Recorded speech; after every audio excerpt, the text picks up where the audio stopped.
All right, for all those folks who are like say, where's the music?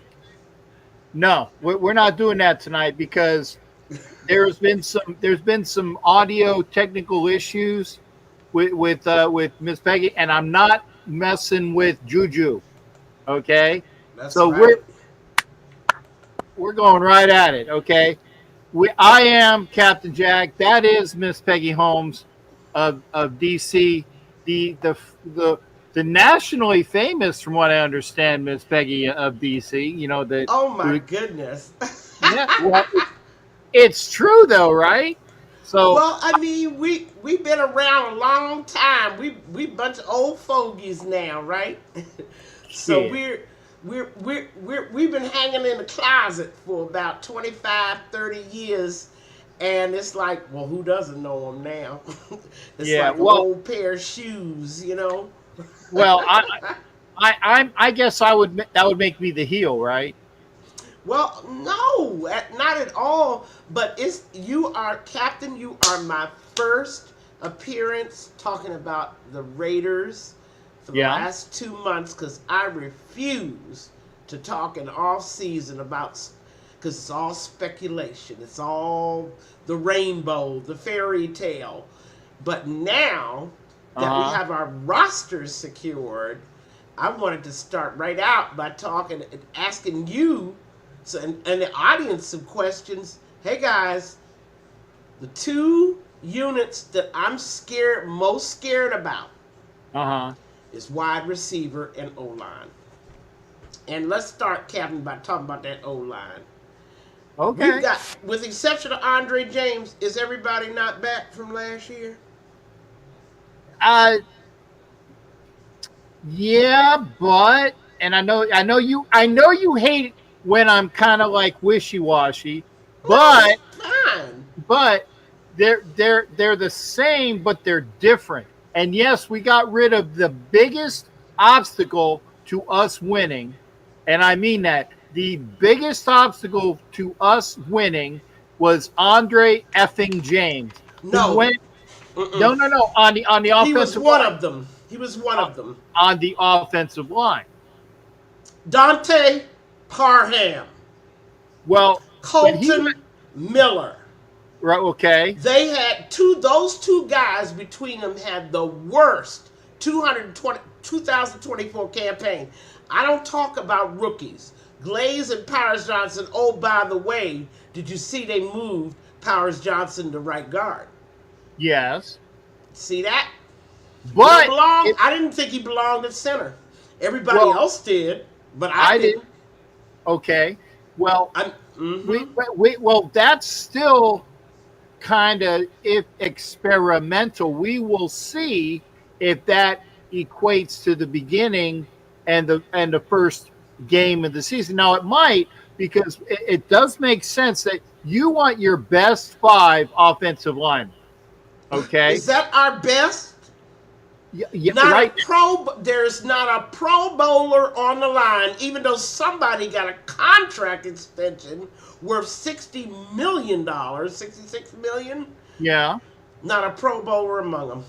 Well, Peggy, wouldn't you not agree that even when even when he was hurt, but still playing as long as he has, and with all of the quality starts, the whole spectrum You want of us to his, go back to 2018? I want to go back to the entire time that our big time addition at left tackle has been playing. I will say quality starts amongst what would override most of the shitty start. And that's why, and I hated when those people that were like Charger fans, and I'll be kind calling them Charger fans, I usually call them Gargler fans, but they're the ones that as soon as they said, oh, we signed Colton Miller to a big extension, and the first meme that they put up was one of Khalil Mack and that one game that he had. Okay. Yeah. But that was in a game where Colton Miller was still playing injured. He Here we wasn't up go to again, talking well, about. but it's true. It's true. Peggy, So now he's fit and healthy, and er, Yeah. and Healthier. Yes. he might even play well enough for Pro Bowl consideration Maybe. Yes. because you paid him like he was a Pro Bowler. That's what Well, you paid him. let me ask.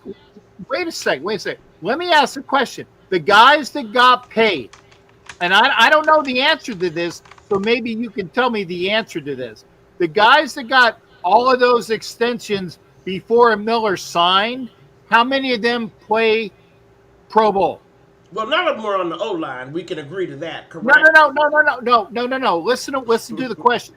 The guys that got extended in the offensive line across the NFL before Colton Miller got his extension, how many of them were Pro Bowl linemen? I don't know the answer to that.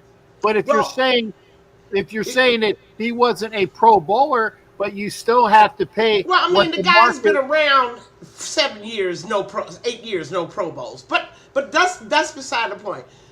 Left tackle is a very Yes. valuable position Yes, it in the is, NFL. and that's why I said he market value. He got the market value of what your left tackle makes amongst the NFL starters. And again, if I had any confidence in that line whatsoever, I could see, okay, he's your left tackle, the most valuable position, the position that I cannot have overpowered or beat, the Uh huh. position that I must have inside run blocking on. You see, those things are what, and I think that people kept saying he's injured, he's injured. I just saw something totally different. And this season will bear out whether I was correct. I saw a loss of physical ability. I can't have my left tackle Yeah. overpowered. Okay. Yeah. Exactly. He lost physical ability because he was playing hurt. He Okay, was not. He was not playing up to his ability, but he was still playing. So as the season went on last year, he played better and better and better and better. So what you're saying is well, we that were looking at a different season. Sorry about that, Captain. But let's go to Dante Parham, whose season never got better. okay? I mean, you can argue all you want, but film doesn't lie. What was happening to our O line last year is that they were physically overpowered. It wasn't Mm-hmm. about technique, wasn't about speed, wasn't about footwork, wasn't about, arm extension or anything of those technique things that you look at the O line. They were just being physically dominated. Mm-hmm. And what 60 weight? to 70% of the plays, And which what is weight? why, What weight was Parham playing at last year? and Because he's still at 285. no, he's not. He's at 325. Parham is at now then the thing lied, okay? Then the Raiders thing lied. Dante Parham is now at 325 pounds. Is that what Yes. you're telling me? Per my information, he's at 325. Okay, Dante Parham, Raiders. I mean, I'm gonna have to see this because I'm trying to figure out why everybody is still listing. Now they're listing him at 332. Okay. So we've solved the weight problem. Mm-hmm. Now, I thought that he was playing that light because that's what they wanted from him. They wanted mobility, right? Or Mm-hmm. speed. Yeah. So now we have that. They moved Powers Johnson to right guard. They kept Glaze Yeah. at right tackle. Yeah. Captain, have we solved our right tackle problem? Yeah. I thought we solved it last year, and he played well as a rookie, and he's only going to get better. That's exactly right. And I think that with the addition of those two other rookies, right? Because we had rookies come on board in Right. the draft. Yeah, but Charles Grant and Caleb Rogers. right. But do you notice though? And I have high expectations for them but later on. They are getting their feet wet to what a professional football offensive line does, because you have Kappa and Meredith and even Mumford that were getting more reps in that offensive line than they do, because they got to learn the ropes. They got to learn the system. They got to ingratiate themselves into an offensive line. And I'm going to name drop. I'm going to name drop there. There was a certain person by the name of Lincoln Kennedy that was on here on my show, about a month ago, saying that you play your best five from jump. And if you notice, what the Raiders are doing is they're playing their best five, because you got to learn the techniques without it being said. It's got to be rote. It's got to be ingratiated in your head what your guy next to you and the guy 3 guys down from you is going to do as an offensive lineman.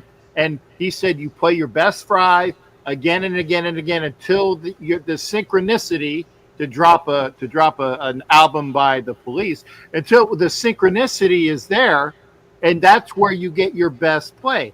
Now, the folks that aren't on that five, they will come in little bits and cogs, and that's why you have people like Mumford that's going to be your swing tackle, or maybe he was going to be a guard, but it looks like he's still going to be the swing tackle. Rogers and Grant are going to learn the system to become the next step. And you'll also notice that the Raiders, they didn't put out that money for Colton Miller until they were satisfied that he was going to be up to snuff and he was playing up to par. And that, remember, this was the last year of that contract. They didn't have to give him the money, but they gave him market value for what your left tackle on your team is going to get. And let me just, since we're telling bedtime stories, let me just say, amend that 2 things. These Okay. are the best 5 that the coaches feel they have. Yes. Because remember, none They had of them shitty coaches. we have not seen this line perform. We don't know Right. anything about how they're different than what they were in 2024. Nothing. Okay? The second part of that is how Junti does behind them. Okay? That's we haven't seen that either, and we probably won't see it until opening day, because agreed. Preseason, they're going to be playing a lot of second stringers tomorrow night. I expect to see the Grants and the Rogers and the Mumfords playing, okay, on that O-line. So we're not going to be able to talk intelligently about whether that line is improved until October, to be quite frank about it. I actually think that's why I call it a bedtime story. Well, okay. I actually, though, think that if we go by what Pete has done in the past, the starters will play, I believe, at least a series before they get taken out of the game, and I think that's the way he plays the preseason. Now, some coaches, like for example, does Kansas City, unless there's new players, do they need to put in plays and know what their players are going to be, the starters? No, they don't. But we do. We need to see how the starters will come out again, the top 5, and play as a group, and we'll see how that is. Now, are you going to be there in Boston opening day? Am I going to be doing what? In Boston opening day. Yes, I am. All right, so I'll be there as well. Good. It would be a good thing to see this line play. Now, I want to switch the attention to the wide receiver position. Okay. As you know, there's been rumors floating around about somebody from Washington being available.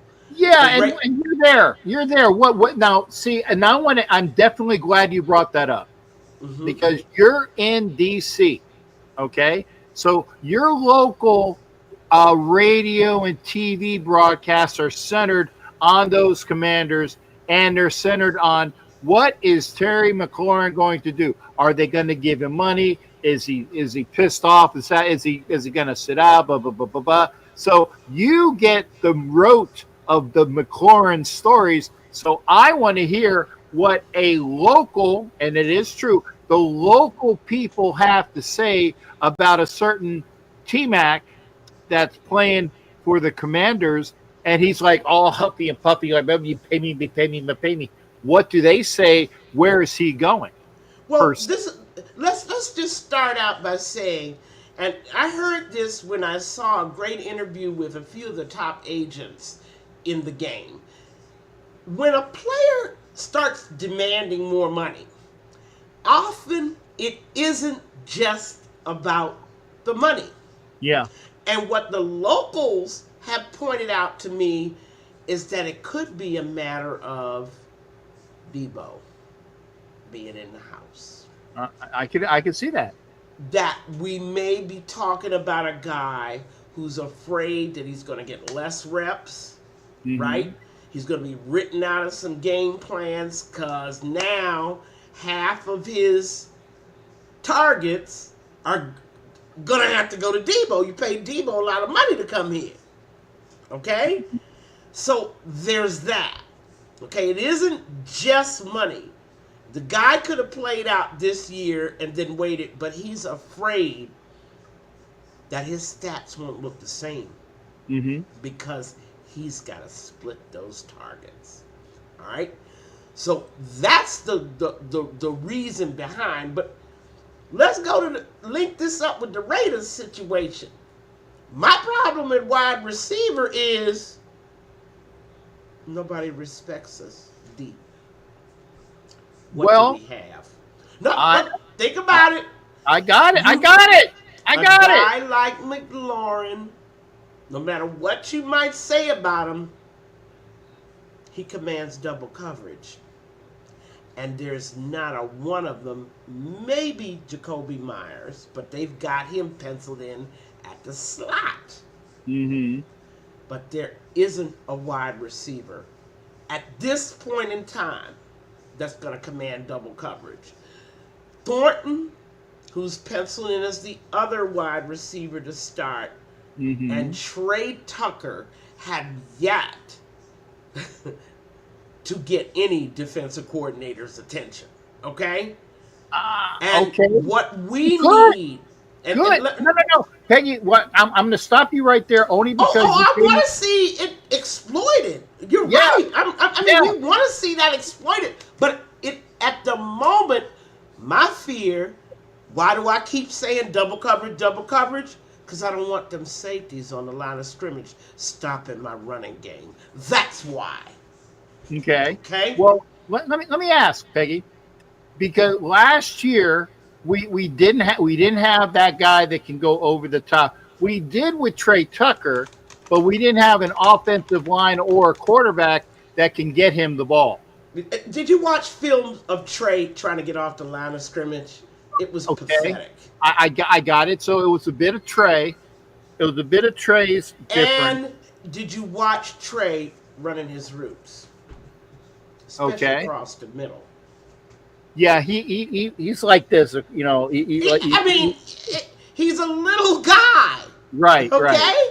And so, the safeties are having a great time bump and run. How about crash and run? How about chip and run? That's Trey's problem. Is getting released for those routes. And oh, by the way, the rest of the NFL knew it because every single team that played us played him the same way. Now, let me ask, Peggy, what now Trey Tucker is listed at what? I think he's 5'9", 5'10"? I'm not sure, but I know the weight thing. It reminded me of one said Henry Ruggs his first year. I mean, Ruggs was the lightest receiver drafted that year. I mean, he made like 175 soaking wet. And I don't think Trey Tucker is any heavier. No. But Henry Ruggs was lengthier, which did help him. Well, 5'9". Oh, okay. Let's give Trey 182 pounds. He's still a little guy. He is. But let And me ask. Let his me ask problem though. was getting off the line of scrimmage and Uh then huh. getting across the middle, which I don't even know why anybody would design a route for him across the middle. But given the quality of offensive coordinators we've had in and out of Right here, there, you go. I mean, why would you want? Why would you want Trey Tucker to go across the middle? Why? I guess I to don't know. fool somebody to draw off a safety. My concern with the Raiders' deep passing game, I'm not so worried about the quarterback. I'm worried that we don't have wide receivers that people fear. They're going to have to make them fear them. And that might Okay. take us half season or so. You're going to I have to agree. burn I a agree. defense a couple of times. You're going to have I, to burn some defenses to be feared. I agree with you there because you're saying that no defensive coordinator is shaking in their boots right now. Okay. Why? Why would you? Well, no, that's great. That's great. I give you Dante Thornton running nines I don't from. care. No, The wait, no, defensive no, no, coordinator doesn't care about what could okay, be. He's okay. going to have to He's burn gonna, them. he's gonna do it. He's gonna do it because I see him going that length. I see Besh being that longer, maybe not running all the Well, they way got over. Besh. They've even moved Besh to third string. Uh, Yeah, well, and mm-hmm. but he'll get his thing. You got Myers, you got Best, you got Thornton, you got those the older wide receivers that came in, and I can't remember their names. The guys that actually have experience and kind of longer in the tooth that know the system like that. There are older wide receivers on this roster. I just can't remember their names. I don't see any older guys, but maybe I'm Well, totally no. wrong. We had the guy that was he was in I our mean, I don't even recognize their name, and neither would a defensive coordinator. You see, I'm still back to that fear factor. I have got to have okay. I'm gonna somebody. get the rating. No, I'm looking at the roster right now. Who are you talking about? Shedrick Right, Jackson? and I'm gonna no, Justin Shorter? no. I'll get the name. I don't see him. I'll get the names in a minute, Peggy. Okay. Ketron I'll get the names Jackson? because I'm going to look at the roster right now. I'll get you in a minute. See, nope. Alex Bachman? Okay. By Really? where is it? By the no. Although Bachman has been no Bachman has been playing better. I want to see a depth chart. Okay, here we go. I'm looking at a depth chart. Let's That's see how I got here. all those Wide names I receiver. just called.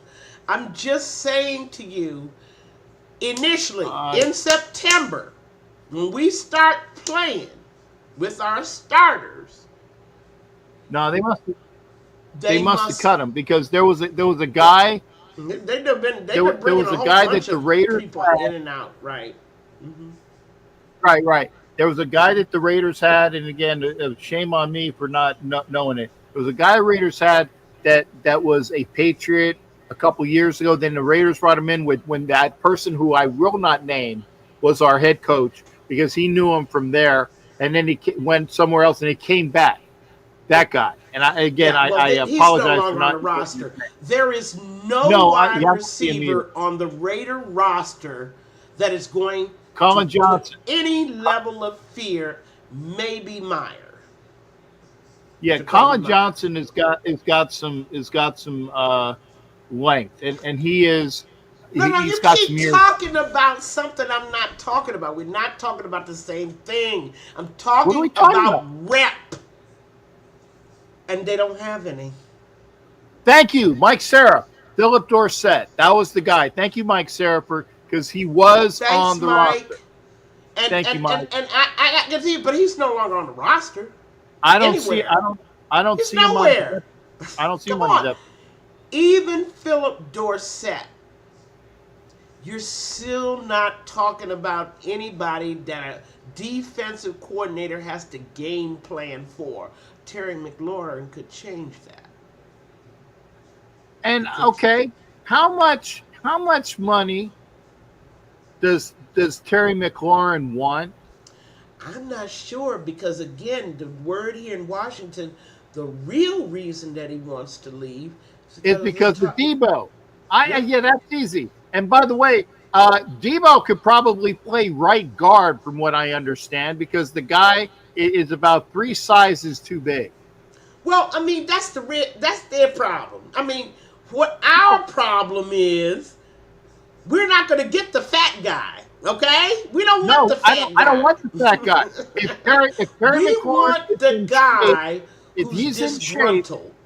if he's in shape and he's disgruntled, I'll take him. Just for Terry what. McLaurin, out of shape, is 10 times better than 6 wide receivers on our roster right now. See, that's what I'm trying to say. What the Raiders needed is someone who defensive coordinators have to game plan for. And there's no one. Except maybe Jacoby. Oh no, Philip Dorsett is on the roster. Where? I don't see him. There's Trey Tucker, Jack. Oh, Bass, there he is. Phillip, He is on. Phillip There he Dorsett. is. I see him down at the 4th spot. No, 3. He's 3rd. He's still not going to be the guy that we're looking for. Now, any one of these guys, I agree, has the potential to turn into a real speed burner. Mm-hmm. But the jury hasn't even gone out to vote because they haven't seen him play yet.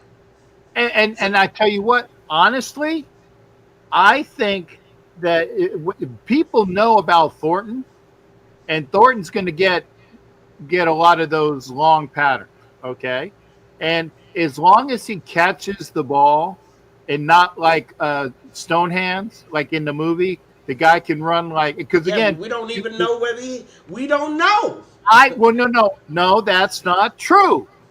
We don't know. No. I'm talking about NFL game experience. I'm not talking about practices and college. I'm not talking about practices. I'm saying by what I've seen of Dante Thornton, the guy can run. Where did you see it? In college, Peggy, because that's the only time I've seen him. Okay? But he's in the SEC, by the way, which is practically a professional conference. How many conferences are professional? The SEC most certainly is. And the Big Ten most certainly is. Those are professional conferences because the amount of quality players in the SEC and the Big Ten is like everybody else is in college, and they're the NFL semi-pro league. I'm telling you this. Dante Thornton has the ability as an SEC wide receiver to stretch, to run, to go fast, and actually catch the friggin' ball. Oh, I'm sorry. I'm from Missouri. I'm terribly sorry. Okay, I got your show. I'm from Missouri. Show me. I got you. I know what you're talking about. I want to see him at NFL game level, and probably, I'm sure the Raiders do, and I'm sure opposing DCs will want to know. By the way, Peggy, this guy what he's cracked up to be. You know that Missouri's in the SEC conference, right? I'm sure it is. I'm still from Missouri, St. Louis. You're not going to convince me that anyone that hasn't taken one snap as an NFL in a regular NFL season game, you're never going to convince me shoulda, woulda, coulda. I have to see it. Okay. And more importantly, the rest of the league has to see it. Not just me. I will say that you will see this. Don't tell me what I'm going to see. How can I not tell you what you're going to see, Peggy? Because you don't have a crystal ball sitting there on your desk. You're not. You know my little meme where what's his name? The Amazing Kreskin, right? Yeah. Okay. I can see the future. You know. Yeah. I get where you're going. We want him to succeed. We want him to be that guy that draws double coverage. And between him and Myers, those linebackers and safeties can't camp on that line of scrimmage, which is what's going to happen initially, opening day, because nobody fears our deep passing game. They just don't. And I tell you what, because between the Patriots in game one, and I'm glad I'll get a chance to see you up there Mm-hmm. at the game. The Patriots game one, the Chargers game two, those Commanders game three. Okay. I would say that by the end of game three, if those coordinators aren't looking at film, and if these guys aren't doing what I project them to be, in the fact that Besh will be out there, that Thornton will be out there, the fact that Philip Dorsett will probably make because they're going to need guys that actually can that has NFL reps. They're going to be there in the passing game. I mean, and I listen. Our fondest hope is what we want is a trajectory Yeah. that from September to October to November, that offensive game starts to gel, and by big boy time in December, we are at a playoff football level. That's the kind of season that I am sure all Raider fans want to see. We want to see our team getting better and better. And I think with the coaching staff we have, it can happen. Yeah. I firmly believe that. Unlike with other staffs, and let us go to the dreaded, go right back to the dreaded McDaniels. No, I'd see that's a swear word. I had no hope that we were going to get better and better and better. Not with Pierce that we were going to get, because I knew he would. They threw the albatross around his neck with the offensive coordinator from day one. So I knew we weren't going to get better and better. Now we got a coaching staff. We got a real offensive coordinator, Captain. Yeah, and we got who can run. By the way, Chip Kelly. I'm going to say Chip Kelly has experience in the NFL, folks. I know he sucks as a head coach, but he does have NFL coaching experience. So with what he has done all these years running offenses, I'm glad he's not the head coach, but I'm glad he's here as the offensive guru that he's supposed to be there. And that gives you hope that beautiful trajectory where you're playing your best football in December. Mm-hmm. Big boy time. Yep. After Thanksgiving, you want to be playing your best football then. You don't want to be a supernova, right, in September. and then by December, you're all burned out. Mm-hmm. That's not how you win championships. Mm-hmm. You win championships by getting better and better and starting to play your best football November, December. That's how the champions always do it.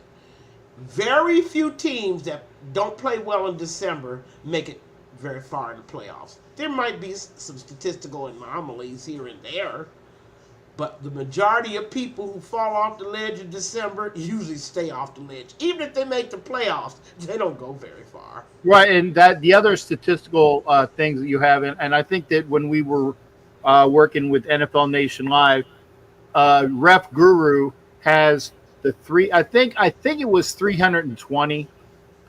You have whoever scores at least 320 points. Those are the teams that make the playoffs. I might be off on that figure, but I know it's 300. But that sounds right, Captain. But that does. You have to demonstrate, and you don't get all 300 of them in September. Right, I got you. It stretches out the trajectory, and for the first time in a long time, I think we have the coaching staff that could deliver that to us. Yeah. And this is where champions are built. That is how they are built. I don't expect the Raiders to even make the playoffs this year, to be honest. I don't either. But if that trajectory happens where Thornton is all that's advertised. Chip is developing a game plan where he's using every piece that he has. He's using Bowers correctly. He's using Junty correctly. Teams don't know, my God, are they going to run the ball or are they going to pass it out of this formation? That kind of thing going on where we really start. And let's face it, that's what happened to the Washington Redskins last year. They snuck up on a lot of people. Mm-hmm. They had a very good offensive coordinator, but let's face it, he had never worked with that group before. That was his first time with that group. And what happened? Every week, they got better and better and better. And oh, by the way, they ended up in the NFC title game. Mm-hmm. Somewhere the Cowboys have never been. But anyway, I digress. Recently. Yeah, you got to mark that. Yes, the Cowboys have been in the NFC title game, but not since 1995. Thank you. I just for all those people that are saying, is that 30 years? It's been 30 years. Yeah. But again, we and never in the 21st century, by the way. But this is something that we absolutely have. Thanks, Surfer Bob. But this is something that we real football fans and Raider fans, all of our audience out there has been waiting to see the right kind of development. Mm-hmm. And we haven't even began. But see, I started out the hour by talking about the two squads, which wide receiver and O-line, that's going to do. But let's go over the defense. No, well, before we go there, because you kind of glossed over that offensive line thing, and you kind of glossed over the fact that JPJ is playing right guard, okay? Mm-hmm. And I said the best 5 out there, okay? In the coach's mind. In the coach's mind, right? But in the coach is normally right when the coaches actually know their salt. Luke Getsy doesn't know.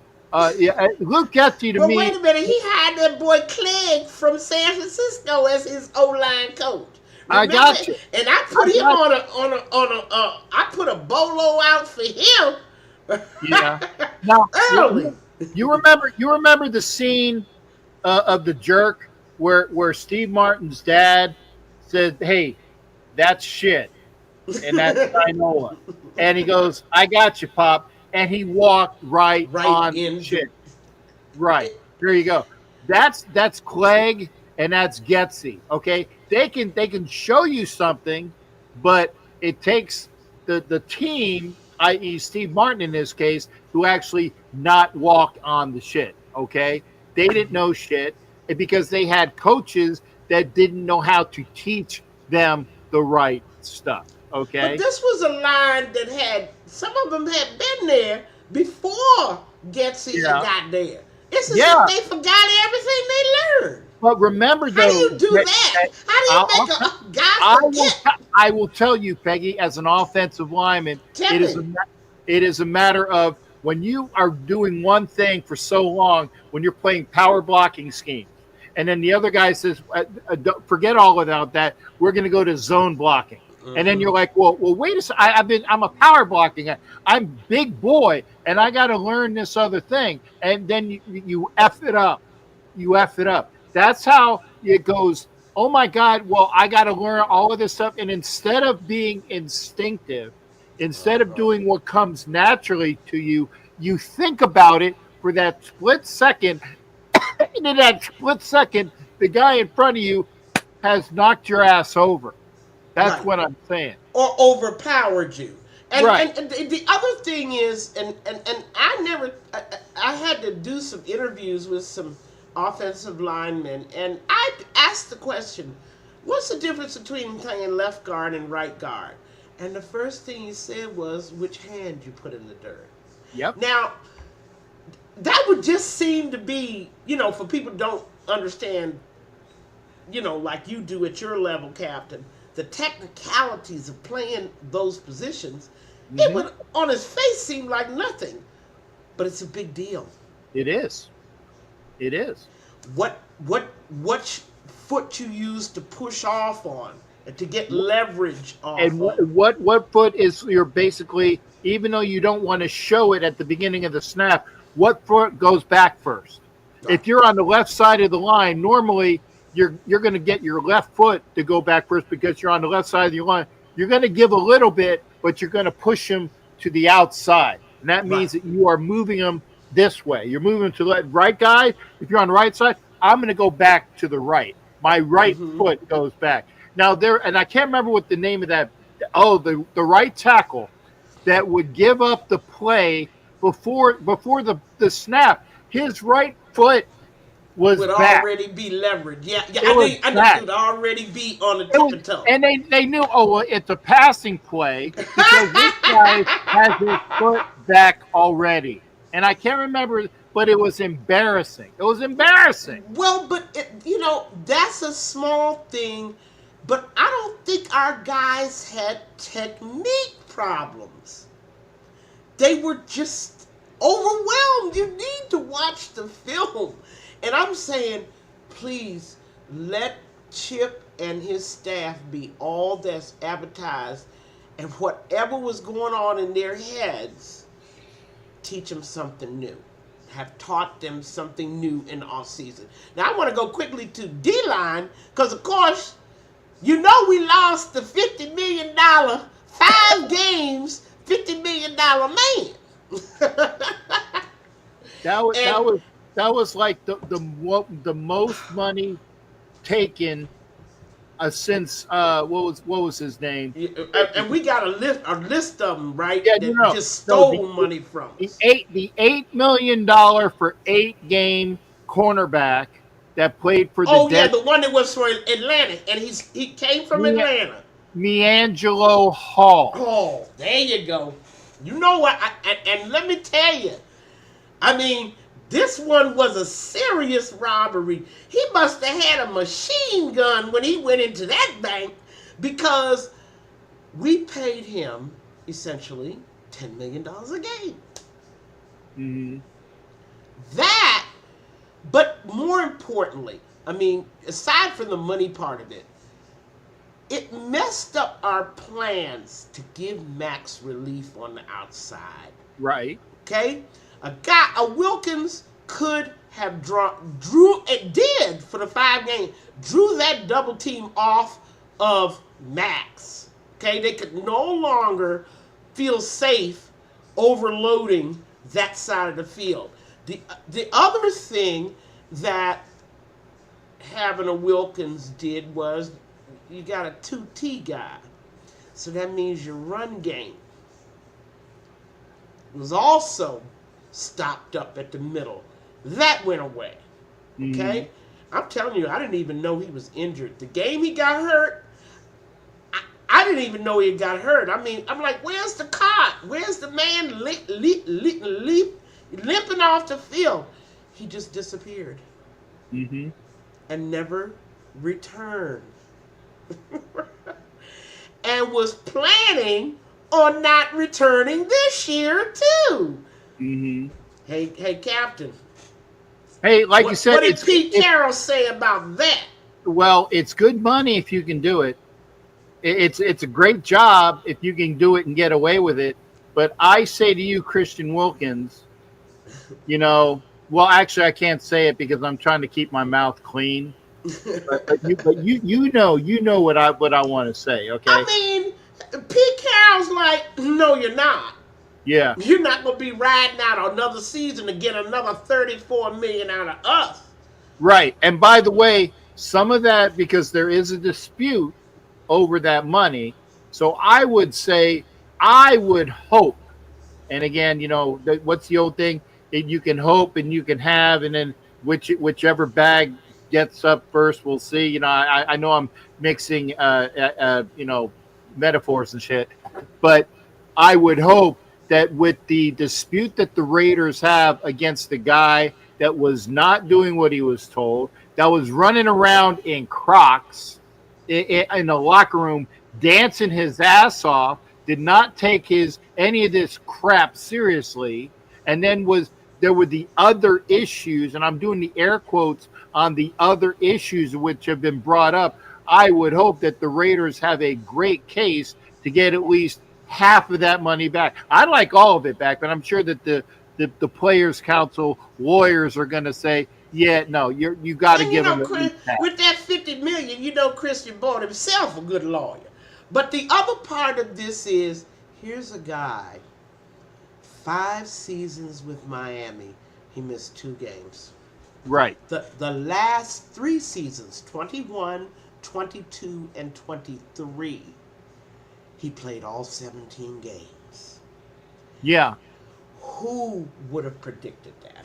And that's why I was one of the people that's on this show a lot, Sharif Saleh Khan, Black Thanos. He was all pissed off about the money we gave to Wilkins. I said at the time he was the best defensive tackle available, not named Jones. Okay, Right. so he got a contract based upon his performance for the last 3 years. 5 years. At least Right. the last 3. He did not miss 1 game. He played all 17 games 3 years in a row. We get him 5 games into it, somebody steps on his foot. Yeah. That's what I'm told was the injury. Some freak injury happened and someone stepped on his foot. And that was all she wrote. At least when Gerald McCoy went off, because he went off right by me, because my seats, where the Raiders come in and out of the tunnel. At least when Gerald McCoy went off, I could see that he was in pain, that he had given everything of his last portionment to playing the game. And again, I know Gerald McCoy from being here in Tampa. The guy was a quality player that played his ass off, and you can see that he was upset that he had just played his last, right? Wilkins, I didn't even see him leave. Like you said, I'm telling you, I didn't even know that, and I did not find out until after the game, like Monday. Yeah. Someone said Wilkins got hurt. I'm like, when? When? Exactly. Yeah. What happened? When? When? Yeah. And the other part of this I'm going to bring right in is the discussion about Micah Parsons. Yeah, okay. Now, you see, you've lost a Wilkins. Once again, I'm hyping on the fact that he's a 2T guy. Double coverage was required on Wilkins. Right. If you didn't, he was going to hurt your quarterback. Okay? That helped Max out a great deal. I don't know what's going on at the other end. I understand Kuntz is back, but he missed the entire 2024 season. So I don't know what he's going to look like. That's a Missouri question too.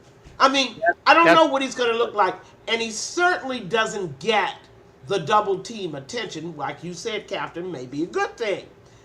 But the whole point is we lack the person to take the pressure off of Max. And Max is not getting younger. He's getting older, and he got hurt last year. Okay? This may be the beginning because of what he has to go through.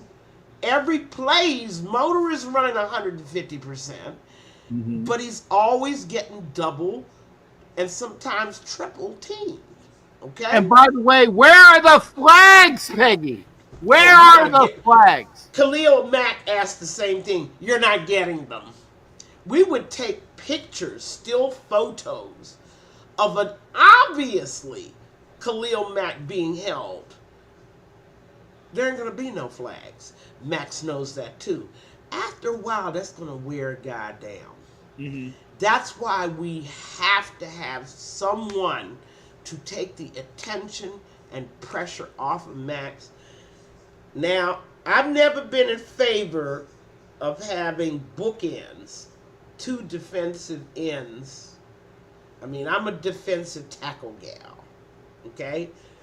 I've always thought if the quarterback can't step up, the quarterback can't see the receiver, the quarterback has somebody's face, he's done. Yeah, Rather I'm like, than waiting for my ends to get to him.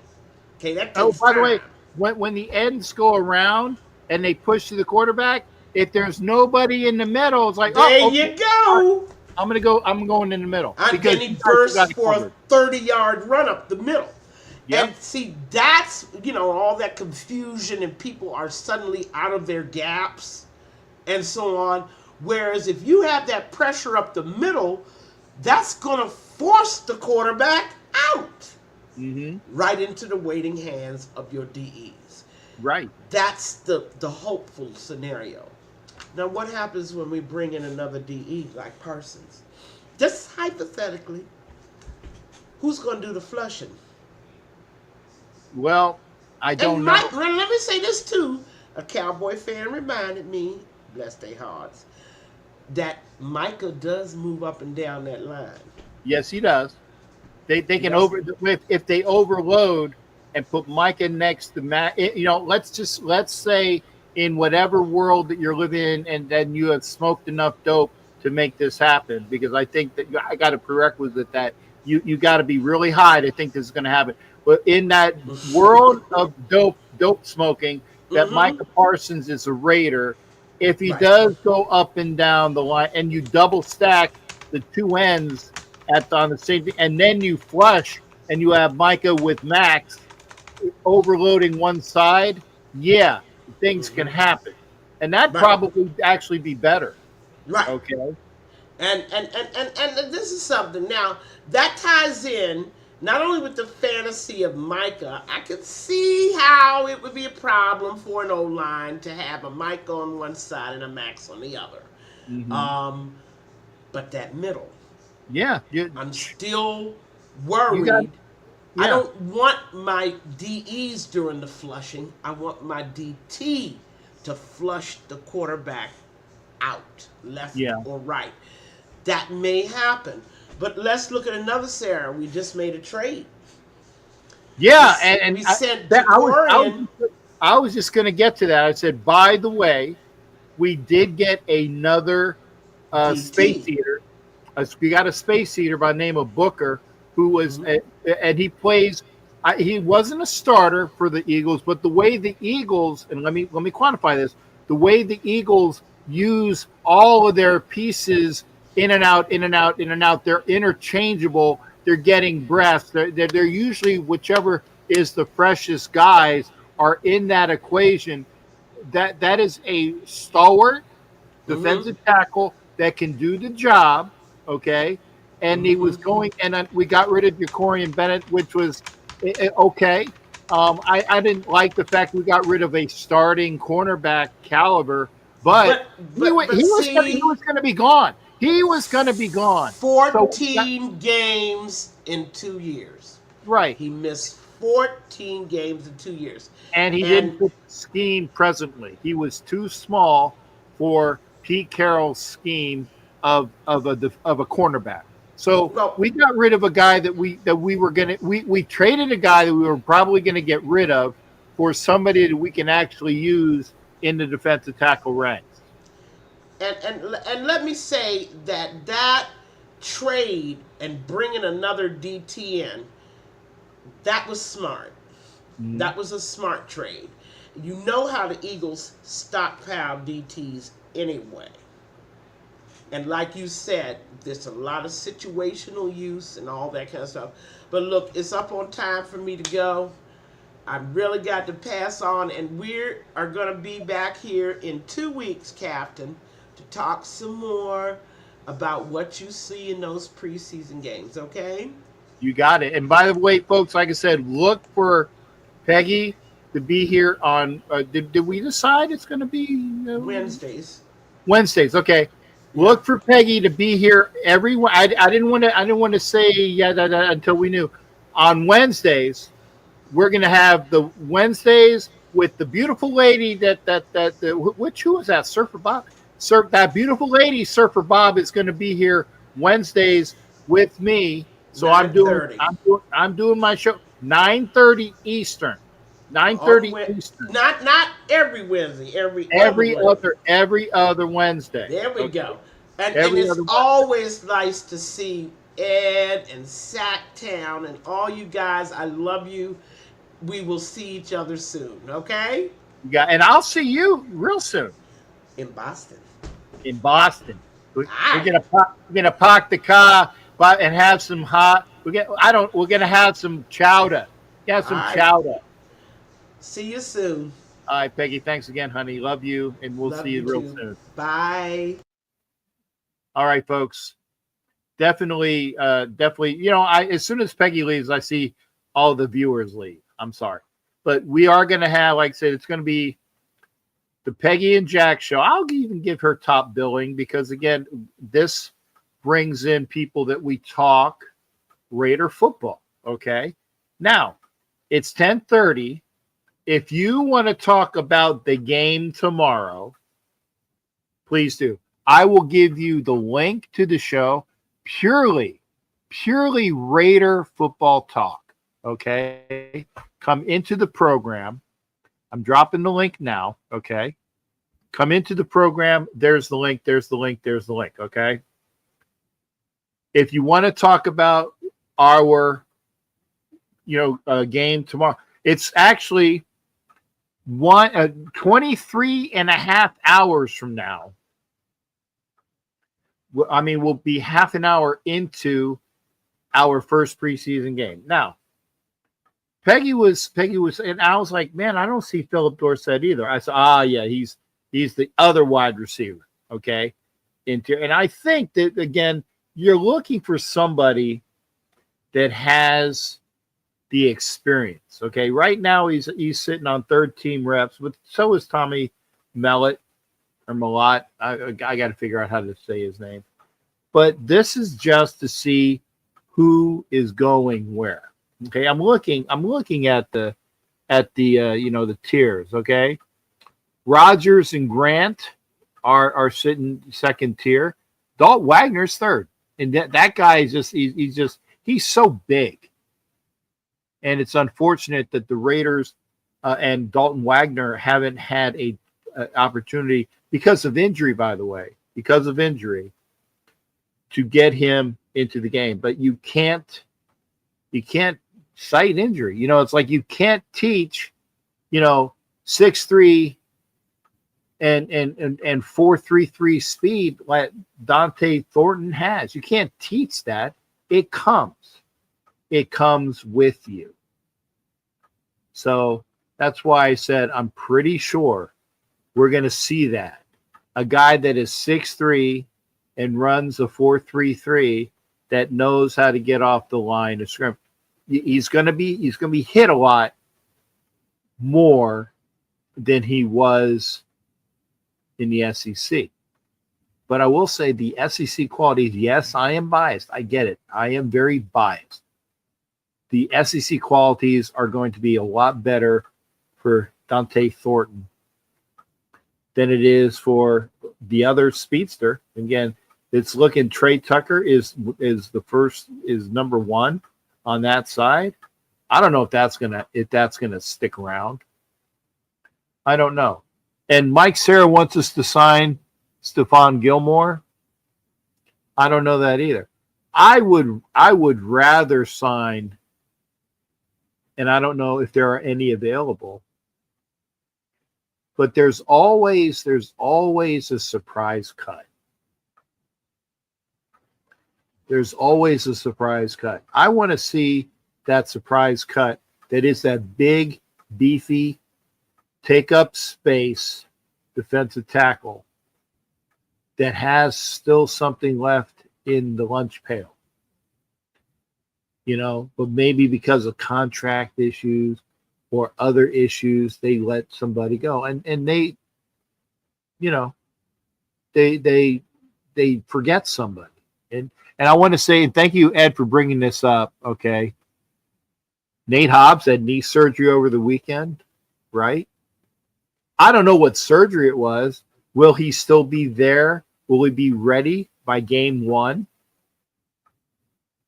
I don't know. I don't know what type of surgery he had. Remember, I'm supposed to get Knee surgery, TBD, to be determined when.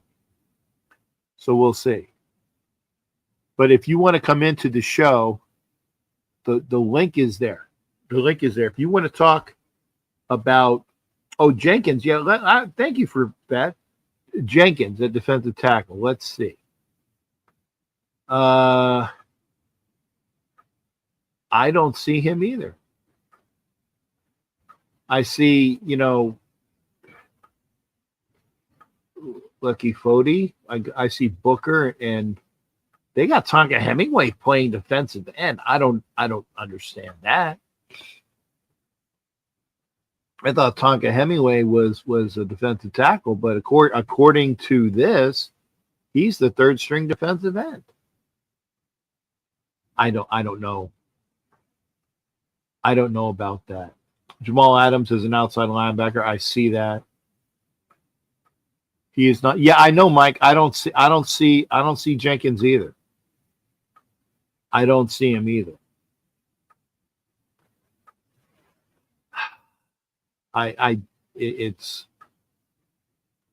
It's a hard get. The hard get. Darian Porter listed with going with the ones, with Eric Stokes on the other side. Darnay Holmes there. I thought Darnay. I think that's the slot guy. Darnay Holmes, Greedy Vance. Yeah, those are slot corners. I can see DCAM being there. I can see Sam Webb would be nice. I mean, all those times that we said, where Sam Webb, maybe he actually gets the opportunity. Okay. Will they move Tyreek Wilson to defensive tackle? I think so, Mike. Let me see. And we're going to be joined by Angelo. So, okay. Angelo, I got to be in bed by at least 2:00. I'm messing, but I can do a half an hour when I get Sean. I can do another half an hour. I appreciate you, brother. Looking purely for Mike Serra. Let's see. Tyree Wilson is listed. Yeah, he's still listed as an end. I think he's going to become a tackle. The second ain't going to be a weak spot. Yeah, I see. Sharif, were you here earlier when I was talking about you? I hope your ears weren't burned. And Carlos, thank you for being here as well. So again, without further ado, because I want to make sure he has some time. Oh, and I'm still seeing you in your beard. I like that. I like the beard. Okay. My buddy and your friend, Angelo Reyes. Wearing Good the Captain Jack gift here. Yeah, everybody. So. I gotta find mine. I know it's here somewhere. I just, like I said, 300 hats, and I don't know where they all are. So I'm not even wearing a Raiders hat. I was coming into the show and I was wearing the hat that I went out to eat with, but at least it's an American flag Yingling hat, so it's good. So Cap, I was gonna say interesting because you know how I can normally go onto your controls, but I don't know if your StreamYard all of a sudden did some kind of update, but I no longer have that, so you're gonna need to resend me an invite. Because remember, I went down. Oh, that's what it is. I went down, so that's it. When I downgraded, and again, I'm only pushing to the Captain Jack Galleon. I think that's the one. I'm not even pushing to my Facebook, and people are gonna get on. I said, if you want to be on the fucking show, you gotta go to YouTube. Okay, right. Telling them that. Okay, right. I'm on YouTube. I'm on X. And normally I would have all those extra tablets I have. I'm going to use the tablets for Instagram, one tablet. I'm going to use another tablet for Facebook. Okay. So I'll have a tablet for Facebook, a tablet for Instagram, and then I'm going to have these 3 channels of YouTube, the one Facebook, which is to the Galleon, Captain Jack's Galleon, and X. I want to try to get people to look up on Twitter or X, and hopefully Right. people will come over. So those are the ones I'm gonna keep. But yeah, when I went down, when I I can't downgraded, do the edits anymore. I can't do like the shorts or none of that because I don't have any control. I'll get you some control. All right. You gotta just my long story short, Cap, you need to resend me an invite, damn it. So that I can I gotta resend you an invite. Yeah, because I can't even log. I kept trying and it kept saying this is already over. So you're gonna have to resend me as a controller invite so that I could relog myself in as your co-captain. Essentially. Okay, tell me what I need to do, and I'll do that after the show. Okay. All right. Yeah. It's simple email. But I know for a fact I'm gonna keep you short because I do have the boxing show I was telling you about that I have to do at 8. Or I guess that's in 20 minutes anyways. Okay. So and I totally want to talk about tomorrow's game. First of all, I will say this. I said it on this show. I said it on the Captain Jack Rackham YouTube. I've said it on Jeff's show. And everyone was killing me when I said it. Everybody was like, you're so wrong, Angelo. Why would we do that? I said Jacorian Bennett was not going to be a Raider. I said, I don't know if he'll make it. He's probably competing. And it was directly after I heard him sound the way he sounded during the press conference when they asked him questions, right? It felt like, not that he wasn't wanted, but it felt like he needed to retry.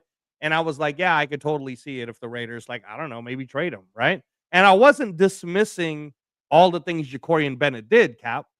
I was just saying that new coach, new regime, possibly, and I kept saying it's possibly a new system. Honestly, I don't think it's going to be the Patrick Graham system. It's going to be a Pete Carroll / Patrick Graham system. Yeah, it's a Pete Carroll driven system that Patrick Graham is oversighting.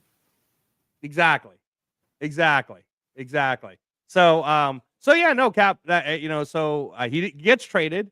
Everybody is already crapping on Thomas Booker. So tomorrow, whoa, why are they crapping?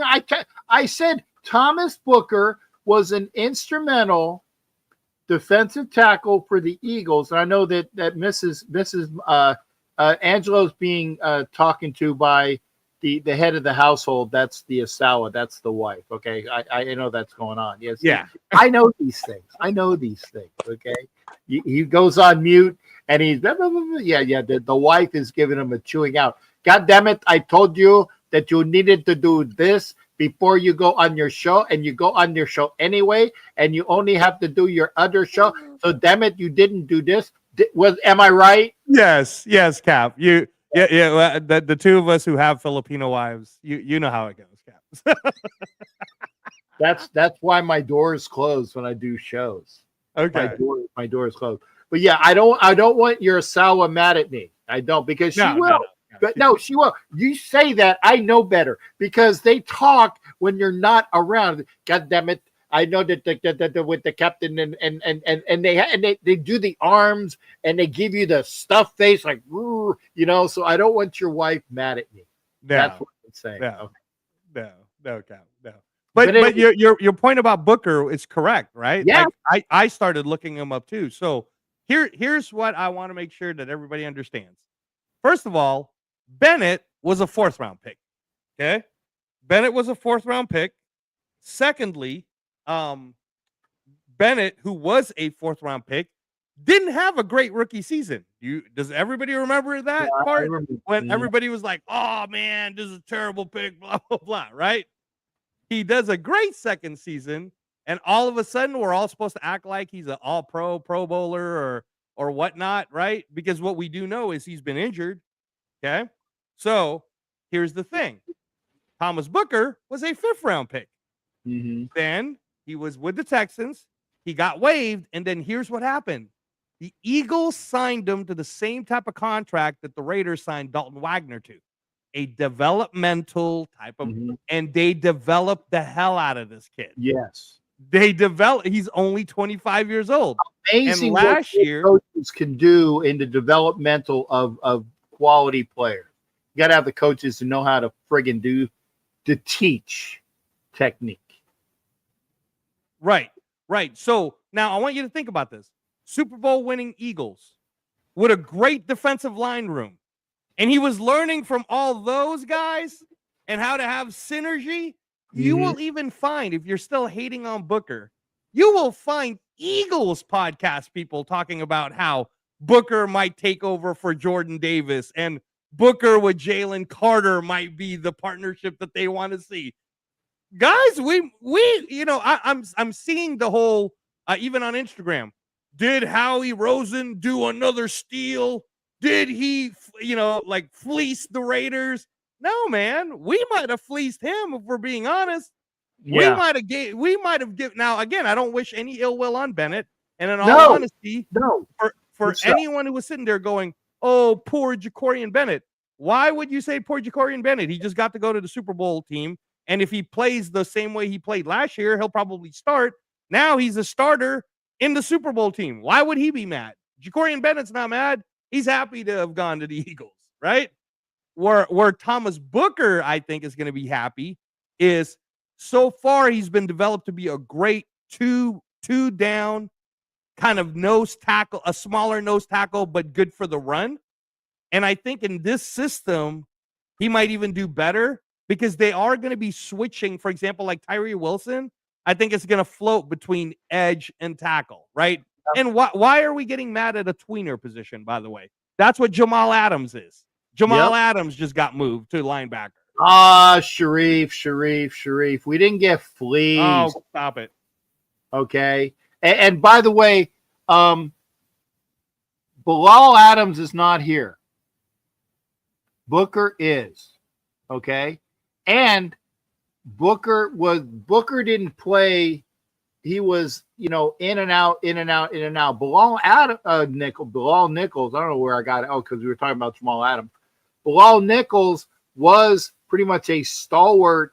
He was a Bear, if I'm not mistaken, right? So those were grades as a Bear. That's fantastic. But if you're playing bits and pieces, that's you're getting apples and oranges, okay? And yeah, they are deeper in the defensive line than we are at secondary. But okay, if a guy is not going to fit your system, if he's not going to fit your system, isn't it better to get something that you need? If you're saying Jacorian Bennett, and he was a decent guy, but two things. A, their best ability is availability, and he wasn't available a lot. And two, and this is most important, the prototype of what the coach wants in a defensive back is tall, lanky, got size, and can run. Now, Bennett can run, but does not have the size prototype. Okay? He doesn't have the size prototype.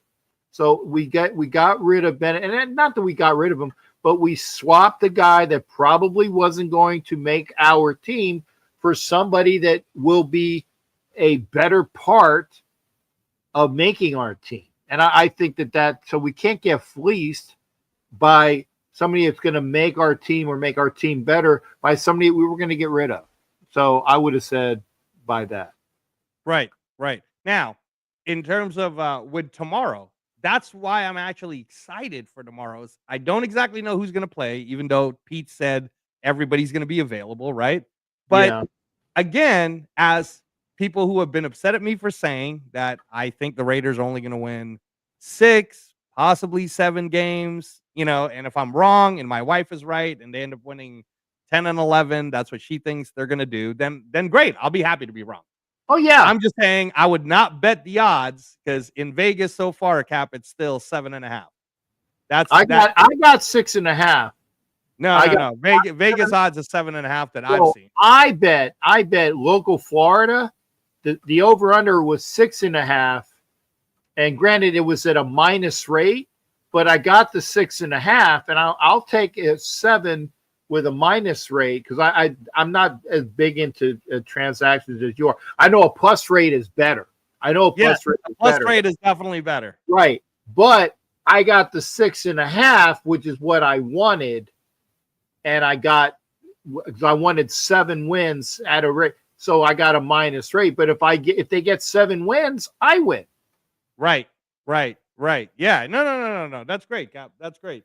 But yeah, so with tomorrow, I'm super excited. Like I've never been more excited for a preseason game than I am right now because I just kind of want to see like what they will actually look like. Because I get it. A lot of people got excited over the free practice, and that's great, guys. But in the free practice, it's not real sparring. You know what I mean? Like I actually want to see another team try to, and I want to see other players. Like we might get finally a chance to see this Ja Joyner kid that everybody keeps talking about, and I'll see it. Third string on the thing, but he's going to get some playing time tomorrow. Exactly, and yeah, all of these guys, right? Trey Taylor, we're going to get finally we're going to get to see a lot of these ones that we kind of know of. Like I want to see that kid from SMU, Cap, the one I was telling you about, Anthony Tank Booker, 355 pounds, nose tackle.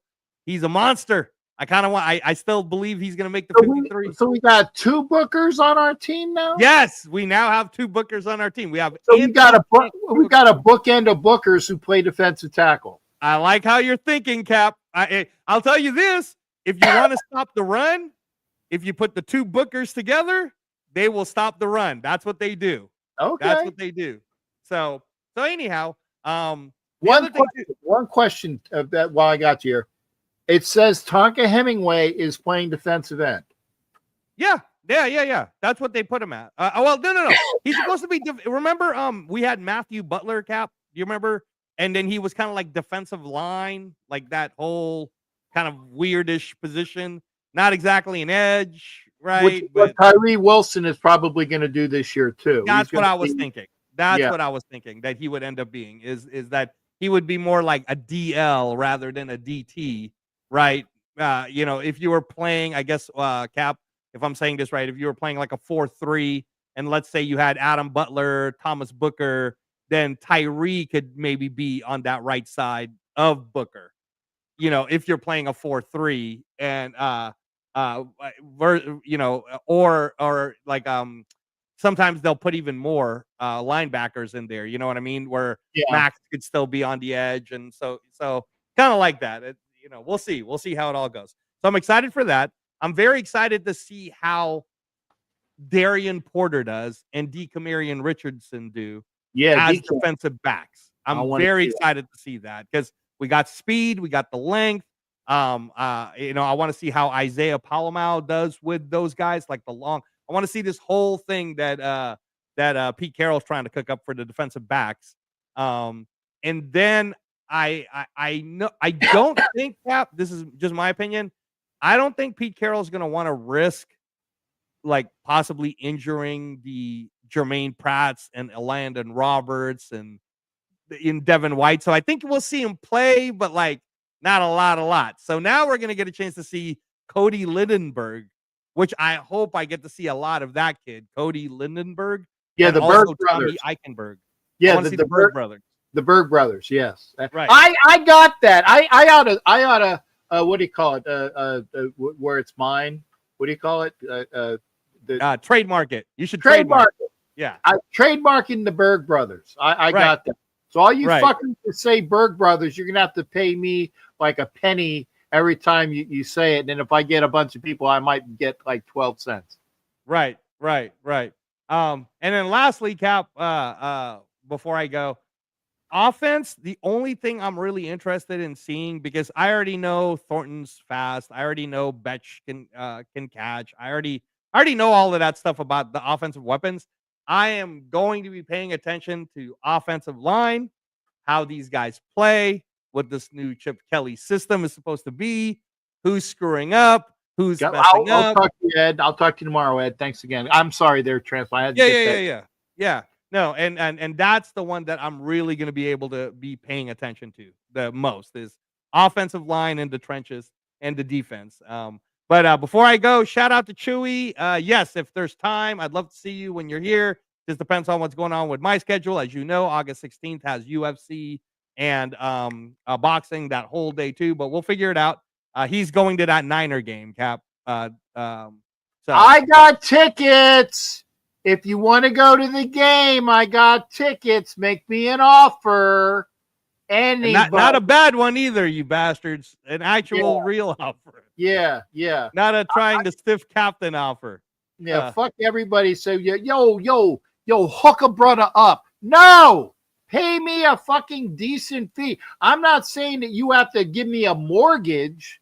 Right. No. Right. I ain't saying to give me a mortgage, but I'll eat them.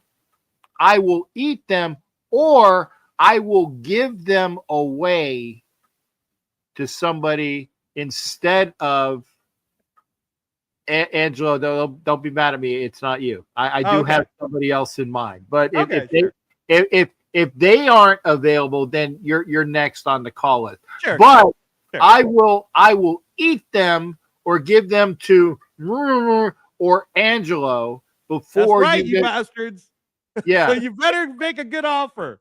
A good fucking offer. I haven't put them up yet, but I will put them up. By the way, I did put my other tickets up. I was going to talk to you about that, Cap. That was not what I told you to do, but I understand. I'll tell you tomorrow. We'll talk about it. I'll call you. We'll talk about it. That was for the numbers.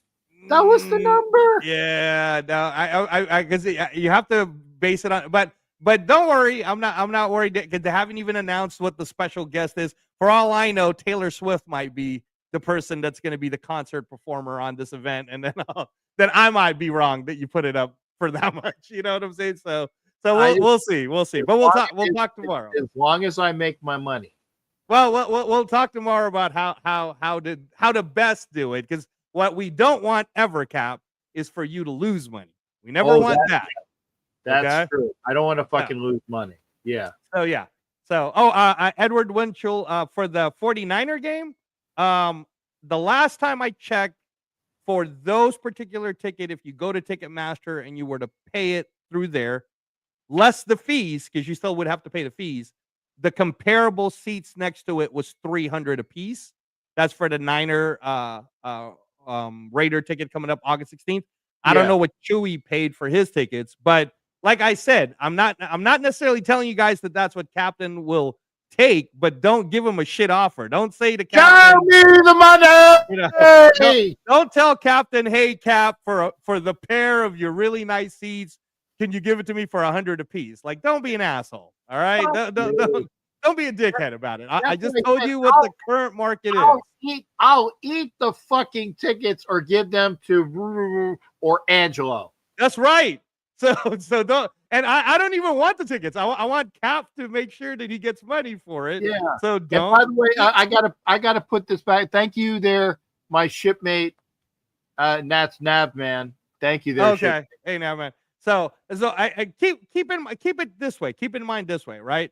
The tickets, when Cap resells it, he has to account for the licensing fee that he has to pay every year for it. On top of, well, technically, it's just that I've paid that. No, I know. Cap, you're not helping me. No. What I'm saying is, I still gotta fucking accrue the fucking money I fucking pay for the fucking PSLs. Right, exactly.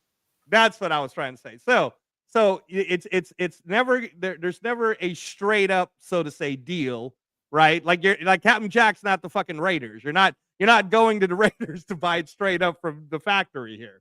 So it's always going to be, but it just don't be a dick. If I just told you that the current market price for Niner Raiders is that 300 marker, if you were to go to Ticketmasters and buy those tickets for 300, you'd have to pay the fees on top of that. Right. So ask yourself how much money you're already saving if you make Captain a good deal. Make me an offer so you don't have to pay those ridiculous fucking. Exactly. Just make them a good offer. Make me. I tell you what. I want to hear.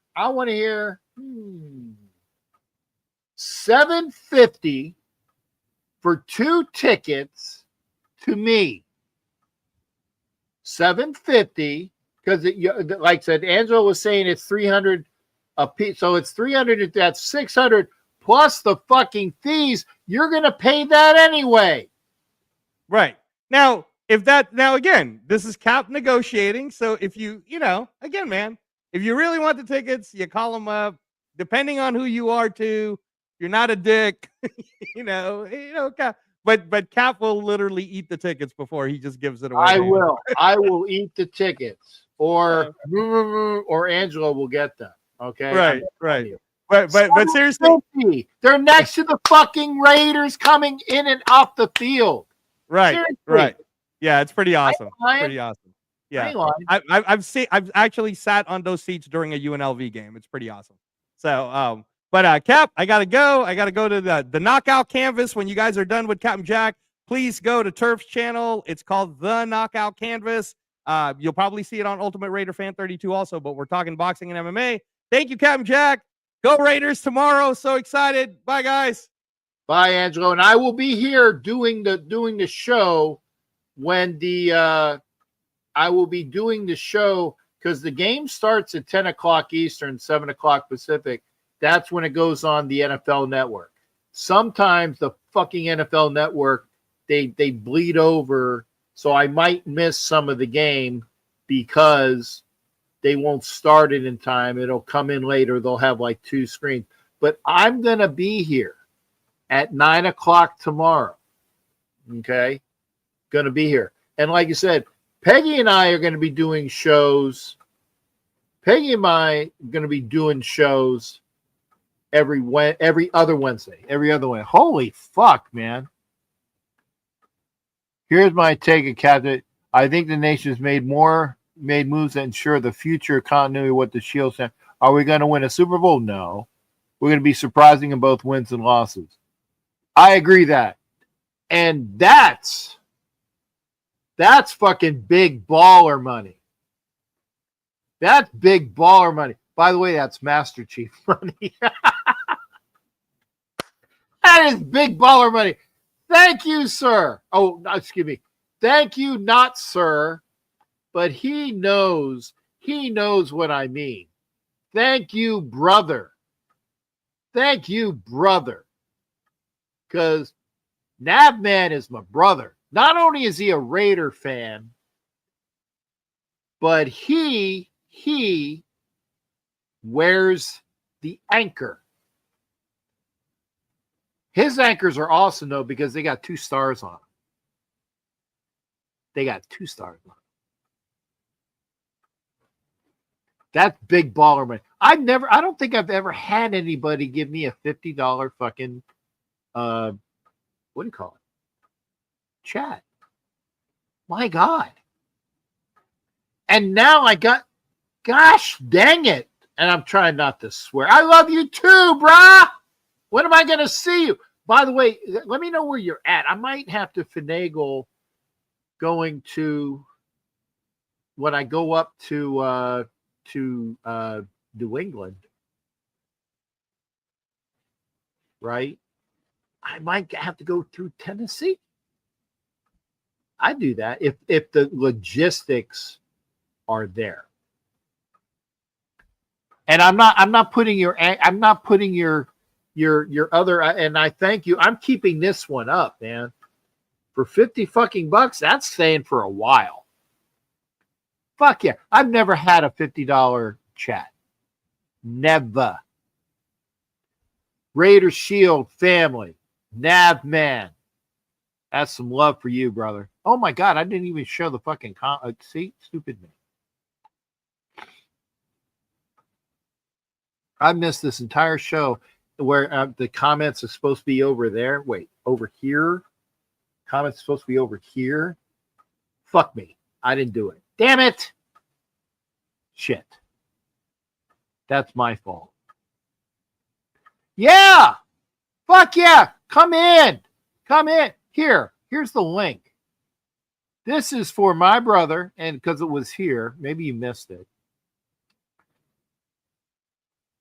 There is the link. I'm bringing in shit, for $50, he can fucking run the show. Did you see that? Did you see that? There. I don't. Okay. Right. Bring me on board. Hell yeah. Go hit the link so I can. I want to keep your chat thing up though. Oh shit! There you go. See, I wanted that to be there, so I want to bring them on because that's staying on the screen for till I get the show, till I end the show.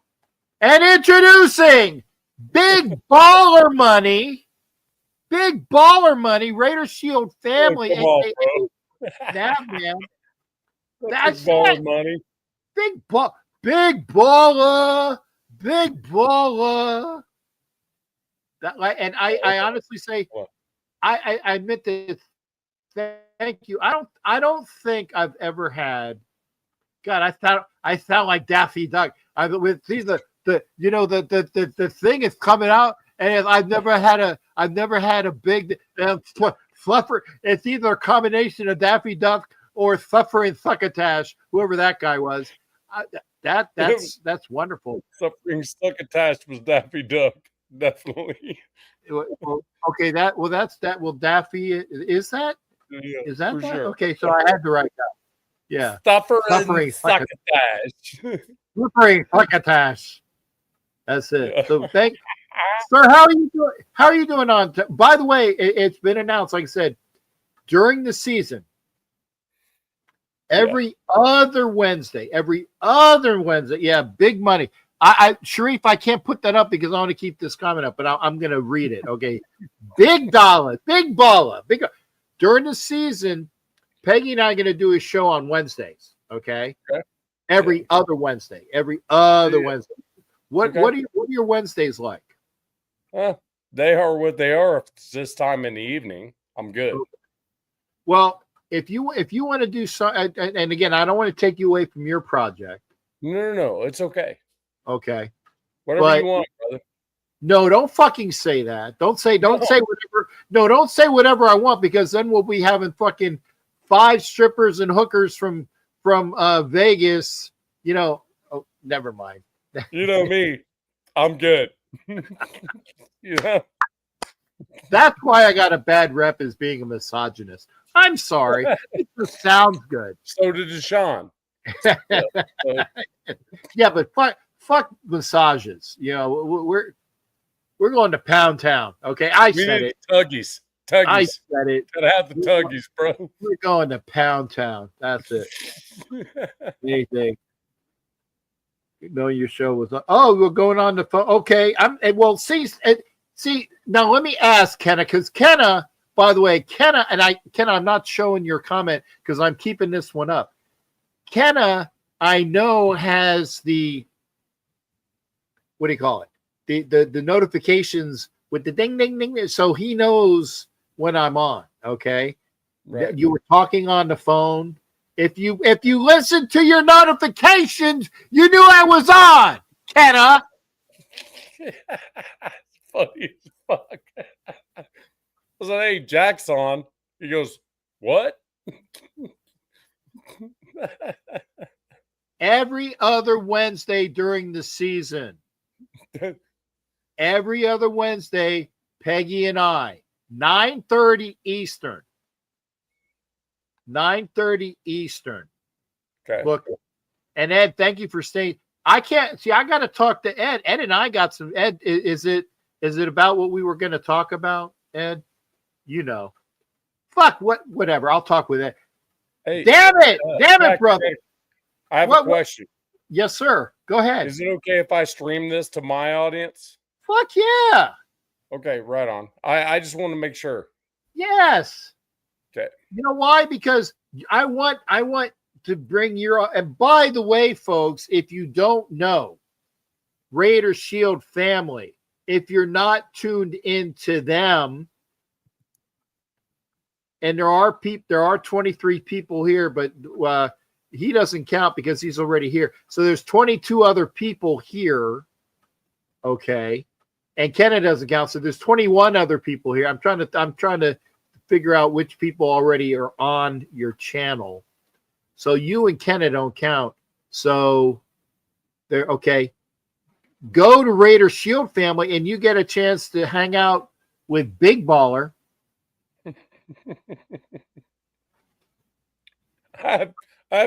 My subs though aren't near where yours are though. That's the problem. Nobody can super chat where I'm at, so I'm just saying. The problem is, and this is it. I might have subs, but I don't have viewers. You have viewers. You don't have subs. Yeah, that's the problem. You're right. You're right. It's a one-off type of deal, and it's YouTube is interesting. What you have to do to make the shit happen. So yeah, no, I'm glad that your channel's up. Yeah, your channel's up. And by the way, Carlos said he subscribed to your channel a bit. Nice. Yeah, where's the flag? You should have fucking been here when I was on earlier. Kenneth, thank you for being here. No, thank you for being here, and thank you for watching the show. We were talking about you, Cap. So Kenna said that you popped his cherry.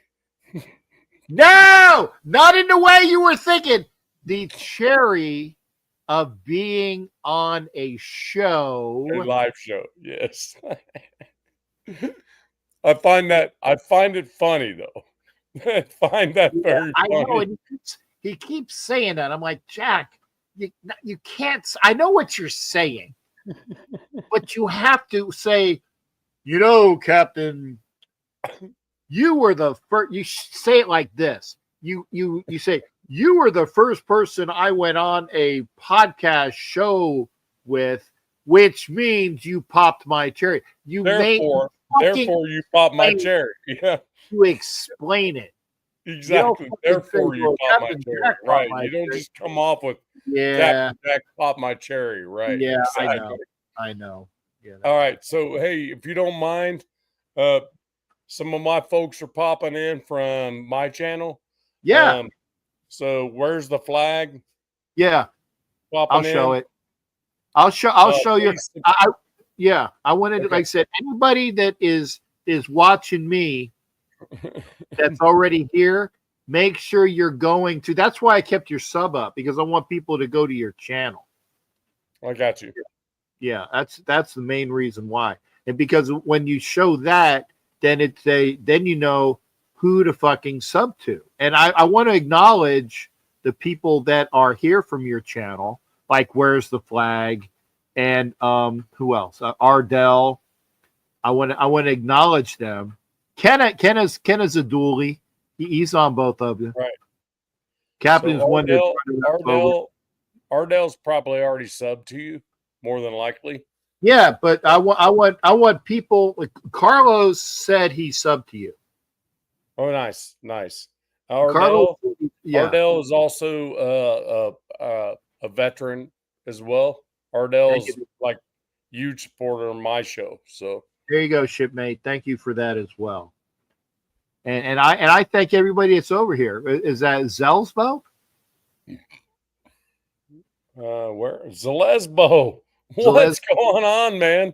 That's a dude from Mitch Rentz's show. Is it really? It is. Holy yeah. shnikes.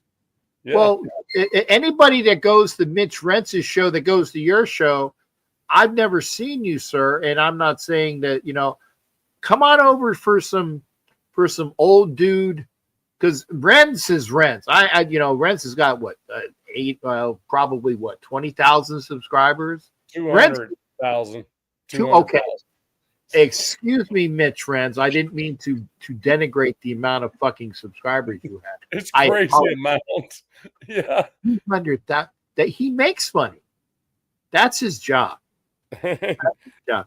And whereas I see you just got the baby to sleep, I get you. Sure. Sharif says for $50 he bought the syndication rights. Right now he did. He did. That's why that is staying up here. That's why staying up here. I just wanted to shock you. That's all. You did. And thank God I didn't have a fucking drink in my mouth. I'd be fucking on, right. Yeah, or spitting at the fucking channel, man. what do people don't realize though, is that you and I have talked. You know what I Yes. mean? And we want to do things together. You know what I mean? And I literally work is like taking me out for a minute. So I'm probably going to be on a little bit less, but I want to be on other people's shows. So that's kind of part of this is kind of like my, I don't want to say rebirth, but like my just hanging out with everyone else that wants me to be there. And to be honest with you, that's what I want. Mhm. If you want me to be there, I'll be there. You know what I mean? For just a couple weeks. Yeah. Give me a little bit of a breather from all the drama. You know? Well, hopefully, and you can get with me anytime you want because you do got my number now. Okay, at least I'm pretty sure. And I'm not kidding. It's like if I can figure out how to bend my route because I'm going up 75. Okay. Before, and then I got to make a decision, you know, because I'm going into South Carolina and I'm going to go into Greenville. Right. Okay. Well, I'm right there. Okay. So if you go up 75, you turn right on I-40, come across Tennessee, all the way across Tennessee, I'm at the very end of Tennessee on the eastern side. So you're by Virginia then? Yeah. Virginia and North Carolina. I'm right on the corner of both of them. Okay. Okay. Well, just like Sharif said, you got the naming rights to the show right now. I'm keeping that up. I am keeping that up because again, you did surprise me. And I don't want to take if somebody has given me a big I've seen 20s before. Yeah, baby, I've seen 20s before. You know, put that shit. Dance nice though. Dance nice for the 20. Man, I don't know if I've ever. I don't recall. I don't ever recall a fitty. Look, I got that today. Literally, freaking had Cuban ladies on a ride tour on the ranch that I work on. I was gonna say I heard Cuban ladies and riding. I'm like, yeah. They were for a soccer team, and I took them on an ATV ride tour. Handed me a hundo. Ride. Handed me a hundo when it was done. Okay. I'm not going to talk about the rest of the ride. Just saying. Okay. Well, you go tell the Cuban ladies that I'm definitely because I've been in Cuba. They were smoking, bro. Oh my God. I'm just telling you. I definitely I taught them how to ride 4-wheelers. I got it. I took definitely them out on a tour. So okay. let's just leave it at that. Let's just say for those that have been here since Miss Peggy was on, and Miss Peggy is a wonderful lady. So when she has gone, we have gone seriously misogynistic. I apologize. That's me. Okay. It's misogynistic's not bad. Yeah. She gave him a special right. But I am a gentleman to ladies. I am. And if you weren't, I wouldn't be talking to you. Thank you. Yeah, because people that know me know that because he said, well, it's probably going to be a hot babe. Said, well, no, I hang out with ladies that are decent looking. Okay. And I wouldn't be. Yes, I heard the special right, but it's like I treat people well, men and women. Okay, men and women, which is why that's why Kenneth's cherry got busted. Anyway,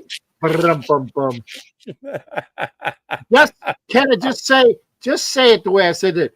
You were the first person that I went on a podcast with. Therefore, ergo, you need to say that therefore and ergo makes you sound smarter. It makes you sound smarter. I was just cherry busting. Yeah. There you go. But yeah, right. for Cuban hotties, Cuban hotties, man, shit, yeah. Oh, anyway, dude, but yeah, I'll figure out. Well, the thing about it was only one of them could speak English. So I had to go get my mechanic, who is Mexican. I'm like, hey, so come here. I knew You're that was riding coming. with me, bro. You know? Yeah, I'm sure he didn't hate it either. No, he was not. It wasn't like he wasn't a fan of it. Yeah. Marcus, good to see you, brother. Appreciate that. And Ardell, He's- appreciate you. God and family. He goes, monster. I'm like, yeah, all of them. Ella, and see, this is how you say that in Spanish. Ella tiene grande tetas. Grande fetas, yes. Yeah. Ella, or ella means she or her. No. Tiene has, and you know grande tetas. So there you Right, go. right. Grande tetas. Yeah. Ella tiene grande tetas. Uy. Ay, Yeah. mami. Caliente. And I said, Daniel, ¿dónde es the tatas? He goes, right there. I said, come with me. He goes, okay. Yeah. My Spanish got a lot better because my Tagalog is enough to get and I'm saying this, I admit it, okay? Because for those who were just here when Angela was on, okay, remember I speak Tagalog, okay? And I will say this openly. If you speak Tagalog, you will get fed and fucked around the world. Mm-hmm. That's For true. For nothing. Yeah.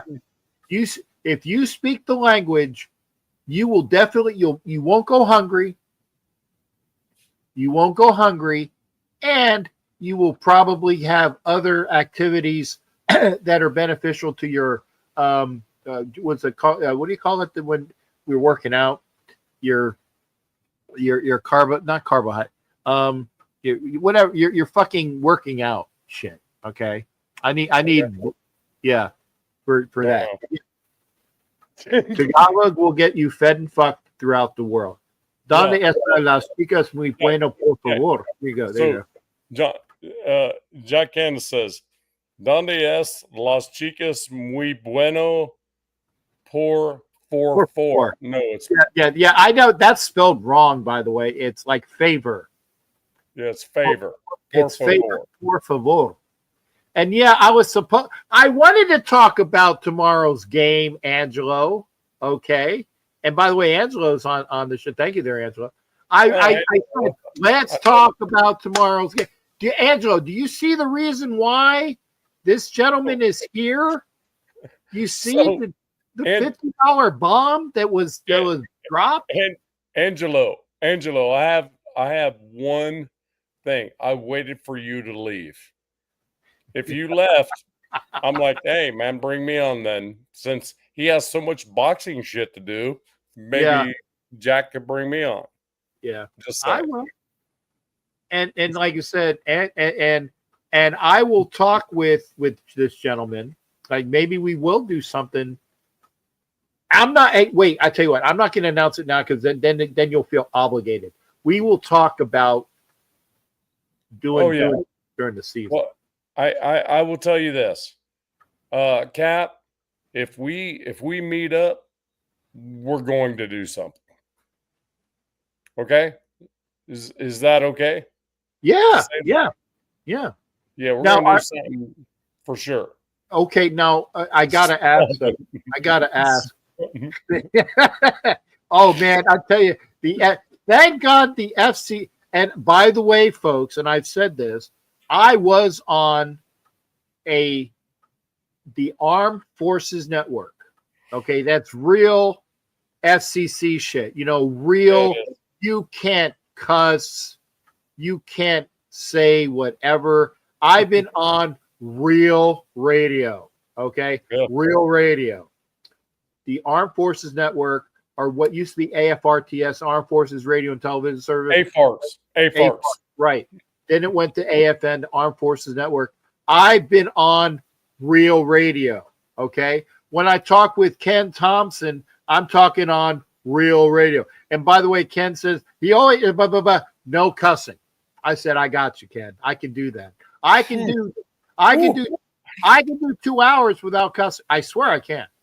I can do Well, it. you got to do it like your mom's in the room. That's Yeah. the way you do it. Yeah. Or what you do is you have like a mini. It's like a mini 1 second delay in your switch. You got a mini 1 second delay switch, so you know. Oh, Ken, I'm glad you asked that question, sir. And even if I'm talking, real excitedly about the Raiders, okay, I don't got Emacs here. Yeah, by the way, Emac, what's good, pretty bastard? So we're pretty? Yeah, pretty well, bastards. Yeah, pretty I know. Bastards. Hold on, Yeah. hold on.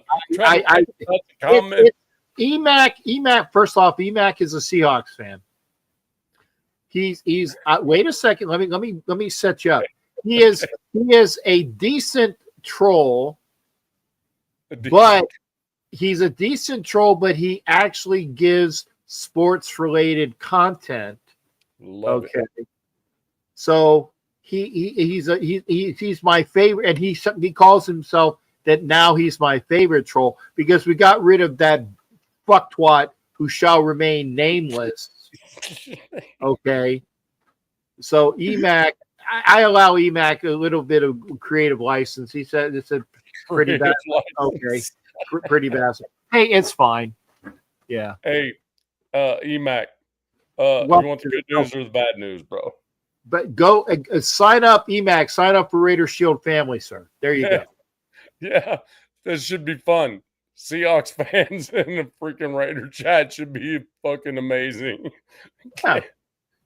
But yeah, he's a decent guy, and I don't know if you know this, but Nav, I have like Positive Philly is an Eagles fan, and he comes in. I used to have a couple other fans from other teams pop in. I enjoy the fact that there are fans from other teams coming in to talk, and then Raider fans would get all pissed off and like, why is he on? Why is he on? I said, no. The question is, why aren't you on? Because they picked the link to talk about what they thought was important to fucking talk about. Right. So if you're pissed off that Emac is here, about fucking Matt Marinovich, I love you, man. About fucking time. I've only been here. Matt. How you doing, brother? Fucking hours, brother. Now it's official. Now I have an official show because Matt's here. I can't have an official show until Matt Marinovich shows up to say, I'm here. Yeah. Thank you, sir. Right. Thank you, sir. Exactly. That's it. Matt, get on over to the Raider Shield family too, bro. Yeah, Matt, if you haven't already, my shipmate here, and I can definitely call my shipmate here, who dropped this $50 big baller bomb. Come on, man. Like I said, hey, I will say Cuban chicks tipped me, so I gave you half of it. I trust me, I would have loved to have been there for the full honey. It was interesting. It was interesting. Yeah. Matt, and by the way, Matt, I'm telling you, because so you'll know, Miss Peggy and I are going to be doing shows every other Thursday. God, I sound like snapped and Z formation. You're doing snapping, snapping, but it's good. I get what you're saying. Or 3 snaps up. There you go. That we're going to do shows every other Wednesday. So I will be on most likely. I don't know if this is true or not, but I'm thinking on Tuesdays, I will be on with Coach Defense on that show. Every other Wednesday, I will be on with Miss Peggy, and I'm trying to do something on that every other. So I will be on Wednesdays as I can. I'm on Thursday. Okay. Friday is a travel day. Saturday is a Raider party. Sunday's the game, and I do my show after the game on Sunday, and Monday's a travel day. So I'm fucking booked. Yeah. Starting now. This is the season. I'm booked until fucking January. And if I do my knees, it'll be, January. If the Raiders go to the, by the way, if the Raiders go to the playoffs, I'll be making money on small bets I made for the playoffs. Wow, nice. Yeah. I'll tell you what, though, Jack, you come to my place, you get here a day early before you have to leave. We're going to get on the boat. We're going to do some fishing. And oh, by the way, the boat is silver and black. Just saying. Just saying. Okay.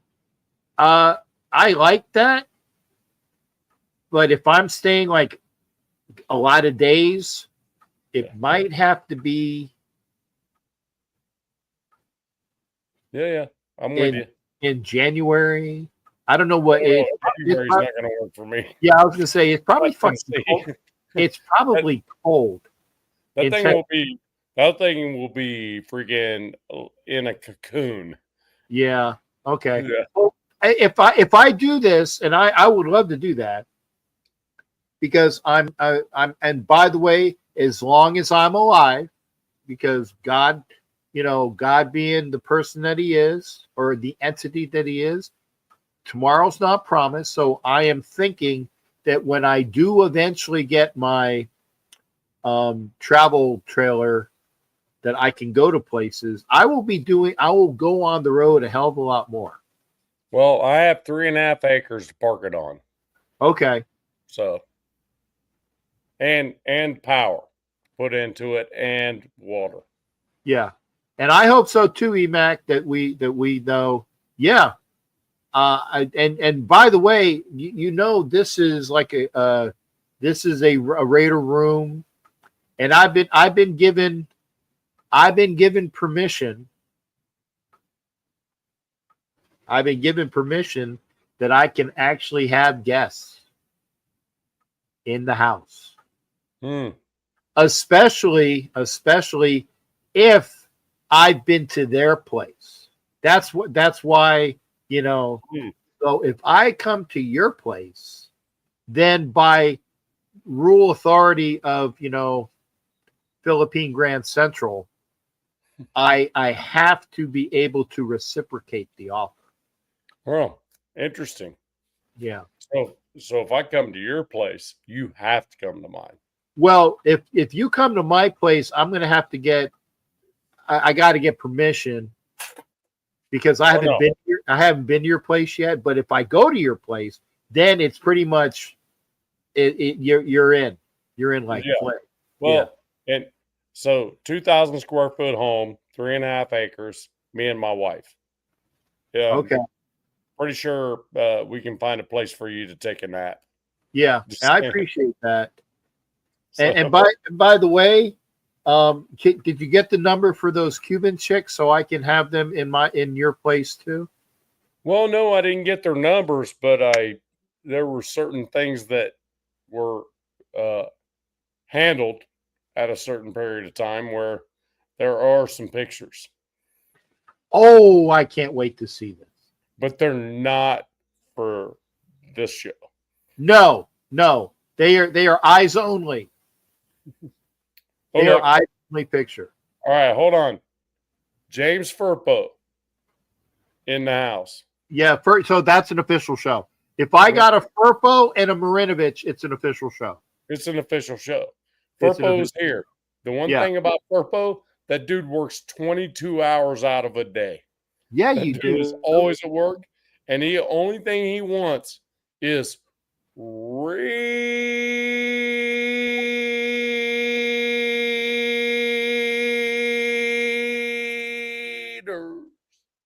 How long? Jimmy, I allow you to do that, and I'm going to say this. I love that, and I will be in the chant. But for those that don't know, that's a nice chant, and I'll get the chant going like when I'm on the megaphone, and I'll say, "Yeah, let's hear it," right, and I'll start it. But if the chant is already started, I'll let y'all for the most part scream your lungs out, because what I do, and this is just me, I'm not saying it's right, wrong, or different, it's just me. I give the biggest yarg at the end of it. I yarg. I yarg. And Buddy Bear, you are right. Said person has so many fucking bullshit thing.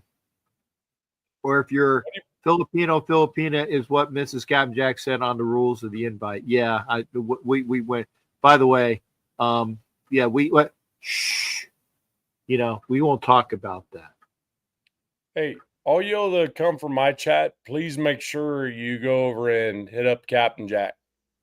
Okay. And if you're here, that's why I kept this $50 wonderfulness up. If you're here and you haven't already subscribed to Raider Shield Family, that's the channel you need to sign up for. Hey, Jack or Furpo, either one of you guys have the ability to put it in the chat, the link in the chat. Yeah. Because you guys have the wrenches. Yeah. And you said a gentleman was on Mitchell Renz's channel.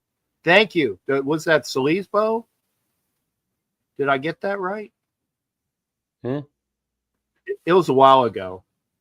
Oh, who was it? The one that stopped by Mitchell Renz's channel. Welcome by. Tell all Renz's people to come on over, because Renz has his good stuff of good information, but you get a chance to talk with me. Right. You get a chance to talk with me.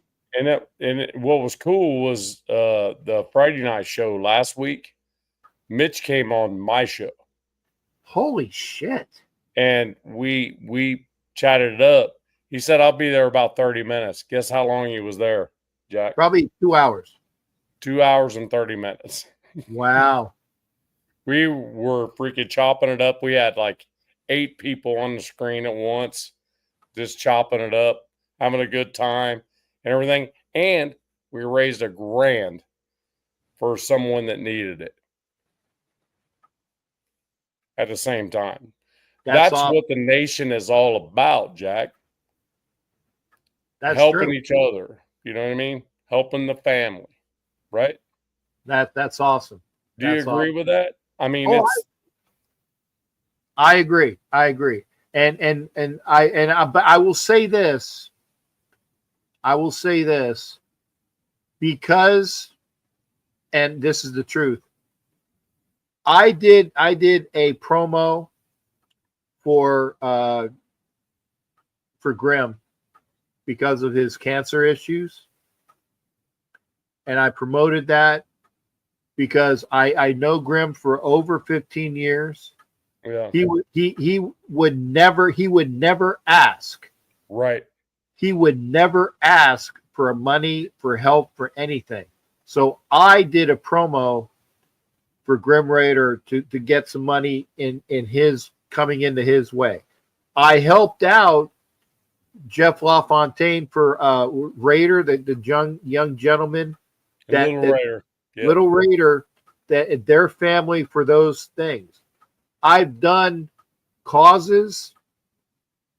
Yep. But Grim was the only one that I sponsored on my show. Right. And the reason why is this. I will support people. I will give money to people. I'll put the word out. Hey, if you want to help out, do this. But I get hit up for this person needs it, and this person needs it, and this person needs it, and this person. I'm not lying. No, and the minute that I knew it, I'm like, fuck. Yep. I can't do everybody. I can't do everybody. And I'm sorry. I will give money when I can for things, because, by the way, folks, I'm unemployed. Retired. No, I'm not even retired yet. I'm unemployed. I want to get to retirement. You're retired and employed. which is That's awesome. true. Yeah. Which is awesome. True talk. True talk. You're retired and employed. Right. I'm unemployed and not retired. There's a big difference. And by the way, Big Balla retirement a hell of a lot bigger than mine. Okay, I'm just saying, and it's deserved. I don't take anything away from that. People, what's the difference? It's a good step difference, and that's why I appreciate the fact. That's why that $50 Big Baller comment's been up here for as long as it is, because I appreciate that. And again, this shipmate. That's because you're a shipmate. That's right. That's this shipmate, and I will do things with shipmates. I will do things with people. I'm very pro-military. I'm very pro-military. I'm very pro. What do you call it? Pro-human. I'm pro-human. I'm kind of pro. It has its yeah. Then everybody here in this chat though, yeah, I'm all pro that. Yeah. Everybody and I want to keep that up. Yeah, Raider Transplant Angelo, Captain. We did a promo. Okay. The promo came out. Angelo did a promo for me. I ain't saying it, or I've said it right there. I didn't do it. I did it, but Angelo did it because he knows how to do it. Yeah. He knows how to do it. I don't know. He did all the work. I'm not taking credit for anything that Angelo does. Angelo does a shit ton of stuff. Right. And I gotta get I gotta give him permission to get back into the channel because I lost it when my StreamYard went down. But Kenna, you know where the link is? It's up there. It's up there in the comments section. Scroll up. Quit being a freaking. Quit being a bitch and fucking reach up there and find it. Yeah, find it. Find it. You know my new favorite word. You know what my new favorite word is, and I've said it a lot. Fuck twat. Anybody that is. I'm not saying Jack Kenna is. I'm saying Jack. Don't make me call you a fuck twat. No, Jack's good people. I know he is. Jack is awesome. I've had dinner with Jack Kenna at the name of that place with Twin Peaks. We've had dinner at Twin Peaks. We've had dinner. They were okay. We've had dinner at a Mexican restaurant, which was great food. We've had a dinner at an Italian place. I've had dinner with Jack Kenna at least 3 times. So I can thump just like the guy did in fucking Platoon. Oh, and then go like that. I can do that. Okay. So I thump my chest with Jack Kenna in a good way. Okay. So Jack Kenna's not a fuck twat, but do some work. He is kind of a pussy though. Buddy Bear says, I got this new theory. There's only one Chargers fan. I saw that. Multiple accounts to make it look like they have 5 or 6. Yeah, I agree. Oh, yeah, that's stupid. Yeah. And that's why whenever I figure out who that fucker is, block. And you can't hide illiteracy. No. You can't hide illiteracy. It's always the same. There will be something about a Pop-Tart or something about Pony Boy. and he'll misspell Jack Kenna's name. Yeah, and he'll misspell everything. Yeah. It'll be completely illiterate in the chat. That's how you know you got him. Can't scroll up for that. Okay, Jack, just for you. Oh, look. I'm spoon feeding you. Yeah. And by the way, Navman knows what spoon feeding what it entails, because that is when you are a certain individual that needs help, and it's like, oh my God, you're not doing any work. We will spoon feed you. We're just we're gonna Oh, see, there you go. Before I even put the link up, see, Jack, you can do it. You can do it. You can do it. Yo, hey, I love this connection with you two, man. I do thank you guys for both of you guys join in on Cap channel, on the Wild West show, like it was my son's 23rd birthday, which is crazy. Cap, going back in time, the first time we met, going to Trace Hermanas in Sacramento. Great. When you came out, it was my son's birthday. It's like, I try to get the wife and the kid, both kids come out and they're like, no, but we all met up with Cujo 916, your friends from Stockton. Yep. Yeah, that was a great time. That was a great time. You can say it. I had two good friends from Stockton. I had you there. I had Cujo there, and I had a bimbo. You can say it. I had a bimbo. Hey, well, I will say this: your bimbo was really cute. No, she was smoking, but she was still a bimbo. She was still, she was smoking. Yeah. You did pull a cute one, dude. I will say that. I was impressed. And for those in the nation, she had a black lace body outfit on, like you can see through all of it. And she brought out her little puppy too, a little tiny Chihuahua type dog. Yeah, it was a fucking purse dog. She had a fucking purse dog. I mean, really. He did. It was a purse dog. It was in a purse too. It was a fucking purse dog. Her homage to fucking Paris Hilton type shit. Okay. Oh wow. Yeah. Not so much. And and by the way, obviously don't talk to this person anymore, because I try to keep time with people that are worthwhile. Right. That's all I'm gonna say. That's the key. I'm gonna keep. If the person is not worthwhile, then see ya. And I know worthwhile people. Angelo, and I don't want to be you.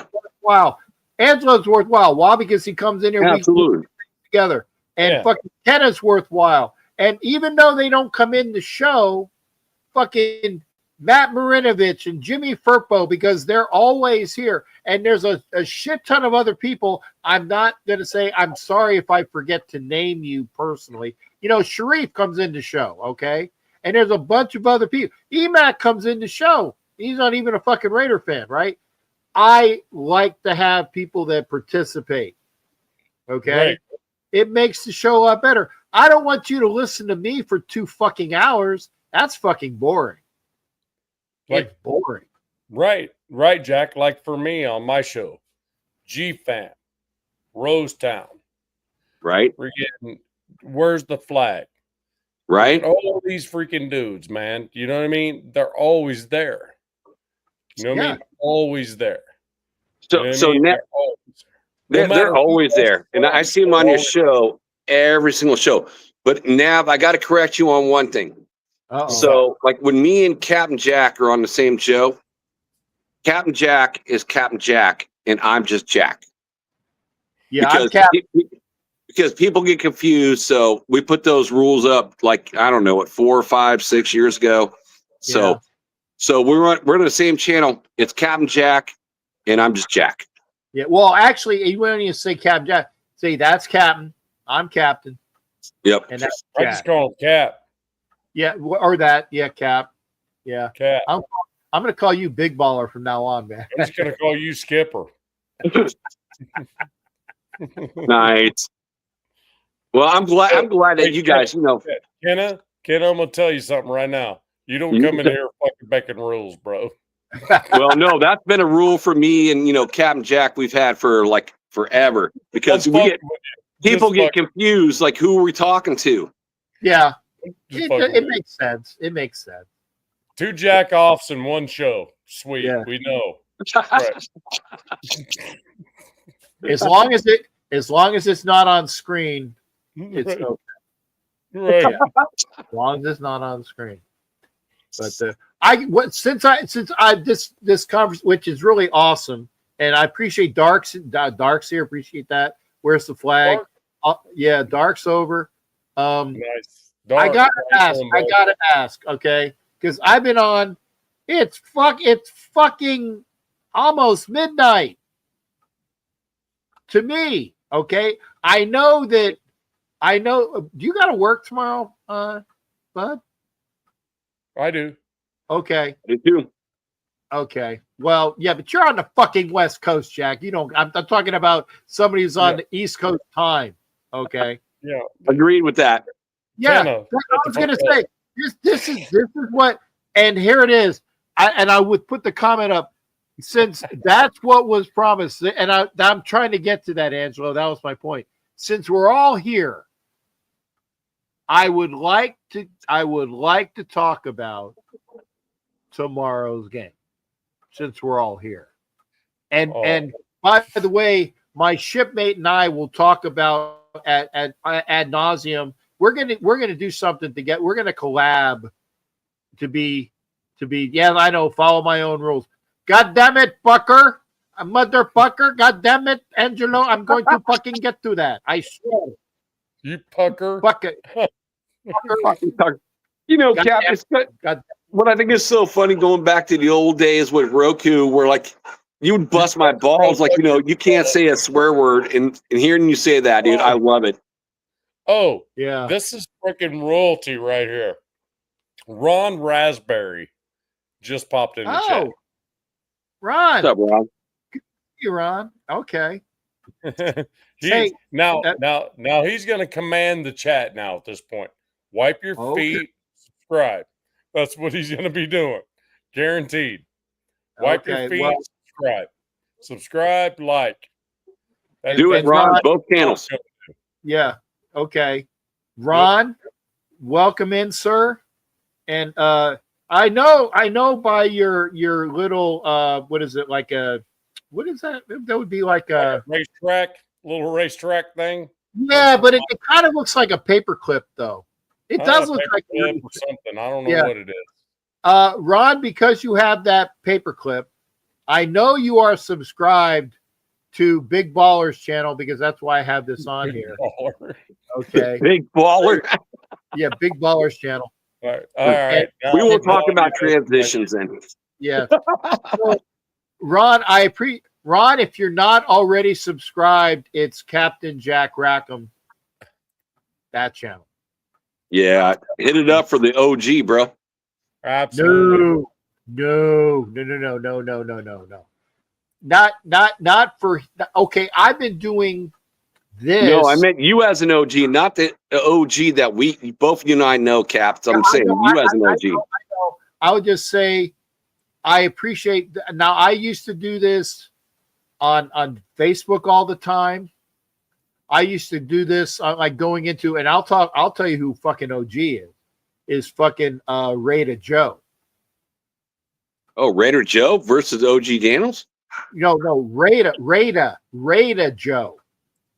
Raider Joe did the Raiders show in Virginia in fucking enemy territory in Richmond on the radio. Raider Joe did a Raiders show in Richmond, Virginia that was simulcast and went out to everybody. He has a show, a radio show, mind you, in Richmond, Virginia, talking Raiders football. So I got to say that, and I went on his show. Literally, I drove up and did his show one time because I was in the area. So I got it. So Ron and Seth and all the guys, I appreciate it. If you come over, because you got the little paper clip there, come over to my show as well. And what we'll be doing, I talk. If you can't fucking understand, I talk Raiders football. I talk movies when people aren't talking Raiders football. I talk no politics and no religion. That's all. Those are my stipulations. Okay. Yeah, there you go. Angelo, Raider Joe with Big Daddy Jose Delgado. Fuck yeah. That's it. Angelo, do you live again? I kind of forgot, dude. I'm sorry, I'm getting old. Are you on the East Coast too, bro? No, Angelo's in Vegas. Oh, it's in Vegas. Okay. He's in Vegas. Well, let's talk about the game tomorrow, because Angelo brought it up before he popped. True. Okay. And I'm staying up. Please come by. And I'm going to stay up. It's going for midnight. Fuck it. I'll do another half an hour or so, maybe more. I thank you, Cap, because you know what? That's something I didn't get an opportunity to talk about on tonight's show. So yeah, let's talk on your channel. No, let's talk about, because Peggy and I alluded to it, that there is issues with the offensive line. I'm more positive than she is because I'm an offensive lineman. Okay. I'm more positive than she is about the offensive line because I've played the fucking position. I'm not saying that she's wrong, but I think that the offensive line will be that much better because the players are that much better and the fucking coaching is that much better. That's where it is. And Matt Marino, the offensive coordinator too. Hey, thank you, Seth Milburn. Hit all of the bells and whistles so that the bells go like this. And I'll tell you, I'm on Sundays, I'm on Thursdays, and now I'm going to start being on Tuesdays and Wednesdays too. So you're going to see me Tuesday, Wednesday, Thursday, and Sunday, 4 days out of the week. Because the other days, can I get a quick there? Can I get a quick shout out? Fuck yeah. Ron Raspberry, you are now a wrench on my show. What? Thank you. Nice. He's now a mod on my show. Congratulations, Ron. There you go. That dude does a great job of freaking filtering out freaking dumb shit. People that we were talking about that have fucking 5 names and Pop Tarts. He came from Mitch's show. So that dude knows how to filter out freaking drama. Okay. Ron, if I see you over here, and by the way, the reason why I couldn't fucking make moderators because I'm using StreamYard right now. I had to go to YouTube. You have to do it on YouTube. On YouTube, and then I put people up. Yep. Then I put people up. So hey, EMAC, we're talking Raiders for a while. EMAC popped in. We're going to talk Raiders. We're going to talk Raiders for a while, and then we'll have other people pop in. But like I said, and they were saying that the starters are going to be there. That's awesome. Yep. That's awesome. I'm sorry. Didn't mean to derail. No. Fucking derail. No, Yep. Derail if need be. Okay. And okay. And that, thank you. And Big Dad, shit. I don't want to take your big baller thing up, but I want for the back. Take that off. No, because I want people to be able to, like I said, if you're not a member of the Raider Shield family, I'll just read it out, okay? Matt Marinovich's comment. Meredith will be the center for the preseason, and JPJ will be starting center for week 1. More, possibly, maybe, more than likely, yeah. But here's the thing. You want the best 5 guys out there. Right. And if JPJ needs to play right guard to get Meredith to play center as the best 5 guys, because maybe JPJ's right guard is better than Meredith's right guard. I get that. So if that's the reason why, if Meredith plays a better center with JPJ as his guard, then JPJ plays center with Meredith as the guard, you're playing the best 5 guys. Okay. Well, and I got also, yeah. Go ahead, Nav. The line blocking assignments, that's important. It is. So and also the polling. So the JPJ pulls like a freaking crazy motherfucker. Yes. When he pulls out, he destroys people. He just runs over him. 1, 2, 3. It's like a video game. So I can see where Pete would be like, let's let him just be a pulling freaking guard. So you can put him left guard or right guard, either one, just depending on where. And the weird part is if you make those adjustments where he can be right or left guard, who in the hell can scheme for that shit? And that's the thing. The dude just annihilates people. When he goes to block them, he annihilates them. Like what we saw in several games last year. As center, he would go up the line, annihilate the nose tackle or defensive tackle, and he would look around and see what guard do I need to help and go destroy that dude. You know what I mean? So I can see where he's thinking. It's kind of like, man, he'd be, as a pulling guard, that's an all-pro. As a center, he's a Pro Bowler, no question. But where's his potential? Where's his highest potential? So Center. I'm not gonna argue with what Pete is thinking and what Rob's thinking. Rob Leonard's probably thinking, man, he might be better at guard for this team, what we have now, because we have a running game. Finally have a running game. Right? That's just my thinking. But I think it's them moving chess pieces around, to be perfectly honest with you. We don't need to freaking set our minds on something at this point. Well, here's my thing with all this. Like, I get it with Meredith being at 290 pounds. He was one of our better, again, we had a light offensive line last year, getting kind of pushed around. When we play against guys like Chris Jones, right, we're getting kind of pushed around. So I understand why you want to bring Meredith to center. I thought he was better than Parham. And what I'm hearing, again, from a channel that Nav and I, we respect and watch, it's and then going to the Raiders.com and seeing Parham at 332 pounds. I'm like, where does that come from? I mean, that's Raiders.com, right? Mm-hmm.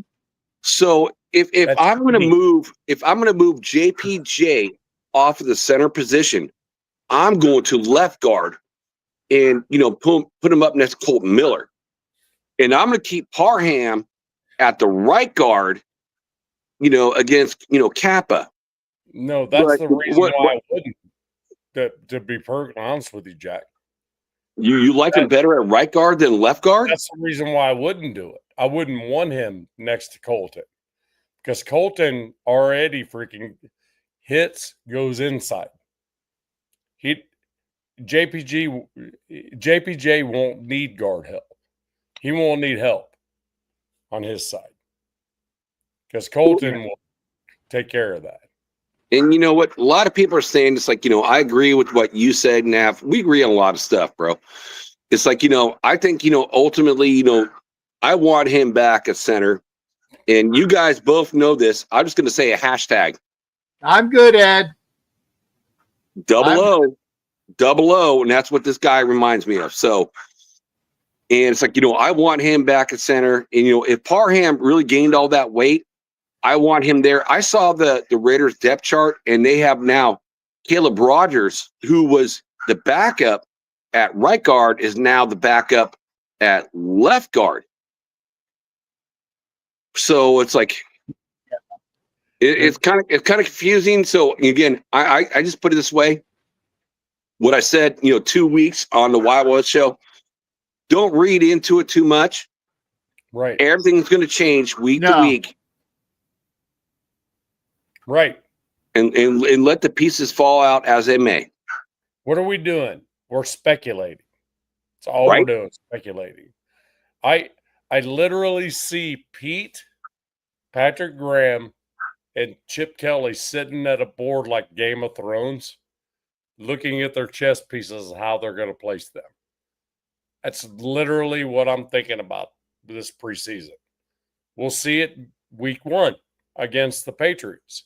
And against the Patriots, week 1, I think what's going to happen is we're going to expose Robert Spillane really quick with Bowers, Mayer, and Ian. There's no way this freaking dude, 13 personnel, just freaking kill freaking Spillane's will to live over the middle. That's what I'm thinking. If I were the coach, I'd just be wanting to make him regret that shit. He should know better, but he ain't. I would love to see Spillane just get destroyed over the middle. Yeah, and not that sorry, he's not. I'm sorry, Jack. He's not a Raider anymore. I mean, I loved Robert Spillane when he was wearing 41 and was the greatest thing since Phil Villapiano wearing that number, obviously.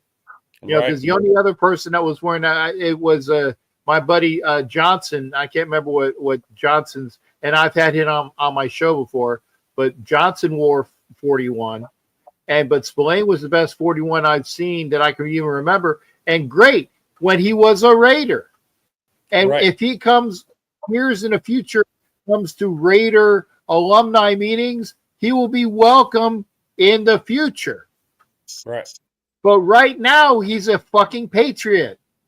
Right. And I will call him by the way, I will call them the Patriots now because most of the Patriots are gone. Okay? Right. The Cheatriots are gone. They are the Pats again, or the Patsies. You know, we'll do that. But I won't call them Cheatriots anymore because that whole thing is fucking gone. Right. So, Spillane, love you when you were a Raider, but you're a Patsy now. Hobbs is a fucking Patsy who, by the way, had surgery. Okay. Okay, cool. It doesn't and like Matt Marinovich says, if Spillane is out there at linebacker and he's going to have to go up against Bowers, good luck, Spillane, on that. Yeah, or Mayer, because people keep forgetting about Michael Mayer, and I know that you're not going to forget about Michael Mayer, Jack, because neither will this guy right here. Nab's a Notre Dame fan too. Right. You're a Notre Dame guy. So Michael Mayer. Yeah, MEMAC, we did have the money to keep Spillane. But if a guy is worth here, I'll make it real easy for you. If a guy is worth 25 cents, easy math. If a guy is worth 25 cents and he wants to get 45 cents on his contract, you're saying, dude, you're only worth a quarter. We're not paying you the extra 20 cents. And go find it. Good for you. But we got a player that can come in that's worth the quarter. He's probably worth 30 cents, but we're only paying him 25 cents or 30 cents. That's the point. Be what you're worth. And you're going back to the old days when Tootsie Rolls were like, my mom said I can buy them for like 1 cent and I was buying them for 10 cents. So that's kind of funny. But I am a Spillane guy, so I can understand what the nation is saying because, I am a Spillane guy. And, I'm a Josh Jacobs guy. And so I get it. I'm a Derek Carr guy. So I understand what the Raider Nation is like with players that you do like. Yes, I do understand like what we got in return. We got like 4 linebackers for the price of Spillane. But the question is like, if you're going to exceed and excel and you go to that next level, you have to have those next level players. So I can't be angry with the nation or like anyone that says they like Spillane, but I am super happy that we did not sign Stafford. My God, Stafford's hurt. He's not even playing. I mean, that's another guy. Like we got Devontae Adams for a first and second round pick. We took Christian Wilkins and signed him to this huge contract. And then now we're hearing like we wanted Stafford. And now he's not playing. He's on a PUP list. And that's I'm so happy we got Gino. And Kenna, that's what's funny. The funny part is when Devontae was a Raider or wearing the uniform. I like how I quantified that too. Yeah. He said he hated Jimmy Garoppolo. He did. Hated the hospital Hated balls, him. the Hated high him. throws, hated all of it. He won Now- AFC 12. Now he's at the Rams, and guess whose quarterback's going to be? It's Jimmy Condon. Oh, loves him now in the press conferences. Loves him. He's great. Yeah. Devontae Adams is garbage. He's done. The done deal with this dude. Yeah. Fuck him. Anyway, were we talking about the Seahawks versus Raiders? Yeah, let's go back to Seahawks versus Raiders. Let's talk about that. It'll be fun because I never got any opportunity to talk about that on a Wild West show tonight. So I do want to ask a question to the chat though. EMAC, you're the lone Seahawk fan here. So who are the 4 players in this game that you think that can hurt the Raiders? Good question. Not including Sam Darnold, because he does have the potential to hurt somebody. Mm-hmm. I like that. You're a Seahawks aficionado. Yeah. Who are the 4? And by the way, of those people that you mentioned, because we'll look for them in the game tomorrow. By the way, I will be doing the show when the game is on TV. Okay. I'll be doing the show when the game is on TV. I will broadcast what's going on. Okay. I might not know all the names and numbers, but I'll give you what the fucking plays are. I'm not showing you the fucking channel because I'm not going to get a fucking YouTube strike. I will do play-by-play. I know how to do play-by-play, folks. I was a play-by-play guy a long time ago. You guys know if you watch this channel, I'll tell you what the fucking plays are, or when we're watching baseball and shit like that. Hey, Okay. Jack, can I go back through the chat here? I just want to throw some stuff out there. There's some funny shit. We got Pratt, White, and Roberts for less than what we were spending on Spillane. Exactly. That's what I just said. So I'll take a 3 for 1. There was something up here I wanted to. Oh, where's the flag? We call them WTF. So when you see where's the flag, just call them WTF. WTF. Yeah. Devontae's a bitch. Can't keep our name out his mouth. Love it. Remember, Adams got 16 touchdowns. He did. And he wasn't happy with that. So just saying. Yeah. Yeah, he wasn't happy with 16 touchdowns, bro. But he was the only one. Because to keep him happy, you had to fucking feed that bitch. So good luck with that fucking diva ass motherfucker. Anyway, so Tay would love to play with Gino. He just had to wait another year. Exactly. If he waited another year, Gino, boom, you're good. Then we didn't have to fuck around and find out. As a Raider in 2022. Okay, got you. Mitch said he's the kind of person to steal your wallet, then help you look for it. Oh, dude, that's the one I was looking bueno, for. Dude. Salute, brother. Seth, great job, man. That's amazing. Yep. I watch preseason, so I don't know. You don't watch preseason? You don't know? So, EMAC, all I'm asking is, who is the your top 5 players on that team? Yeah, because Darnold's 1, so you got to give another 4. Oh, that's pretty sad.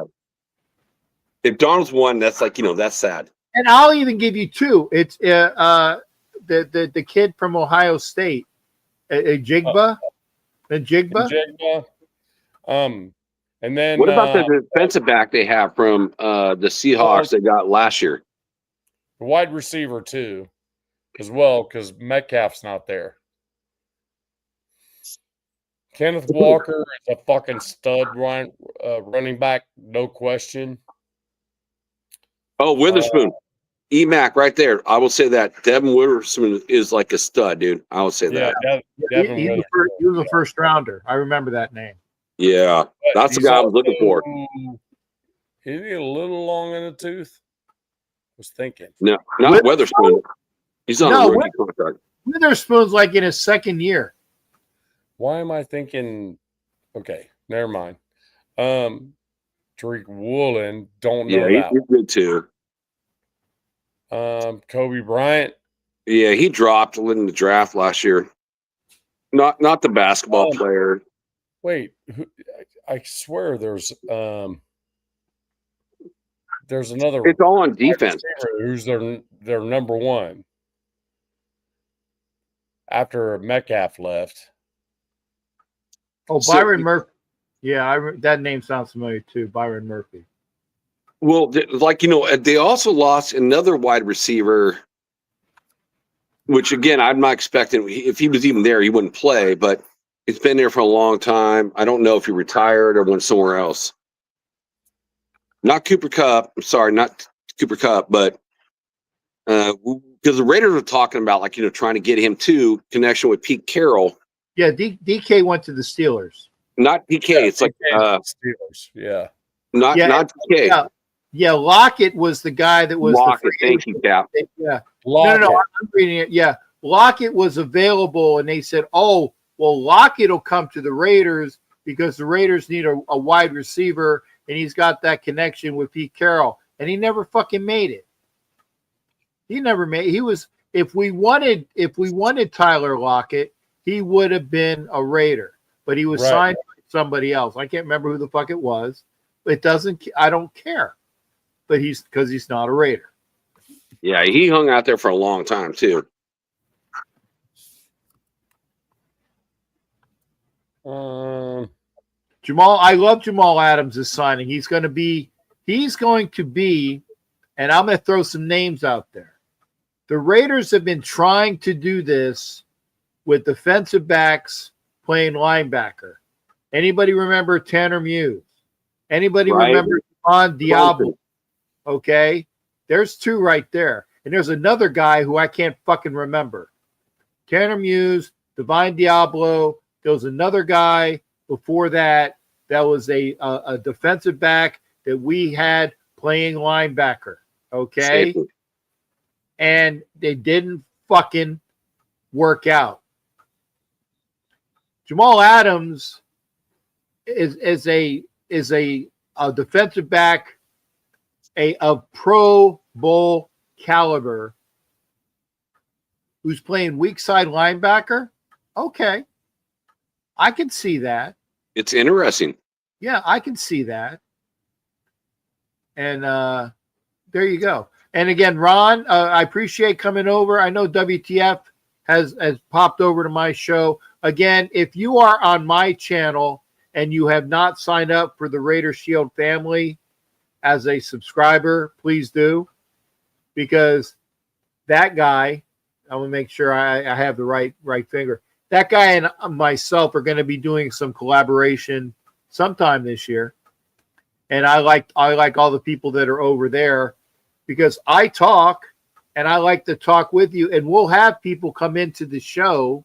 Now, here's the thing, though, and Jack knows this. I try not to do more than 3 people on a screen at one time.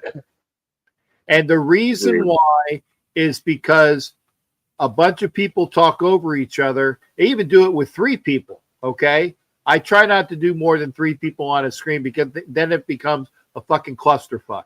And I can't have that. So there you go. That's what I do. Go ahead, sir. Tyler Lockett retired? Is that right? Yeah, I'm sure it probably could happen. So that brings up like a really interesting question. So for you gentlemen and everyone in the chat, think about it. Last year, Corey Bennett, Jack Jones, gone. We got our starting safeties gone.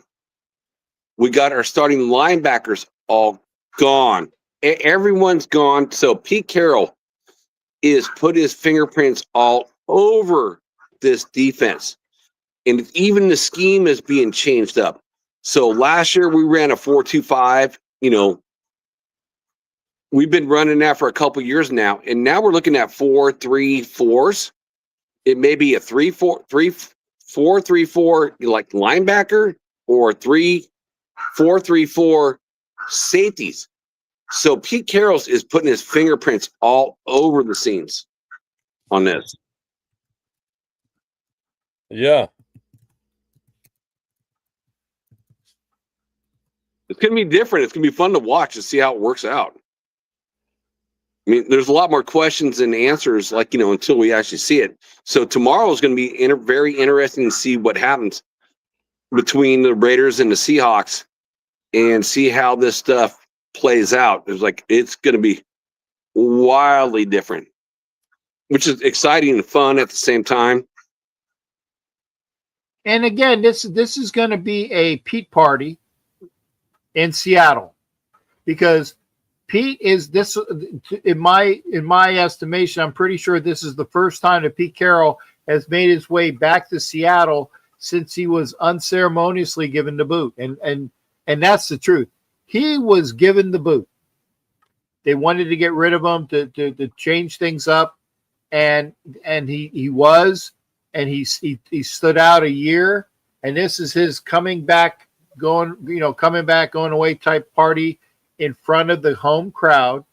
And you can't tell me that the fucking NFL didn't plan this shit deliberately. The very first preseason game for the Raiders with Pete Carroll as the head coach, going back to Seattle. Come on, that's fucking obvious to me. Okay. And by the way, I like what God and Family said. Okay. What the fuck? Antonio Pierce, the guy who lives and breathes, I'm a Raider. I'm all that. And I'm all about the silver and black. I'm all about the shield. I am Raider I'm fucking Raider from Jump Street. I'm a fucking hood Raider. I'm an LA Raider. Well, then what the fuck are you doing in fucking Kansas City? Yeah. Get a JOB. Linebacker coach forever, bro. Linebacker coach forever. And is that as like a day? He was a chief for a day, or is he coming in for a job interview? I don't care. Well, look, at Cap, Nab, I'm Jack. That's Cap. So Nab, Cap, it's like, you got to look at it back in the Newark Giants days when Spiano was like, their defensive coordinator. No, Spag. Yes, Spagnola. That's what I meant to say. I'm sorry. So it's like he's bringing him in. He might be a linebacker coach for them on a Super Bowl winning team with the New York Giants. So he could potentially get a job there. And I honestly, I wish him the best, man. No, okay. Because he is a Raider. So I wish him the best. No. Let me rephrase that. Okay. If he's going there for a job, that's great, because he needs a fucking job. Right. If he can use his familiarity with Spagnola and use that for a job as a linebacker coach, great, because that's what he should be doing there. That's what he should be doing there. But I thought it was like when Gruden goes, and I don't even fucking want to get into Gruden coming into fucking Detroit Lions camp wearing all that shit as a guest. If you're there as a guest, fuck you, AP. Yeah, that's great. If you're there as a guest of Spagnola, fuck you. If you're there to get a job, I'm all for it. You understand the difference? You understand the difference behind Wear that? the colors if you're going there for an interview. No doubt. Yeah. Hey, motherfucker was never a Raider, bro. Who? AP was never a fucking Raider, dude. He was a rah-rah fucking cheerleader, dude. He was never a fucking coach. Well, Nav, you know what? I love you, bro. It's like, we agree on like, probably about 99% or 95% of the time. But, I'll never forget, like, seeing some videos of him when the Raiders were playing the New York Giants. And he's like, remember his teammates is like talking smack against the Raiders. Like, man, that's my team I grew up with. So don't talk smack. Just stop. And dude, I was like, wow. I was impressed. So I will give AP his props. He did well for what he was for the Raiders, and taking a team after letting a potential head coach go, and he was a rah guy and got us to potentially to the playoffs, but we fell short. But you know what? He's not an X's and O's guy. That's not his game. Right. Yeah. It's exactly what we're saying. You just made our point for us. What me and Cap were saying. Like, look, dude, you're not a head coach. Not yet. He got brought to that forefront way too fast. I agree with that. It's like, but I'm not going to say he's not a Raiders. If you're once a Raider, always a Raider. I have certain players I deserve that too. So it's not him. Is Antonio Brown a Raider? Nope. Okay, then. Was the other AB a Raider? Nope. Was Randy Moss a Raider? Nope. Okay. Oh. And I got a couple more. I would beg to differ on the Randy Moss thing. I was going to say at least, and Jack, I'll tell you what. I used to share your opinion, and Randy Moss, and I will tell you the source because normally I keep sources to myself, but right. this is from what would you consider Stuart Schweigert a Raider? Oh yeah, Cap, you know this from back in the old days, dude. Like way before most YouTubers, I would go on his show and I'd bring up Randy Moss. I got kicked off twice. Right, and you know the reason why? Because I said anything against Randy Moss. And do you know the reason why? Because I said stuff against Randy Moss. And do you know the reason why? Well, then tell me. Answer my fucking question. I'm trying to answer your question. No, I got kicked off twice on the show. But there is a reason why. That's what I'm saying. If you bring up Randy Moss to him and he kicked you off the show, that it's was their teammates. That was no, it's more than that. They were teammates. No, it's more than that. It's more than that. The reason why, Jack, and this is what I'm fucking getting at, and I apologize for getting pissed off at you, but ignorance is a fucking push button with me. And I'm sorry, I love you, brother, but that was ignorant.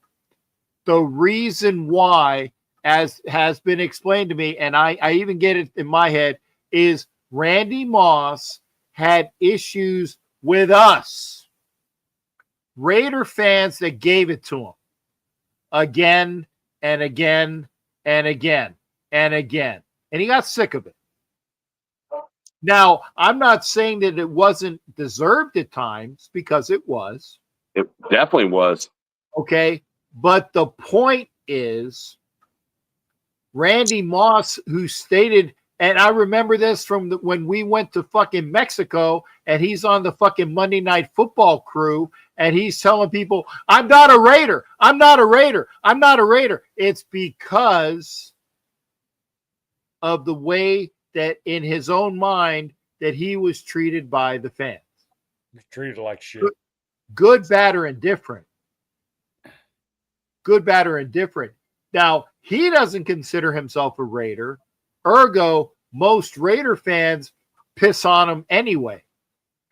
But that's the reason why. That's the reason why if you bring up Randy Moss's name, and to that point, I'm like, you know what? I still don't like him as a Raider. Nope. Same. I don't like him as a Raider, and I don't consider him as a Raider because he himself. Dude, what does did I not- say wrong? It's like, honestly, it's like, look at it. It's like, you don't consider him a Raider. I don't consider him a Raider. Nab don't consider him a Raider. But So then, I'm sorry. But you didn't answer the why. You didn't answer, and I asked you 3 fucking times. I asked you 3 times why, and you didn't answer the why. That's why I was pissed off, because there's a reason behind that. Okay, I would say this. At the time, the organization was not prepared for Randy Moss. Was not prepared for it. So we didn't have the weapons to provide Randy Moss the ability to be Randy Moss. So therefore, he got heckled as him being the problem. He wasn't the problem. But I will tell you, I've met this dude in person, and he's not that guy. He's not an asshole. He really is not. He's actually a good old boy, Southern boy. He really is. And the thing about it is, I don't blame him for not wanting to retire a Raider or to not be a part of the Raiders. I don't blame him. Or to not have your Raiders uniform on the fucking commercial where he showed every fucking NFL team that he was on. He had the Niners. He had the Vikings. He had the Patriots. Every team, because of that. Now, Ron, I'm looking at what you were saying. He shouldn't have come to the Raiders. At the time, he wanted to be a Raider.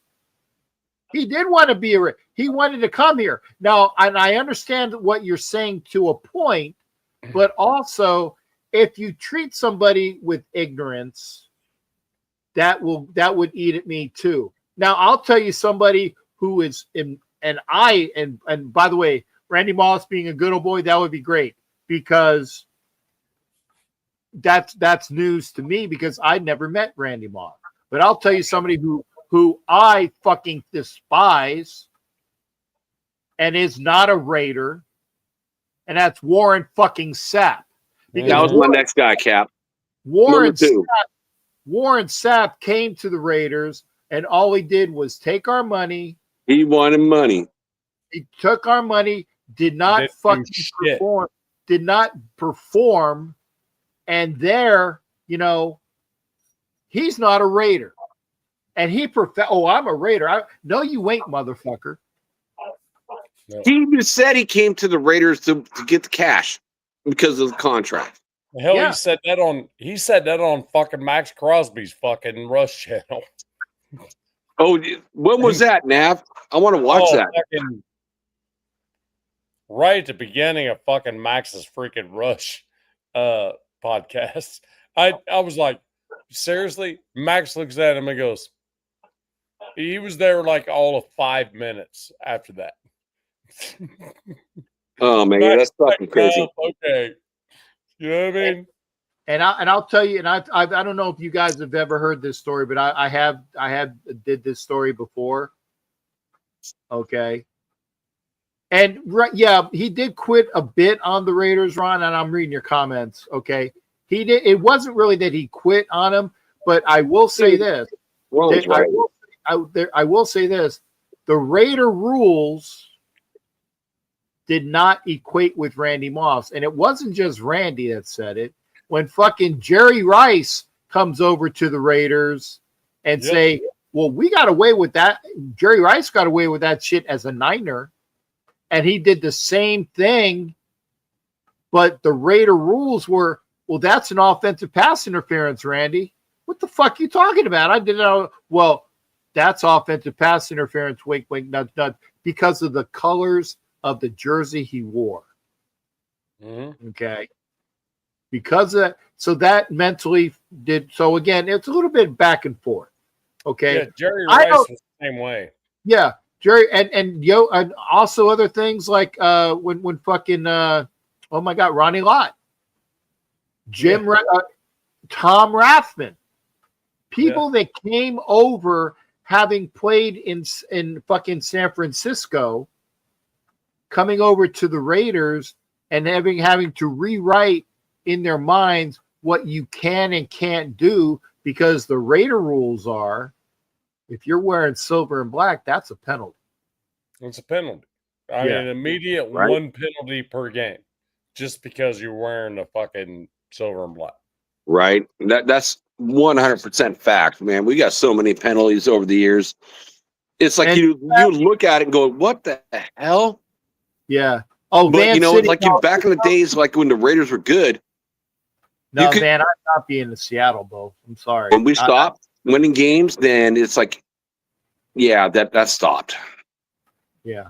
So just to go back to yeah, fuck Warren Sapp. I'm sorry. Bottom line, fuck Warren. Yeah, I'm the same way, Cap, with Randy. So that's why I got kicked off of, like, you know, on the show a couple times. And again, one of the old school dudes. Yeah, go ahead, brother. If I may. So this is not an argument. This is a difference of opinion. That's all it is. So in the chat, so you guys know, this is not an argument. You know, several times on my show, it's like, yeah, these guys hate each other. No, we don't. It's a disagreement. It's all it is. No, I love these boys. But the thing about it is, when we get to week 1, we will know. But until then, we're not going to know. It's as simple as that. Because we got to cut down to 53. I mean, damn. You look around at all these folks we have on the Raiders right now. Damn. We're 97 and 95, 94. We got to take that to 53. What's up, AP? All the stuff you're looking at right now, JPJ moving left and right. You know, Jordan Meredith at center. All this other stuff. I mean, all that stuff is the stuff we need to be doing. We need to be creating competition at every position, regardless of who you think is going to be there. Because this is Pete's first look. So, Jacorian Bennett, gone, right? Cool. Doesn't fit the freaking mold, apparently, right? So, we had to need another position with Wilkins, right? So that was a dude that was marketable. Now, granted, weird type deal because he's still in his rookie deal, right? Very weird.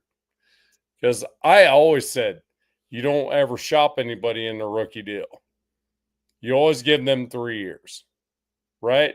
So I'm like, that's kind of weird for the Raiders to do. Raiders always hold on to people longer than they need to. Yeah, they're unique. Kind of unique.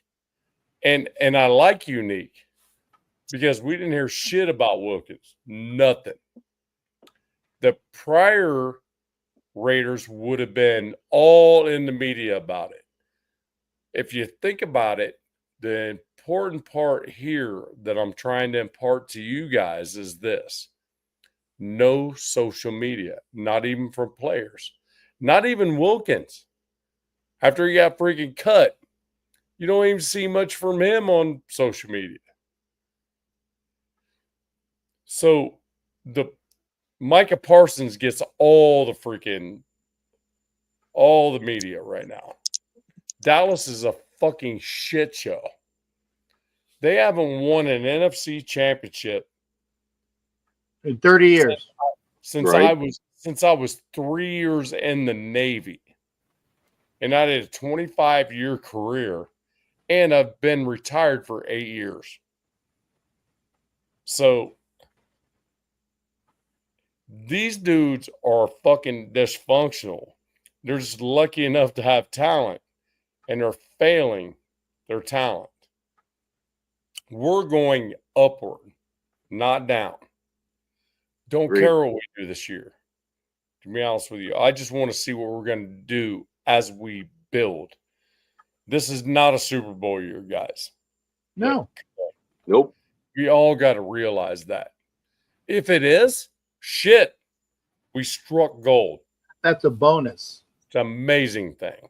That's a bonus. Hey, Ron, I got to ask you, because I know you're a tried and true Raider fan, and I asked this of some people. Okay, I like to know: have you seen in your lifetime? Have you seen a Raiders Super Bowl win? Ron Raspberry, he has. Okay, but see, I don't know that because I don't know what his age is, because there are people that profess to be, and unfortunately a lot of them are okay. Ron, okay, so Ron, the last Super Bowl win was when not a win, yeah, exactly. Okay. You saw the win in Super Bowl 18 in video. Now, I'm not calling you you're not a real Raider fan. Right. I'm not saying that. So please listen to me when I say that. I applaud people that are Raider fans and they're thick and they're staunch and they're by the book. I'm a Raider fan, and they thump their chest and they're not bullshitting about it, because only you know if you're a fucking bandwagon fan. I can't tell you if you're a bandwagon fan or not because I don't know you. Only you know yourself. And if you call yourself a real Raider fan, I applaud you. And I thank you for being a member of that family that we have. Okay. But if you've never seen a Super Bowl win, that's a bonus, because you've logged into this shit and you haven't even had the positives of going and seeing that victory. Okay, that's great. I love seeing my last Super Bowl win was, well, actually our last Super Bowl win period. Okay, my last Super Bowl win, I got thrown in a pond because I was the Raiders fan in college, and all the rest of the fans, people on my dorm room, were fucking Dolphin fans that said we were going to get our ass kicked by the team that kicked their ass the year before. And it was great having a bunch of guys have to, and I'm fighting them all, and there's like 6 guys that it took to get me down the stairs, out the door, and threw me in the pond. Yes, there are alligators in ponds in Florida, folks. Oh, okay. Yeah. Lots of alligators in ponds in Florida, and they threw me in the pond at the University of Florida. What's the Florida logo? It's a fucking gator for a reason. Yep. Okay. So they threw me in the pond behind my dorm because I was a Raiders fan, and they were pissed off that the Raiders kicked the fucking Redskins' ass after, and then most of them were Dolphin fans. Okay. Right. So I deserved it and I loved it.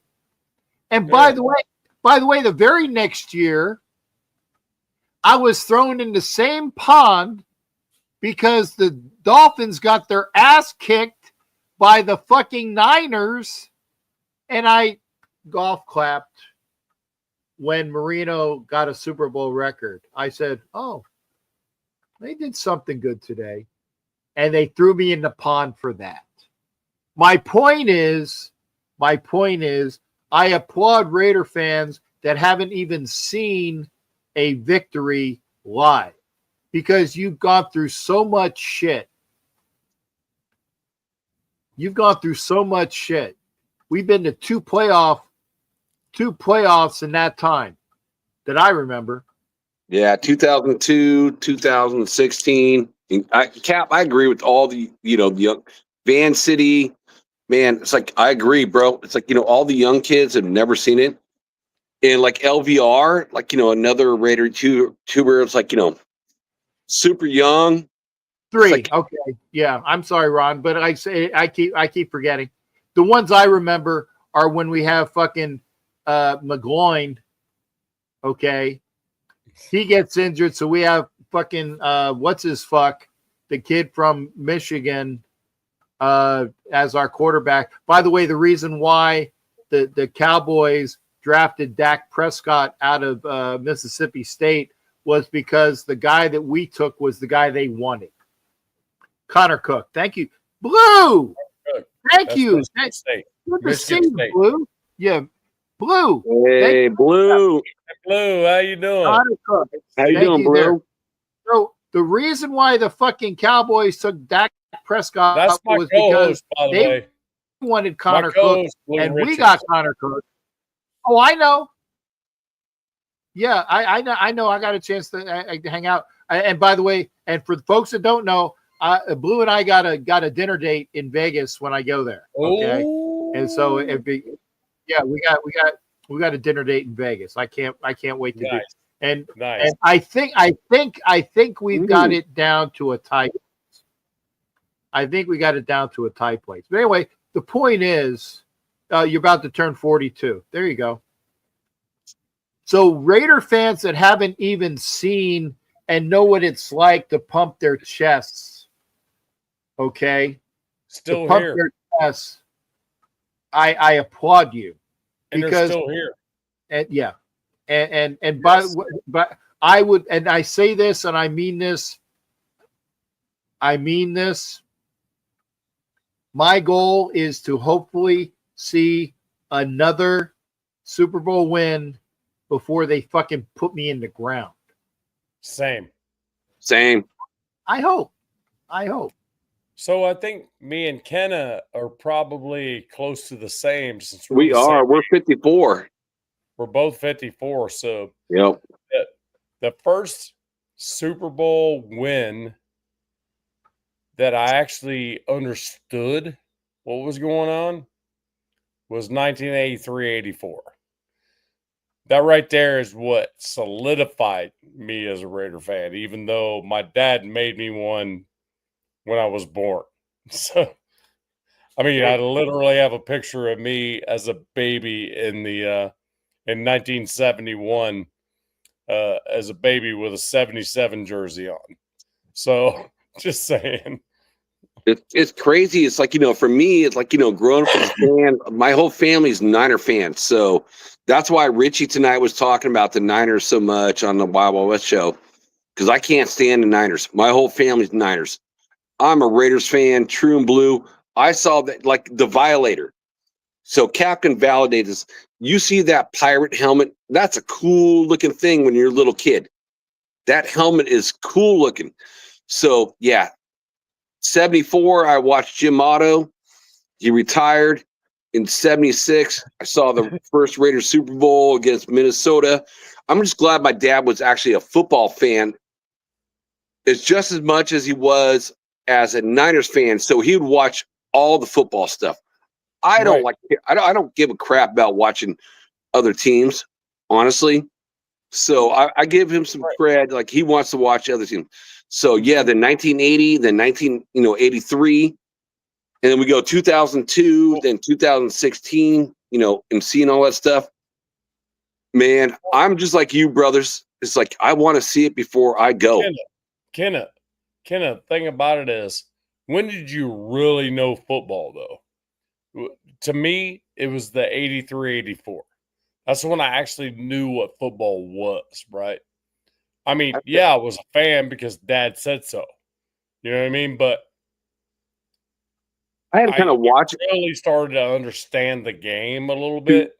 To truly understand, like watching players and then kind of like understanding. It's like, again, we all go back. There was no TV, right, for this stuff almost, unless you're watching the game. It was a black and white newspaper. And I'm reading box scores, and I'm reading, like, who did what. I would say probably 1980 was the first year that I started, really kind of reading it. And like, I started following, but that Super Bowl, though, 83-84, though, is where you truly understood what was going on, right? But I would read stuff like on the older teams too. It's like, No, I'm talking about the Super Bowl part. Yeah, I think it would be 80. 80 was probably the first year. No, but the Super Bowl. No, I'm talking about 80 Super Bowl. 80 versus the Eagles. Yeah. And then it's like, in the 83, I totally understood it, but I thought we were going to get crushed. I mean, I thought we were going to get I don't know smoked how you against thought the that. Redskins. I didn't. I I like, did. I thought we were going to get smoked. And Marcus Allen, the most iconic run I've ever seen in my entire life for any Raiders players. Like maybe the Bo Jackson against Seattle was pretty iconic, but it wasn't a Super Bowl. So yeah, right. Exactly. That was Marcus was freaking in a whole nother fucking world. Hey, 23 Bob Trejo does have some positive things going on. I might have the number. I might have the number wrong, but I know it was Bob Trejo. Yeah. So I mean, you think about some of the offensive linemen we've had, the Wisniewskis. We've continued to have Wisniewskis. We've had, you know what I mean? Some of the just some nasty offensive linemen, and I think JPJ is one of them. right, Just nasty, and I think that spreads left and right across the line. You know, so he's just nastier than hell. When you have at the end of last season, actually had refs warn him for being too aggressive. He's like, "Is that a penalty?"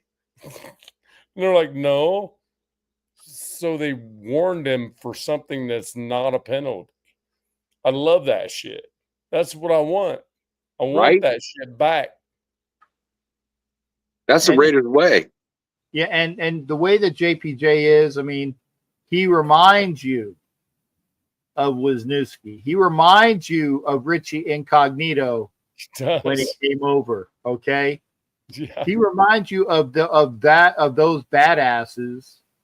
You know that you know it was, and I would say Wisniewski and Incognito more than anybody else because We'll add one other player in there, Cap. You know who I'm talking about. Add him in there. Of course. Okay, but you know what? I will say no, and I'll say why. Because Jim Otto was undersized. Yeah, 265 back in the day. He wasn't undersized, but now he would be. Yeah, but that's what I'm saying. JPJ reminding me of Wisniewski and Incognito by the size and bulk. Okay, Jim Otto. Even back in those days, 265, he still was undersized. I mean, honestly, granted, they didn't have all of these big, but look at all the guys that he played next to. Oh my God, yes. You look at right, and Jim Gene Otto, Upshaw, Art Shell, and he had two other Hall of Famers on the other side of him too. Right, and by the way, if you go left tackle to right tackle at one time, okay, you have a Hall of Fame offensive line. It's never been done before, and ever since. Yeah, but remember though, you got to go Shell, Upshaw, Otto, and then everybody forgets that Mix and Bob Brown were the right guard and the right tackle across the line. A Hall of Fame offensive line. Now, granted, the other right guard and the other right tackle of renown for the Raiders didn't make the Hall of Fame. But if you go Hall of Fame offensive line from left tackle to right tackle, and if you throw in the tight end, okay, Dave Casper, although he wasn't around at that, but still, you can go across the line. Blitnikoff and Branch at receiver. Okay, that's what I'm saying. You have a whole offensive line with the receivers and the tight end. So I have a fun question to ask you guys because you guys already know this from me. So who was the first player that you remember as a child? For me, again, you guys know it's Otto. So for you guys, who was the first player that you remember out of all the Raider players that stood out for you? And it brought you into adulthood and you keep remembering this certain player. Easy. I would not be a Raiders fan if it had not been for George Blanda. And the reason why is George Blanda's either great nephew or nephew was the one who told me about the Raiders. He said, my uncle plays for the Raiders. You ought to check it out. And Alvakazi, I see you, brother. I'm going to bring you in as soon as I'm done with this recitation on George Blanda. He said, my uncle plays for the Raiders. Check him out. And this was in 1972 when the Raiders was the premier NBC, because NBC had the rights at the time for the AFC. NBC's 4:00 game almost every week was a Raiders game where the Raiders were playing somebody because they were the premier AFC team. And it was Kurt Gowdy, and it was I can't remember what the stat guy or the color guy was.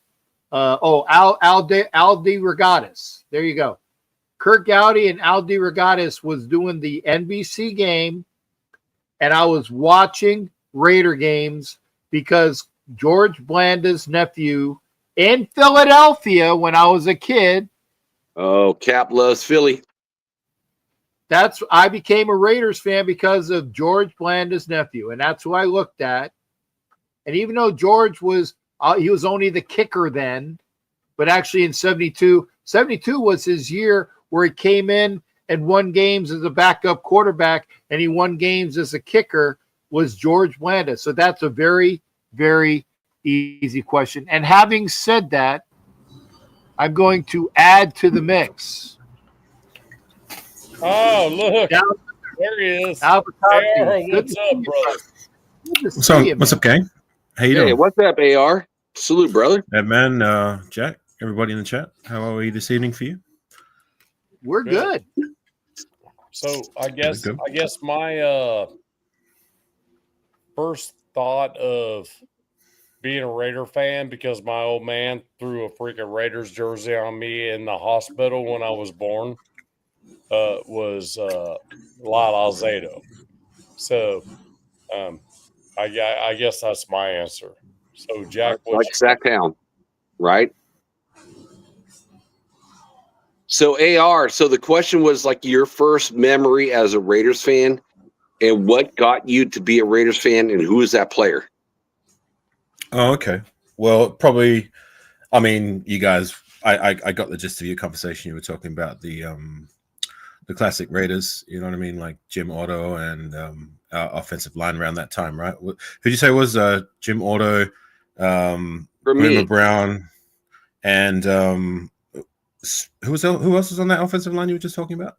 Well, we were saying that if you go across the line from left tackle to right tackle at one time, because people forget that Mix, who was mostly a Charger, was a Raider at the very end of his career, and that Bob Brown was a Raider at right tackle before John Vella came in for him. So if you go across the line at one time, left tackle to right tackle, they had a Hall of Fame offensive line.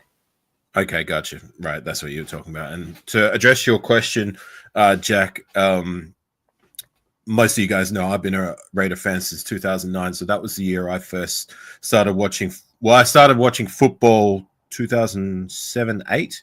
And I started to learn the game, and then I was like, well, you need a team, right? So I started to watch some documentaries, and I found a documentary which was the top 50 rivalries in sport, and the number one was the Raiders against the world. And I was like, okay. So I was intrigued by watching that, and it was talking about how the Raiders did things their way, the Al Davis way, how they were the bad guys, the outcasts of football back in the day. I'm like, okay. And then the first game I watched was 2009, the season opener against the Chargers, Monday Night Football. So that was Tuesday morning for me. They don't play too many games on the cable service at the time because I was watching cable before streaming services were available. And it just so happened that the first Monday Night Football game that I would sit down and watch was the Raiders, and they played at the Oakland Coliseum. I will never forget that game. We got them 3-and-out, and I just remember seeing the scenes of the Coliseum, all the fans going crazy and buck wild, and that's what consecrated it for me. I was just, I knew at that moment, I was like, yeah, I'm a Raider. And I've been a diehard Raider ever since. And as far as player goes, like the first player that I gravitated to was, because of that said game, we had just made the trade for Richard Seymour, and he made a few key plays during the course of that game, and he, embodied that Raider way, that image. He was a bad mofo back in the day. Yeah, so no doubt. Richard Seymour was the first Raider that I came to appreciate, and then my first jersey was Darren McFadden. So that's my answer. Awesome. 15 years and I'm still here. I wish we'd had Seymour a little longer. To be honest with you, I wish we'd have got him earlier. Right, yeah. But he was still he wasn't as great as he was as a Patriot, but he was still great. Like, he was still a good Raider during his time here. Agreed. So I definitely appreciated Richard Seymour, and I'm still waiting for our interior to bring back that excellence that we once had when we had the likes of him and Tommy Kelly, and even before that when we had like names like Chester McLaughlin and Darrell Russell, and that, like, our interior has just been woeful since those days. And here we are still waiting for another name besides Adam Butler, right? Because we've just dismissed Christian Wilkins for. Did we not lose? Did we not lose Seymour and somebody like Wilson at the same year? I'm sorry. This is why I say I only like to have 3-on-1. Give me Sam Adams, John Perella, Grady Jackson.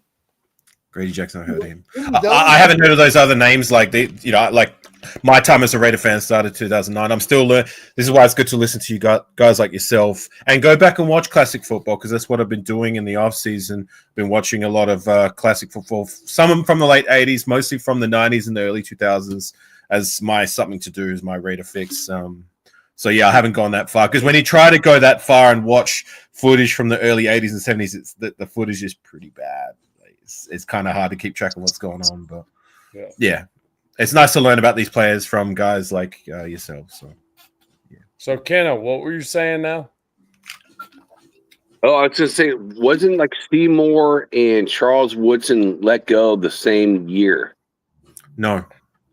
Charles Woodson became a Raider the year after. I think he when was Seymour Raider? Till I think Seymour's last year was 2013. We signed Woodson 20. Okay, so I think he was there 1 year while Seymour was still around. Because I think Woodson came back to us 2013. When, Woodson went 2013, 14, 15, then he retired. Time, like when he came back to Oakland after he won the Super Bowl with Green Bay. But I was thinking it was kind of the same year, like with our general manager and Reggie McKenzie, getting running the same type of salary cap type stuff that they did in Green Bay. It's like, you pay for play type system. So that's why I was thinking, like, they kind of went the same year. Still does. Woodson came in the same. Woodson's first year back to us when he came back to Oakland was Seymour's last year, I believe. I think so. Yeah, and I just saw your private chat, Captain Jack. So yeah. No. I wanted to make sure that he knew that that I see him back there, because I don't know if you guys can see him, but I can. Yeah, I can't. Well, I wouldn't mind sharing the panel with Angela. I have something to say to Angela as I need to be eating some crow, and I'm going to do it on camera. So. Okay. No, Angelo, stop. Hello, Angela. Stop, Angelo. Stop. Real quick. Jack, Captain Jack. Sir. Please take that down so we can see everybody. Okay, let me say this one last time, though. Okay, before I take it down. Okay. And I will say this again. The reason why that large screen print is up there is because this gentleman, this shipmate, this friend of mine, dropped a $50 drop in the bucket. And by the way, sir, when I do get a chance to finally, and people know this, I said, when you give a super chat, when there's a certain amount, and I haven't done it so fucking long, I can't remember what the fucking amount is. When you do X amount, I think it's like $5, you get a ticket. Okay, so that's actually 10 tickets on a wheel, a prize wheel. That now that you've given me $50 fucking dollars, and I love you for it, I really have to do a fucking prize wheel, and that will be like I think it was $5, but I haven't done it so fucking long. You get $5, so that's a ticket. So that's 10 tickets for the prize wheel, right? So that's what it is.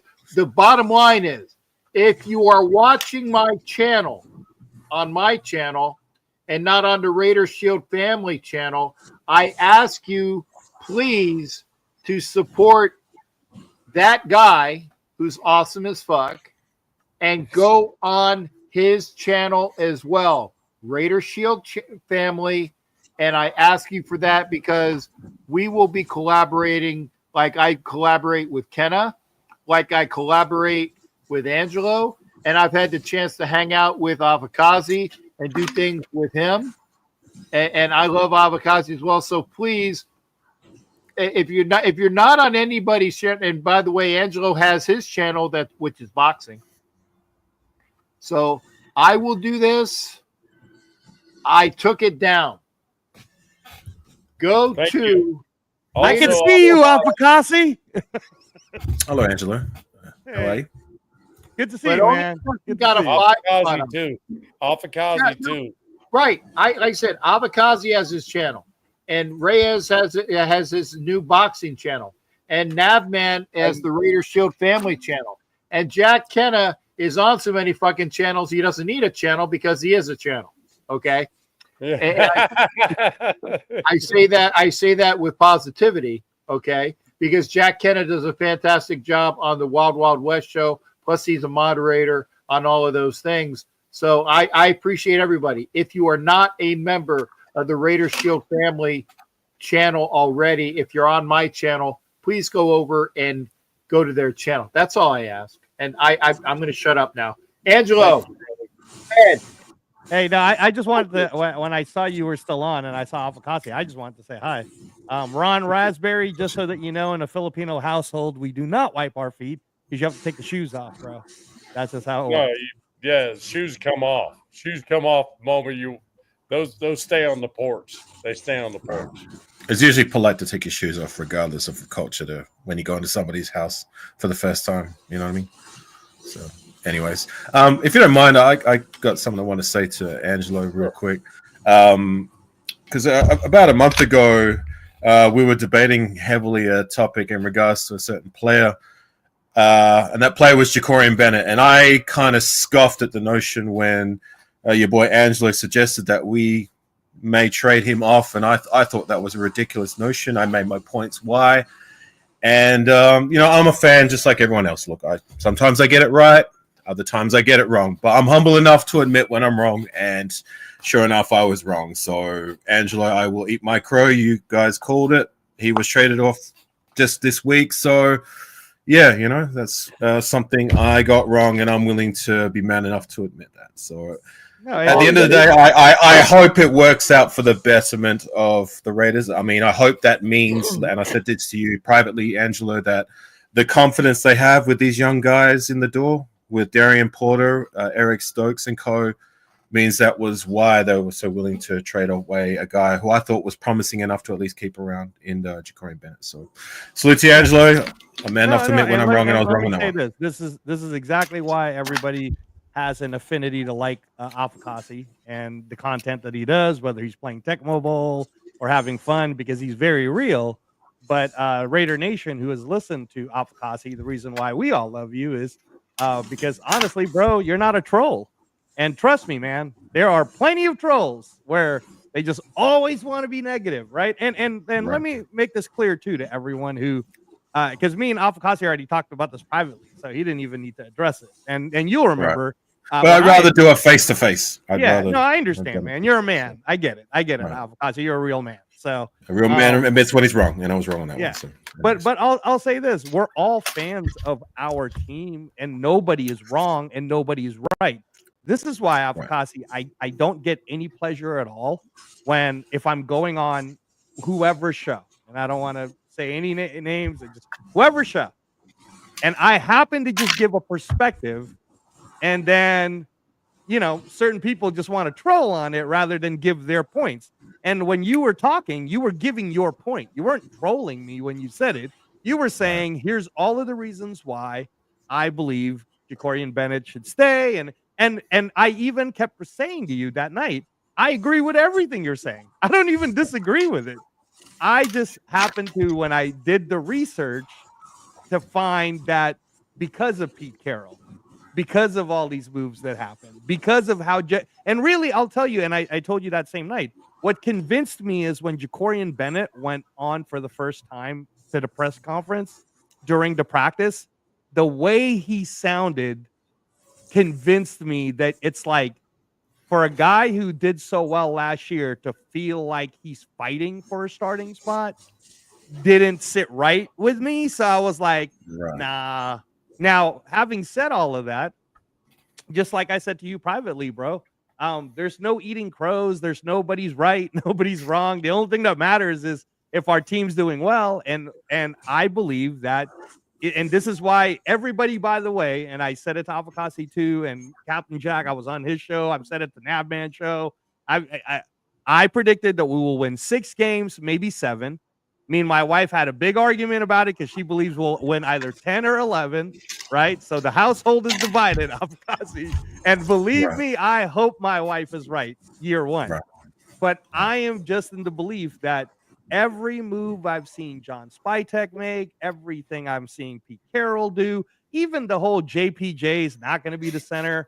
I'm like, all right, man, this all smells like everyone's experimenting for a longer term goal to see exactly how it's all going to play itself out.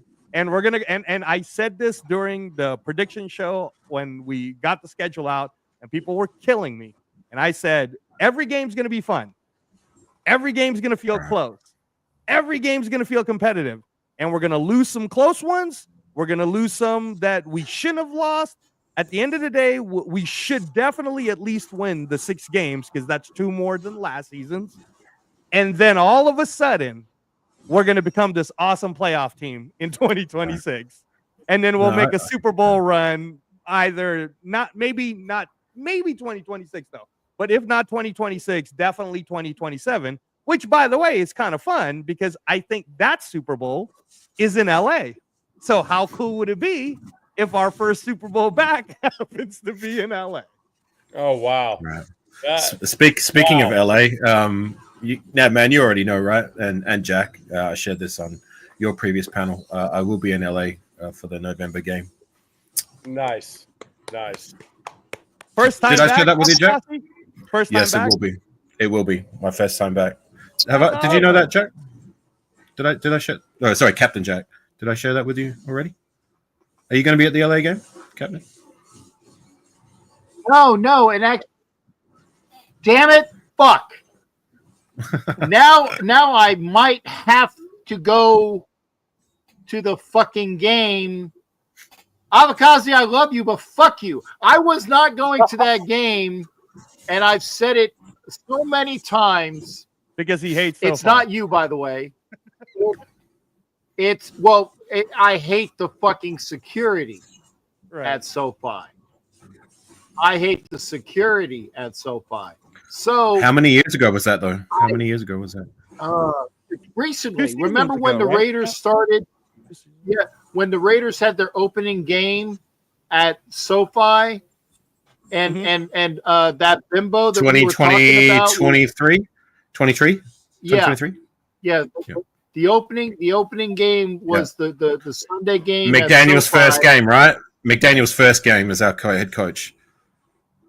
All I know is that was the game, and even the bimbo that I was talking about with Kenna, with nothing but her attributes were definitely not upstairs. Well, they were upstairs, but not up here. Okay. No, they were everywhere else, but not upstairs. Yeah, she was on TV with me at that game. When Hobbs makes that play and they pan to the crowd right after the Hobbs play in like the fourth quarter, and they pan to the crowd and you see me with a bitch with tits and ass and nothing else. That was the bimbo, and that was the game. What And about it? Care if What about this lady? I don't fucking care if anybody fucking says that I was talking bad about her. She's a fucking waste of space. Anyway, and I don't detriment young ladies unless it's deserved. And fuck Okay. that all the shit that.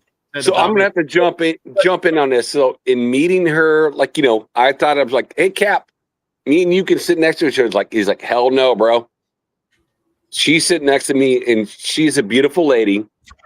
I sat on the other side of the table, and hanging out with Cujo 916 and the people from Stockton, and we had a great dinner together. She is a beautiful looking woman. I was like, damn, Cap, you go, boy. I was pretty proud of my boy right there. But hearing all the stuff afterwards, but I will give my props when props are due. She was a pretty good looking lady. Well, Jack, you just missed the conversation. Cap. You're doing it again. Was not it's going to be an hour of smorgasbord. Back to football. Go I ahead. just had to give my Cap some props. So okay, so I want to address, like, for example, GFam. That's God, Family, and Raiders for Life. Yeah, he says on his comment that DT they traded for better step up now because JB was a starter last year. And this is what I mean, right? This is what I mean. That's a good conversation. Let's talk about the guy. Yeah, so this is what I'm talking about. Right? Hey, guys, right quick. I got to go. I'm on the East Coast, man, and I got to work tomorrow. Love all right, y'all, man. Thank y'all for being here, man. Love you guys, man. No doubt. Peace, man. Take care. Forever, real Raiders for life. Thank you, sir. Yeah, everyone who wants to keep listening, jump onto the Captain Jack Rackham channel. And like I said, if you're not on his channel, before you go, shipmate, make sure people know what your channel is. It's all good, brother. We get it. We get her done.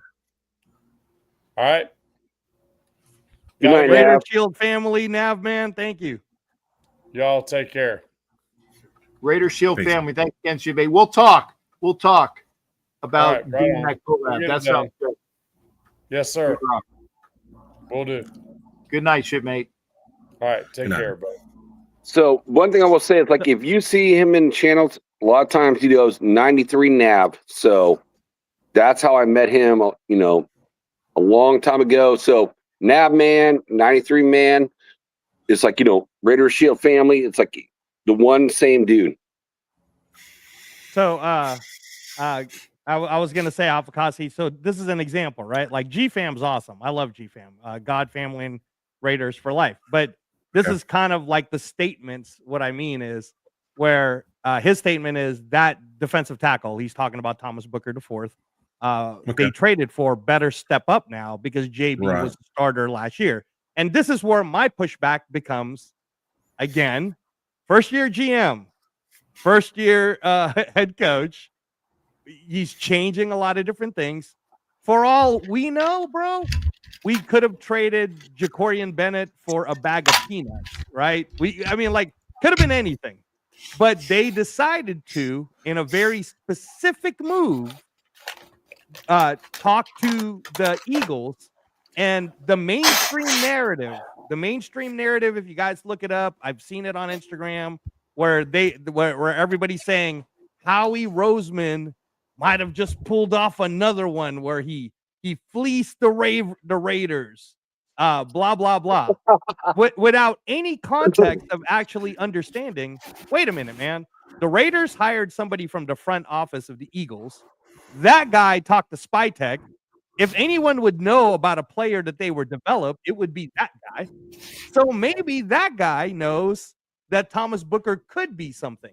But let's just say, for the sake of argument, GFam, that Thomas Booker just does his job, which, by the way, his job when he was developing was to be a 2-down defensive tackle that stops the run. That's what he was good at. When you look at the tape, that and in Stanford, that's how they always said super strong, extremely smart, knows how to use his leverage in really good technique. He's obviously a small nose tackle, but he plays like a strong nose tackle, even though he's not 350 pounds, right? So let's say that's all he does. Then fine, great. We're in a learning year. We're trying to figure it out, right? If he does more than that, that would be amazing. That would be great. But let the kid play.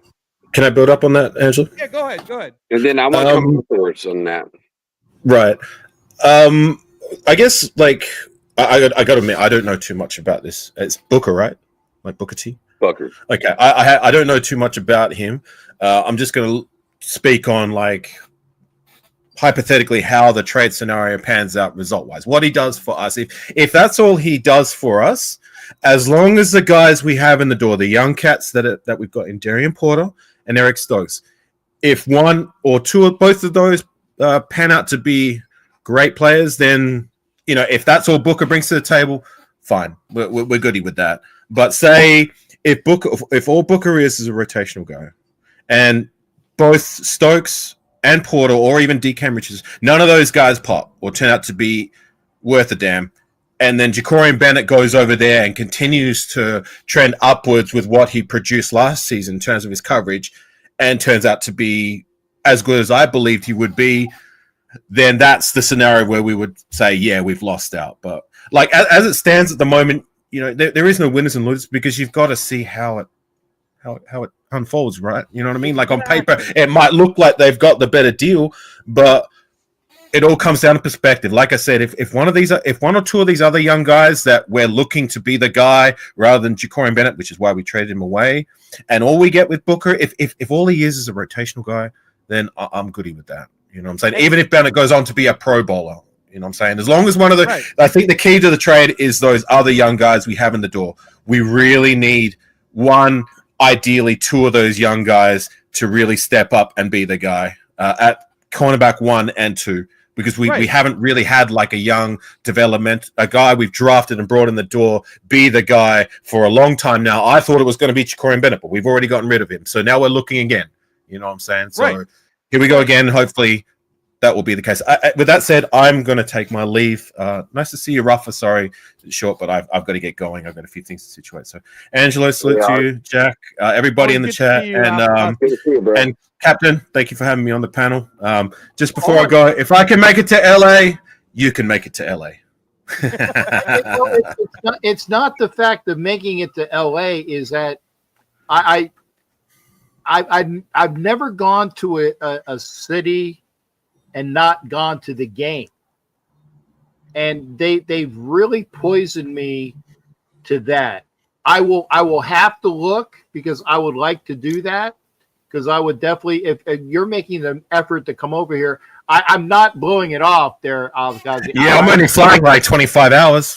Yeah, I got you. Yeah, it's really tough. It's like a 5-hour. I get it, but what I'm saying, so tough. Yeah, it sucks. But remember though, I fly again and again and again and again. It gets old. Yeah, talk to me when you've done a 25-hour flight. I have done a 25-hour flight. For red football? Can I ask you, Alpha Kazi, before you go, can I ask you, since you decided to go to the November 30th LA game, is there a particular, like, are you going to stay for a little bit in the States, or are you just leaving right off the bat? No, I'm not going to get out pause per se. I will be there from the Friday, and then I will leave, I believe, on the Thursday. So I'm easing my way in and then easing my way out.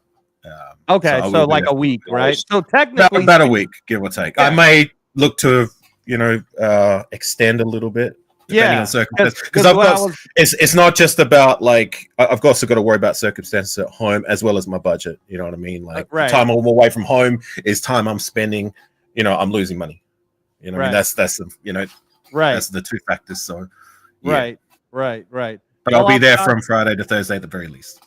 Yeah. No. I was just gonna say, and I know you're not the type of guy to ask for anything, but this is where it helps out to be a part of the nation, and we have people that are in LA.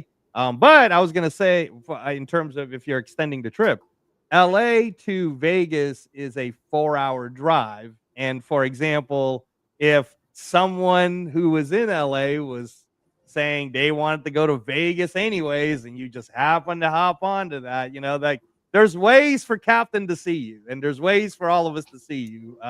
But we're Right. glad that you're finally coming back to the States, because this will be officially your first time coming back Right. since the last No, time. I appreciate that. And I think the week after my trip to LA, I think there's a bye anyways, so there's not going to be a game in Las Vegas for, I think, 2 weeks. So that's way over pushing it for me. I couldn't stay that long because I've got things at home to take care of. But in terms of making like a couple of days trip, a day trip or two over to Vegas, it sounds good on paper, but at the same time, like there's a lot of distractions there that I don't know if I can keep myself away from, and that would just like Vegas is just blowing out my budget. I'm already having to like my accommodation, tickets for the game, and flights that already set me back 5G. Yeah. So Yeah. you know what I'm saying, and that's for that's for LA. That's why I chose LA, because I'm still going to get that Raider experience. If I went to Vegas, I'm doubling that. Right. You know what I'm saying? Right. So I love my Raiders. I will one day, but just for now, the Los Angeles experience is where it's going to be at. So if you guys are there, if you guys see me, anybody in the chat who follows my content or know who I am, even though I follow you, bro. I'm a nobody. I'm not saying I'm anybody. I would love to say hello to anybody and everybody who comes my way. I will say this right now, and mark my words. It's on tape. Check receipts. Okay. If you want to go to a Vegas game, I will forego the bimbo. Okay, I will forego the bimbo.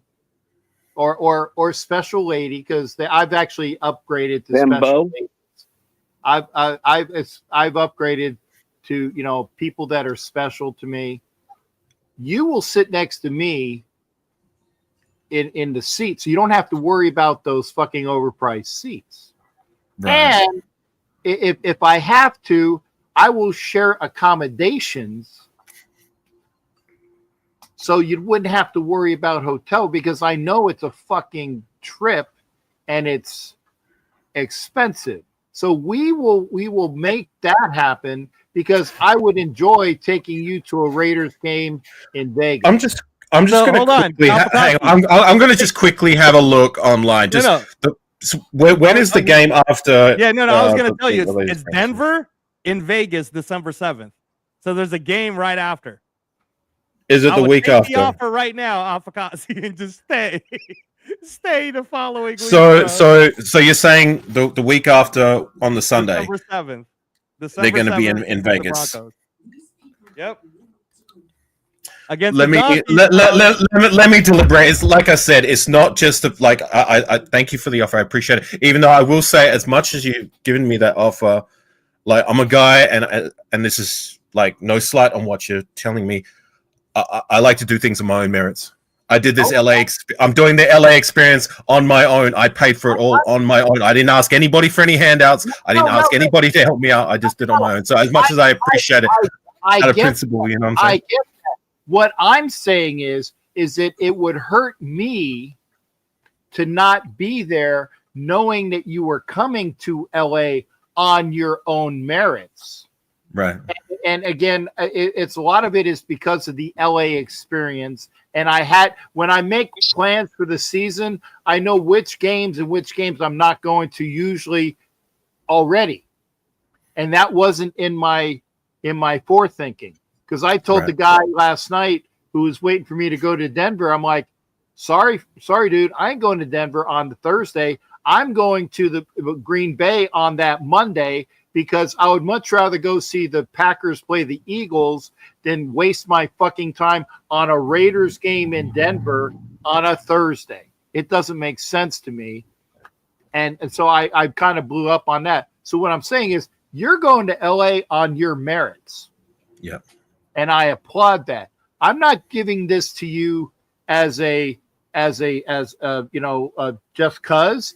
It's because I actually would feel bad not going to LA, knowing that you're going to LA after. I said what I said in jest, by the way, Jack. I was just busting your balls. I wasn't. No, I get that. I get that. I understand. I get it. We all got lives to live. It's not easy to take time away, even for Raider football. Right. The point is that even if it doesn't happen this year, if you can't make it to the Bronco game the next weekend, I would enjoy having you come to a Raider game in Vegas, knowing that you wouldn't have to pay for your ticket because it's already paid for. And I have my room via the timeshare that I have. Okay. You know, I ain't giving up the fucking big bed, but I have a fucking couch that pops out, Avocado, okay. And it's only because I got all my ailments. I appreciate it. I gotta have the comfortable bed because of all my ailments. So just so we can clarify, and then we'll talk more about it behind the scenes. So yes, sir. You are definitely going to that Denver game in Vegas, right? The Denver game in Vegas this year? Yeah, I am slated to go to every Vegas game. Yes, sir. Yeah. Okay, right. And what you're telling me is that you've got ticket to.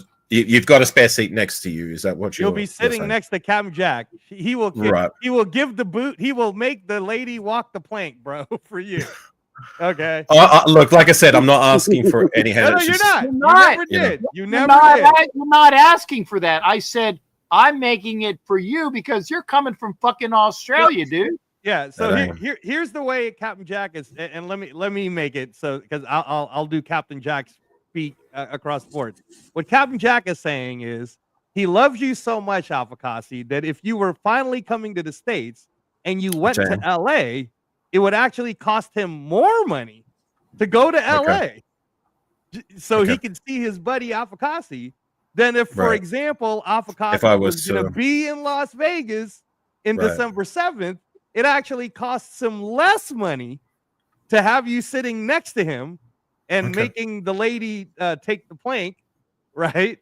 And you will still be a man and pay for things on your own and do everything on your own. But you will cost Captain Jack less money for wanting to see you, for being the great Raider fan that you are, all the way from Australia, flying 25 hours just to be here in the States. And example, all Aussies. And this is the bonus on the offer. You coming in as a big bruising Aussie with good looks, going out with me at the events, and it's like I'm sure that you can snag about 12 ladies just just on accident, right? And then if you want to share one or two with me, that come my way, that's great. That's awesome. See, that's a benefit type thing, right? And I get a chance to hang out with you.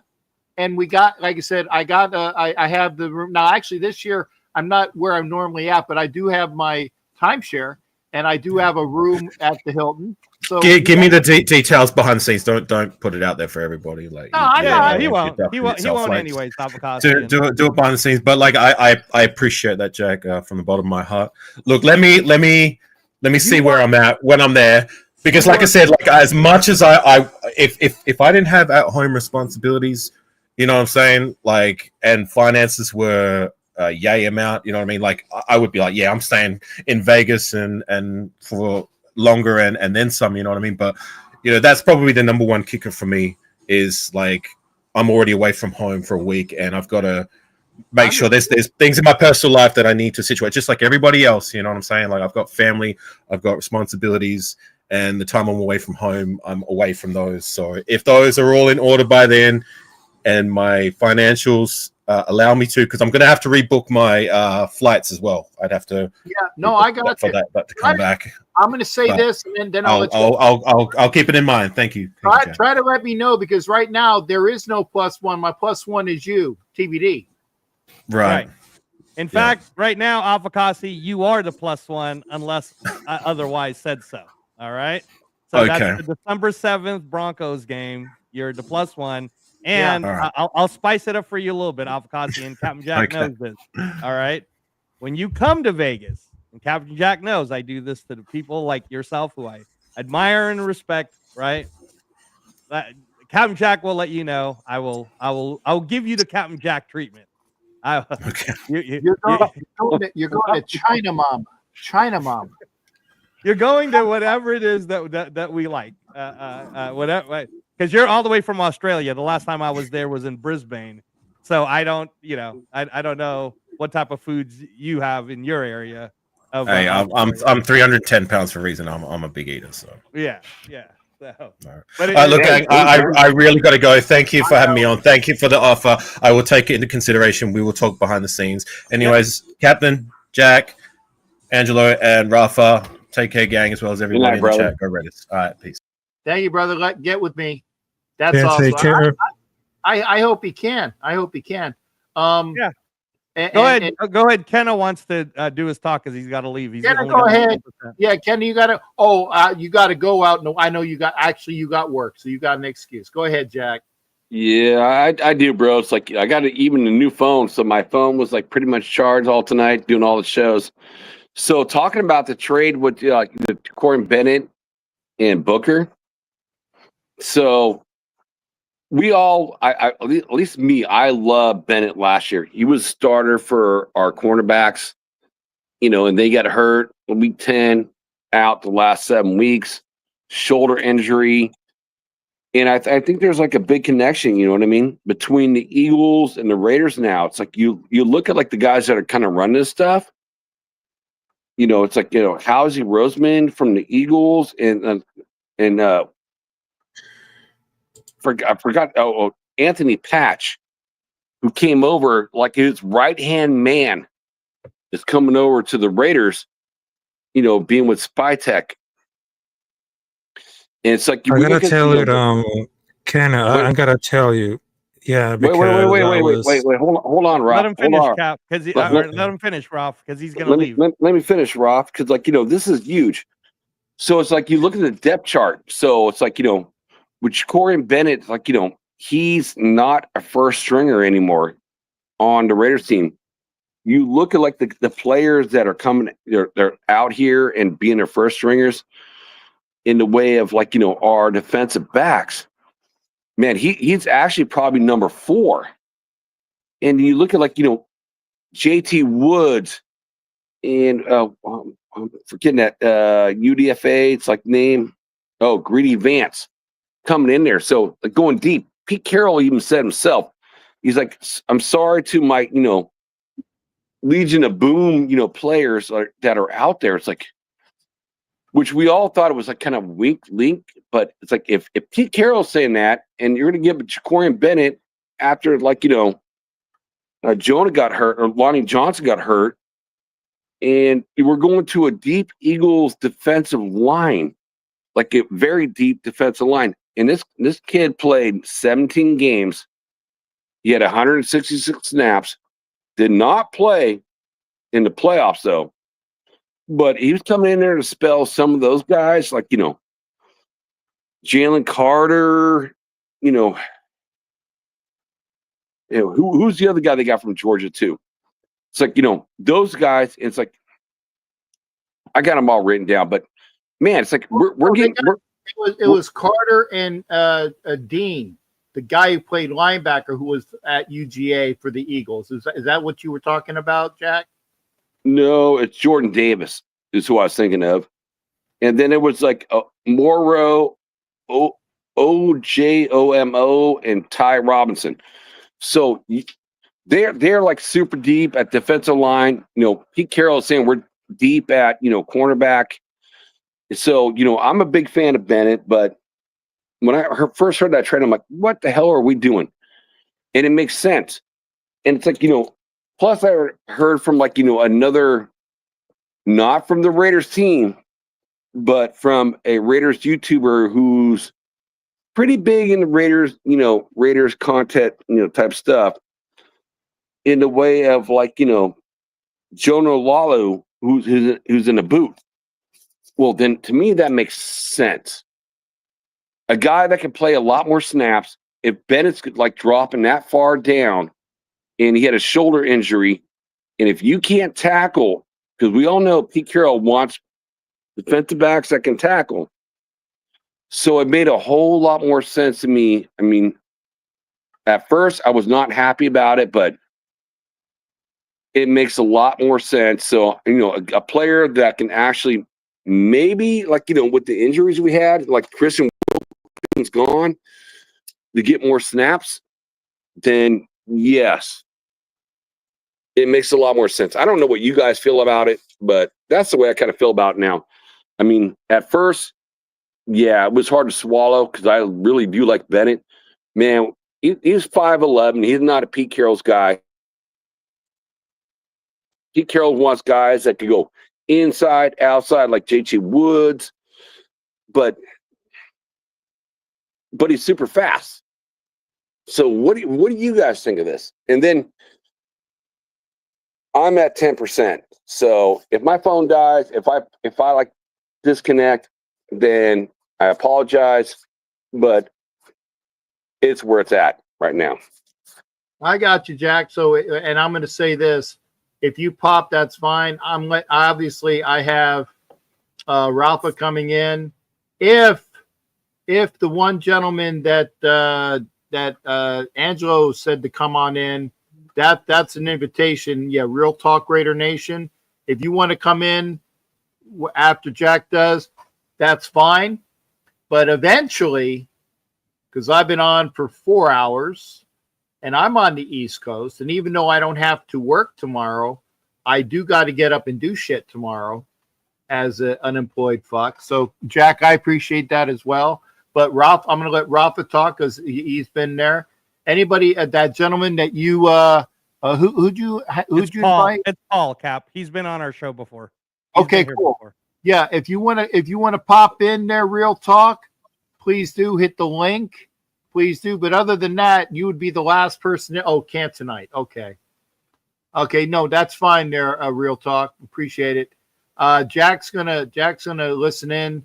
Rafa, please take it away because we're gonna close this up pretty soon, and I appreciate that. So Yes. thanks for coming in, Rafa. Rafa. Yeah, because I just wanted to talk for a little bit because I know it's gonna be real, but between for the case of Jacorian Bennett, he's struggling his first year, but he showed a lot of improvement last year before getting hurt because he wasn't fit for Pete Carroll's system, because he wasn't fit for a prototype. So here we are. If he's still healthy, I think definitely they have a guy to work with because I know this pretty solid rotational DL.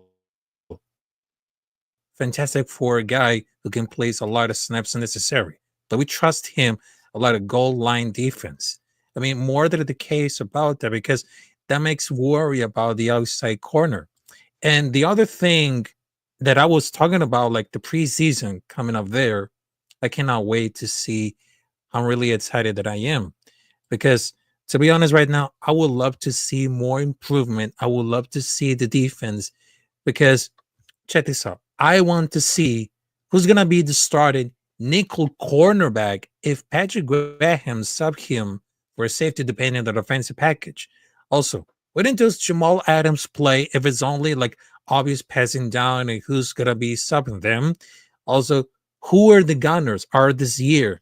A thick play for Mallet could be like the personal protective position because if was Gent improve a pass pro, it is going to be the two wide receivers in 12 personal. So I will choose between Jack Batch and Jonathan Thornton Jr.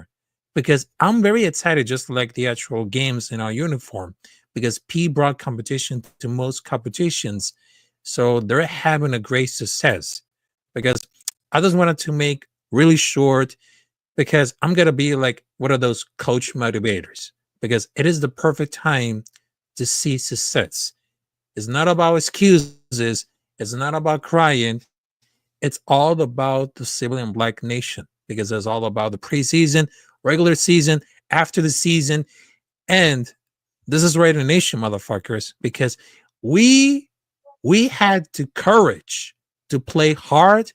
We had the courage to with play with blood, sweat, and tears all around for this year.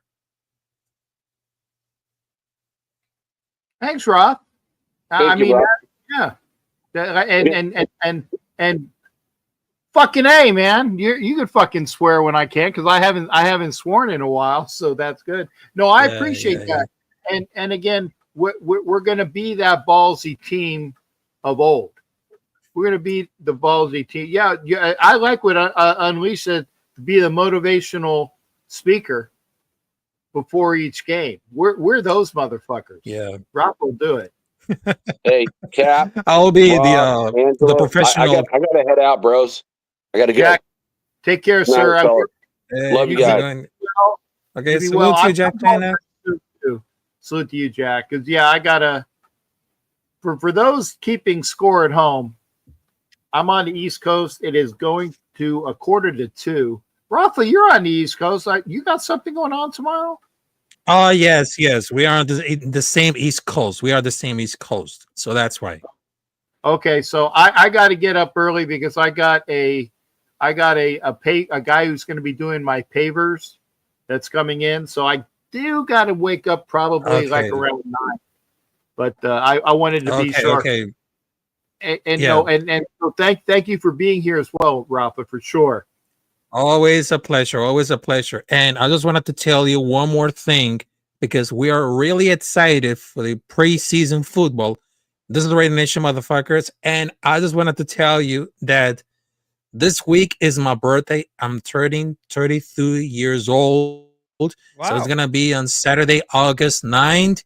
Yeah, I'm still young. I'm still strong. And there's nothing could stop this Capitan, because, well, to be honest, right now, I'm just wanted to do to low-key about all these plans for the birthday.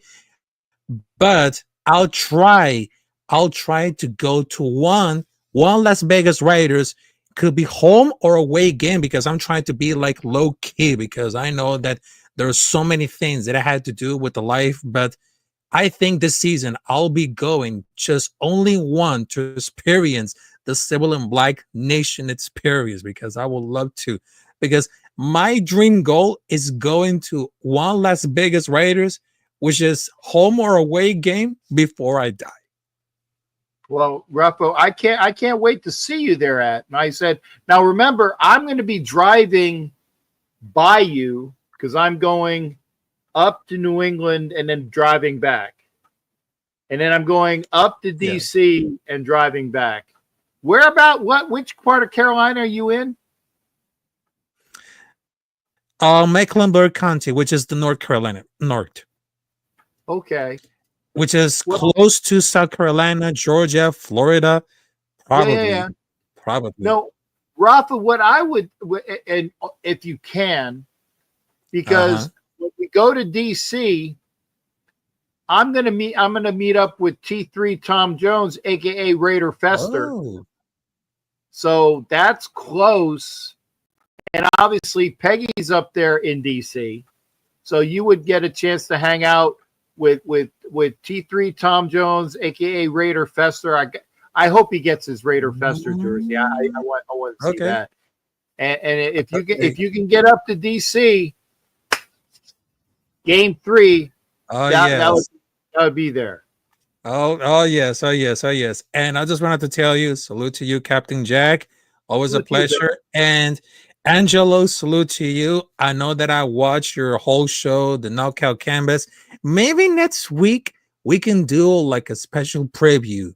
There is Dricus of Plessis versus Casma Chiame in Chicago. It's going to be really explosive. Yeah. The other one too, though, Ralph, and you know that in the Knockout Canvas we talk a ton of boxing. Next week is Moses Itama versus Dillian White. And, this is gonna be the same as my birthday. It's gonna be the same. It's a big fight day on your birthday. So and what's great about the boxing, Ralph, as you know, is it happens in the morning because it's UK time. So you can if you start at 10 in the morning with boxing, you'll end at 3, and then you'll switch right to UFC 319 for the rest of your birthday. Oh yes, I would love to. All right, so I'm gonna take care. Salute to you guys. Good night, everybody. And of course, no matter what happens, win, lose, or draw, Raider Nation till I die. And right now, I'm representing the number 34 because Bo knows. There you go. Thanks, Rafa. Good to I see thought that. he was going to close us out with Bo knows, motherfuckers, but I guess. Yeah. Well, that was implied. The motherfucker was implied. It didn't even have to be said. So, and I will say this, and I'm going to bring this on as well. And Ron, thank you for and Ron, I appreciate having, since you were a member of Nav's channel. I hope to see you come on over here sometime as well. When I show on YouTube, okay, if you're over on my like I know people that are moderators that I can trust as well, because again, for people that shall remain nameless that needed to fucking go, trolls are. But like I said, Emac's not a troll. He's good in small doses. Thank you, there, sir. But we because, like I said, I know I've said it too much. It's 10-2. I feel like a Frank Sinatra song. It's 10-2. I'm looking. You've been saying you're gonna go for like 8 hours, guys. I know. I didn't. You know what it is. What happened is Nav man shocked you. Yes. You know, for it's been so long that you know you were like, oh my god, and then you got thrown off course. Oh my god! You know, it was like that. You know, it was like one of those shocks. When somebody drops $50 in your and Ron says as well, when you're having such a good time with family, and one of the main reasons why, and I'll be honest about this, one of the main reasons why I've always kept it to 2 hours is because when I was doing the show on the network, the National Streaming Sports Network, which unfortunately does not exist anymore. And I say that with heavy heart, because the gentleman that was running the National Streaming Sports Network, he passed, and the network was not able to go forward. And I was with them for many years. And you know, and I look at the boss, Big Mac. You know, Big Mac, I'm still here doing stuff, man. And if it was still on, I would have actually eaten the money to have all of those plugs, you know, the extra $500 or so, or $400 or so, to have all of the plugs in the StreamYard. But no, I have 3 plugs, and I will be doing, you know, like I said, I'll have my tablets, and I'll have one tablet will be at Instagram. I didn't do it tonight because I just didn't do it. One tablet will do Instagram. One tablet will do my Facebook, where I can actually see comments, because it'll be on a tablet, and I'll be able to see the comments because it's on my profile. And I haven't been able to do that when I was on my profile, but I have my channels here. You know, it's the Captain Jack, my profile or my fan page, which I can see comments. I do it obviously on YouTube, and I'm on X. I spent the money that I saved on the plugs to get noted on X. So, okay. So I did it for the right reason. But anyway, I've enjoyed everybody. But now I don't have to worry about the 2-hour time limit. Right. But I missed the 2 hours because that guy, that guy, my unofficial producer that pops it, he would make the little vignettes and the little things that I don't do. Okay. Right. I don't know how to do that shit. He does. And I got to give him the opportunity to do that again. Yeah. We'll see what this new, like, it's a lower cost program. That's what you did. You downgraded. I downgraded. You're downgraded to the lowest one? Because I don't even know. Okay. No. I'm sure it'll still be good then, Cap. I'm sure it'll still be good. It should be, but I have to make sure you get in. Right. Yeah. You just have to make me another, like what you did last time. I was in charge of the comm, basically. I don't know what the fuck I did. Yeah. No. There'll be. I'll give you a call at some point tomorrow. Yeah. I'm playing real old man shit. I'm not giving him an excuse because I'm trying to give him an excuse. I don't know what the fuck I did. I don't. Right. I don't remember. That's why when we'll make him a moderator, and I'm like, or make him with the wrench, and I'm in fucking StreamYard. I said I don't see where I could do it. Then I remembered that you can only do it in YouTube. I did remember that, and then I had people come in that were moderators because okay. And by the way, I am not fucking super stupid when it comes to tech. Just some things just go over. I don't know how to make those nice little TikTok videos. First off, I don't fucking do TikTok. So I don't know how to do all of those nice little things where they make videos and laughing and soundtracks and all that other shit. I don't know how to do that. I don't. Because I don't have the fucking time to do it. Even though I'm not working, I do other things, okay? But he does, and so that he did all of these little vignettes, and I appreciate that. And I give him credit for it. I don't say, look at those great things that I fucking did. No, Angelo did them, and I appreciate it. So I do that. I got to get back, but I have been on way too fucking long. Oh, stop it, Cap. You've been... technically speaking, and by the way, now you can't really make fun of me anymore because I was barely on the show. I went on really quickly. I went on for like 20 minutes, right? Because I was like, all right, you said you only want to talk about tomorrow's game, so that's what we're gonna do.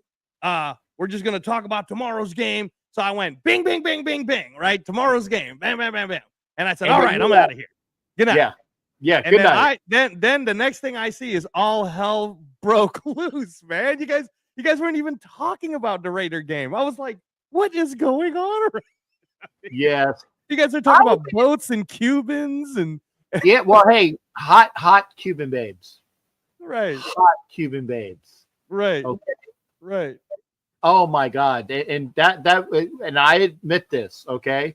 I'll go see Nav Man for the boat up in Tennessee if he's going to be, and that doesn't happen all the time, by the way. But if there's an opportunity, just most of the time, Cap. Just most of the time. I don't know. His job takes him to do for shit like that. But that's why we got to get together in Vegas because you're in fucking Vegas. Right. There's shit that happens in Vegas. By the way, your wife, and you got to tell your Asawa. That's, by the way, folks. Asawa is wife is esposa. Same words. Okay. This man is true to his wife. He is true to his wife. But I'm going out there and, shit happens in Vegas. Captain Jack grew up in a different generation than me, y'all.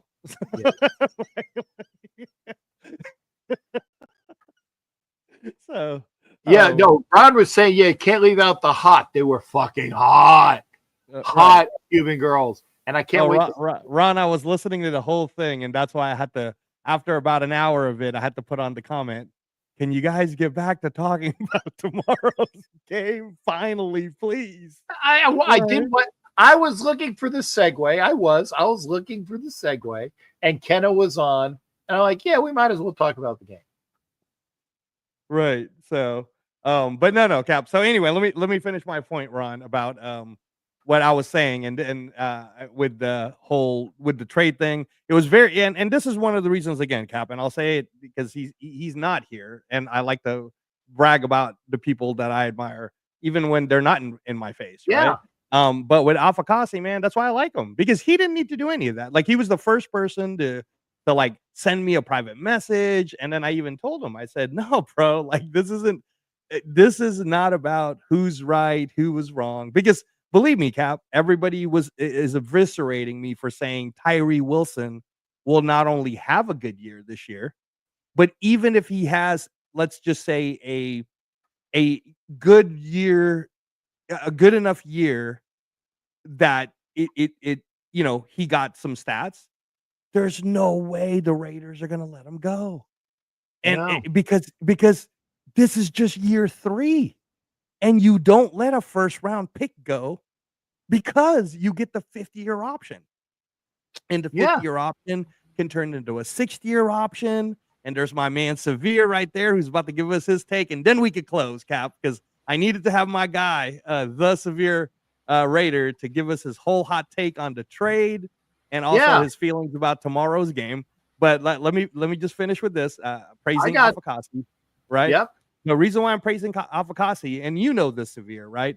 I was explaining to Afakasi that one of the things that I don't like when there's too many people in the group chat or whatnot is, and you deal with this all the time on your show with Paul and Chris, is the trolling, right? Yeah. Like, it's easy to troll. It's easy to troll. It's easy to disagree with someone without any background, all ignorance, all emotion, no actual conversation behind it. It's very difficult, however, to actually give a smart take. You can fairly disagree with someone, even be passionate about your disagreement. But when you're wrong, like when you end up being incorrect, it is also correct. And that's what happened. I had been saying for over a month, Severe, that Jacorian Bennett will probably get traded because he's not Pete Carroll's guy. Everybody was killing me, right? Afakasi made some really good points where he said, here's all of the reasons why we shouldn't trade Jacorian Bennett. And I agreed with him. I said, I absolutely agree with it. I'm just telling you that I'm reading the tea leaves like a Zen master does, right? And I feel like it's going to happen. So when it happened, Afakasi was a man, bro. He messaged me. Then he wanted to personally look me in the eye and say, hey, I just want to let you know, you're right, I was wrong. And I was telling him, I said, it's not about being right or wrong, Severe. It's about all of us knowing the information that we know and how we feel, but we're all rocking with the same team. I don't like, believe me, bro, I'm in a household where my wife is telling me, and we argue about this all the time. She says we're going to win 10 or 11 games and make it to the playoffs. Wait a second. Wait. Let me do it in probably your wife's accent. Okay. Damn it, baby. We're going to win 10 games, and you are so stupid for saying that we're only going to win the 7 or 8 games. It's 10 games, and you're tanga. And tanga means stupid, by the way. And Severe, just so that you know, the reason why Captain Jack can get away with the Filipino language accent, like a Manny Pacquiao style, is because his wife is Filipino, bro, and he's been married to her longer than I've been with my wife. So he can technically get away with. He knows all about. He knows. He's been hearing that. He's been hearing that accent and been called Tonga for years. Exactly. So anyway, that was the first Tagalog word he used. Yeah, what is this? She keeps calling me this word. What is this? Let me find out what this means. Right. I thought it meant baby or something. God damn it, you're tanga. You're tanga. That means stupid. There's worse ones than that too, Severe. But anyways, I digress. So Severe, my wife, and believe me, when the schedule release came, it was a huge argument. Like, we were yelling so loud, bro. The people were like, "You two need to calm the fuck down." Like, because she kept arguing that no, Pete Carroll, he knows what he's doing, blah blah blah, right? And I'm like, hey, baby, I appreciate it. I appreciate that you believe the Raiders are going to win 10, 11 games. I just don't want to be. I don't want my heart getting broken again. I don't want to get fooled like I did last year. I'm projecting 6 games, maybe 7. That's all we'll win, and that's okay. That's about where I'm at. Yeah, and I said, and that's okay, because the reason why is there's a method to this madness. Yeah. There's going to be a lot of cooking happening. We're going to have very fun games heading into all the way up to the last game of the year. And then 2026, we're going to be an awesome playoff team. And by 2027, that might actually be our Super Bowl run. And how cool would it be to have a Super Bowl run in your hometown, Los Angeles, California? Yeah, that would be amazing. That would be amazing. But go ahead, Severe. Tell us what you thought of the trade, and then tell us your thoughts on what's going to happen with, or what you're looking forward to seeing for tomorrow's game. Yeah, I'm not a fan of the trade. I didn't think it made a whole bunch of sense for us to trade because our secondary is already thin, and then it's a lot of hopes and wishes, like right. It's a whole bunch of like projecting, a whole bunch of ifs, and if this guy does this, then we'll be good, or if he can be this, then no, we'll be okay, and if this guy does that, then we'll be okay, and then you take that to its logical conclusion, and that just lets you know that if any one of those things doesn't happen, then like the whole house of cards can potentially come tumbling down.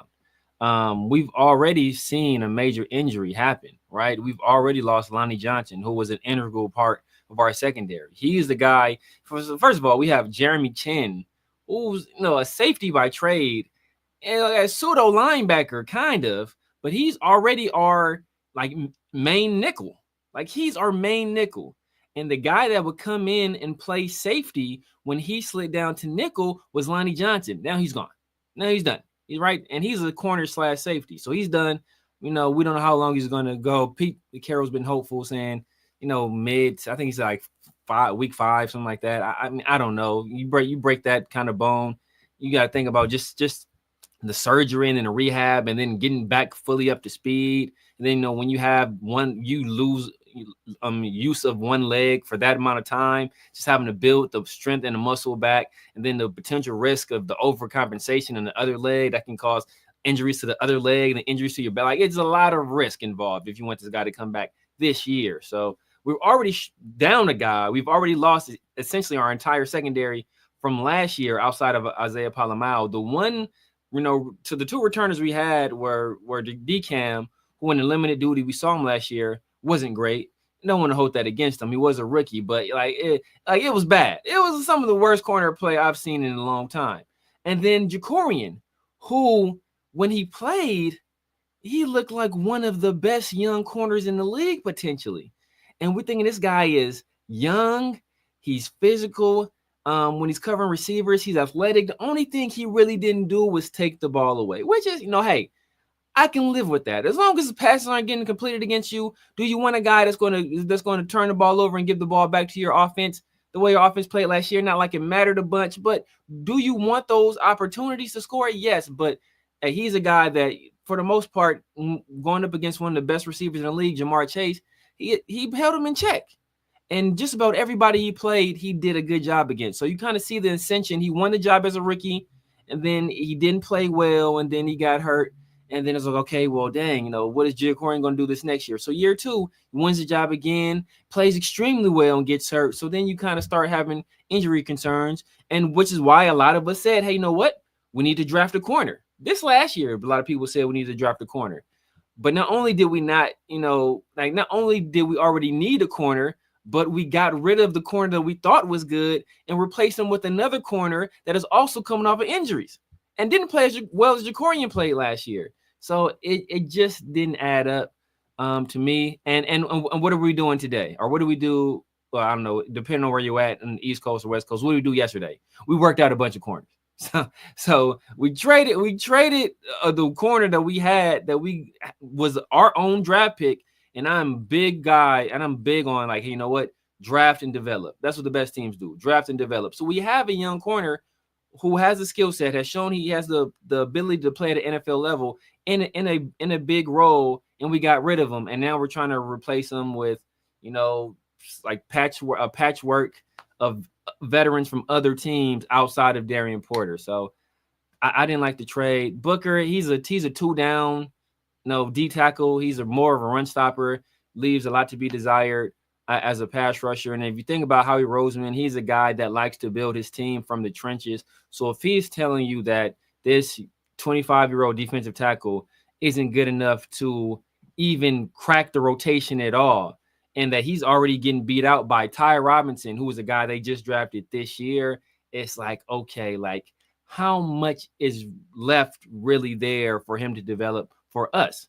Now, is there some potential there? Presumably, but I rather deal with a known commodity. And I knew what we had in Jacorian Bennett. I don't know what we have in Booker. And if you put both of those players out in the open market, who fetches more value? I think it's pretty clear that Jacorian Bennett is going to fetch more value than Booker if they were both put on an open market. Like, remove all of the context, just straight bidding. Nobody has any roster at all, right? No, everybody's starting from a blank slate, nothing at all. What player has more value? It's clearly Jacorian Bennett. And so you traded a guy with more value for a guy with less value. It just doesn't make sense to me. Oh, wait. I need to do this. I need to do it because aha. I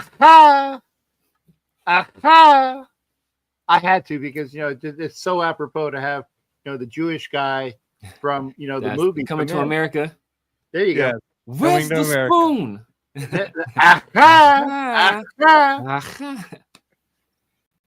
He whipped Joe Lewis's ass.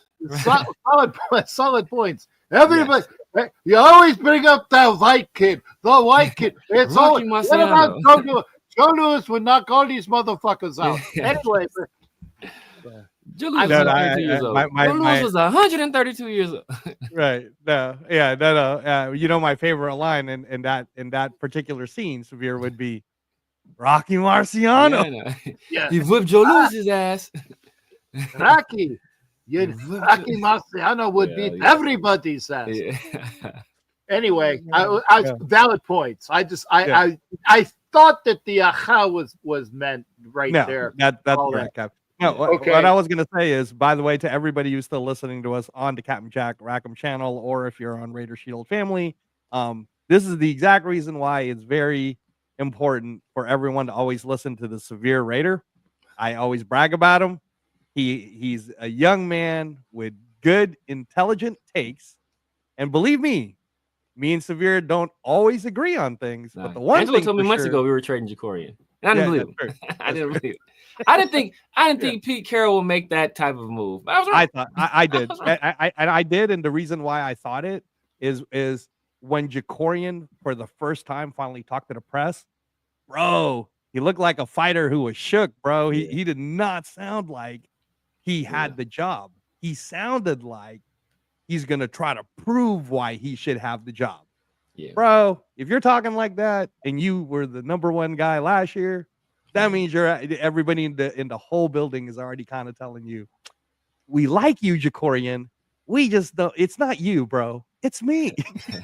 Well, and that was like all of the great points that you were making, Severe, about this.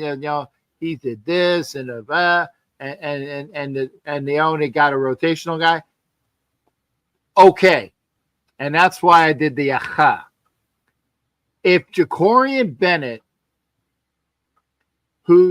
and I said this like literally hours ago, so I'm sorry I'm bringing it up again.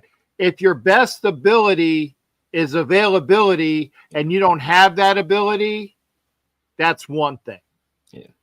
If you get injured once, okay, you got injured. If you get injured again, yeah, there's a trend. Then they start thinking, maybe this guy's got injury issues. Okay. Yeah. So that's the second thing.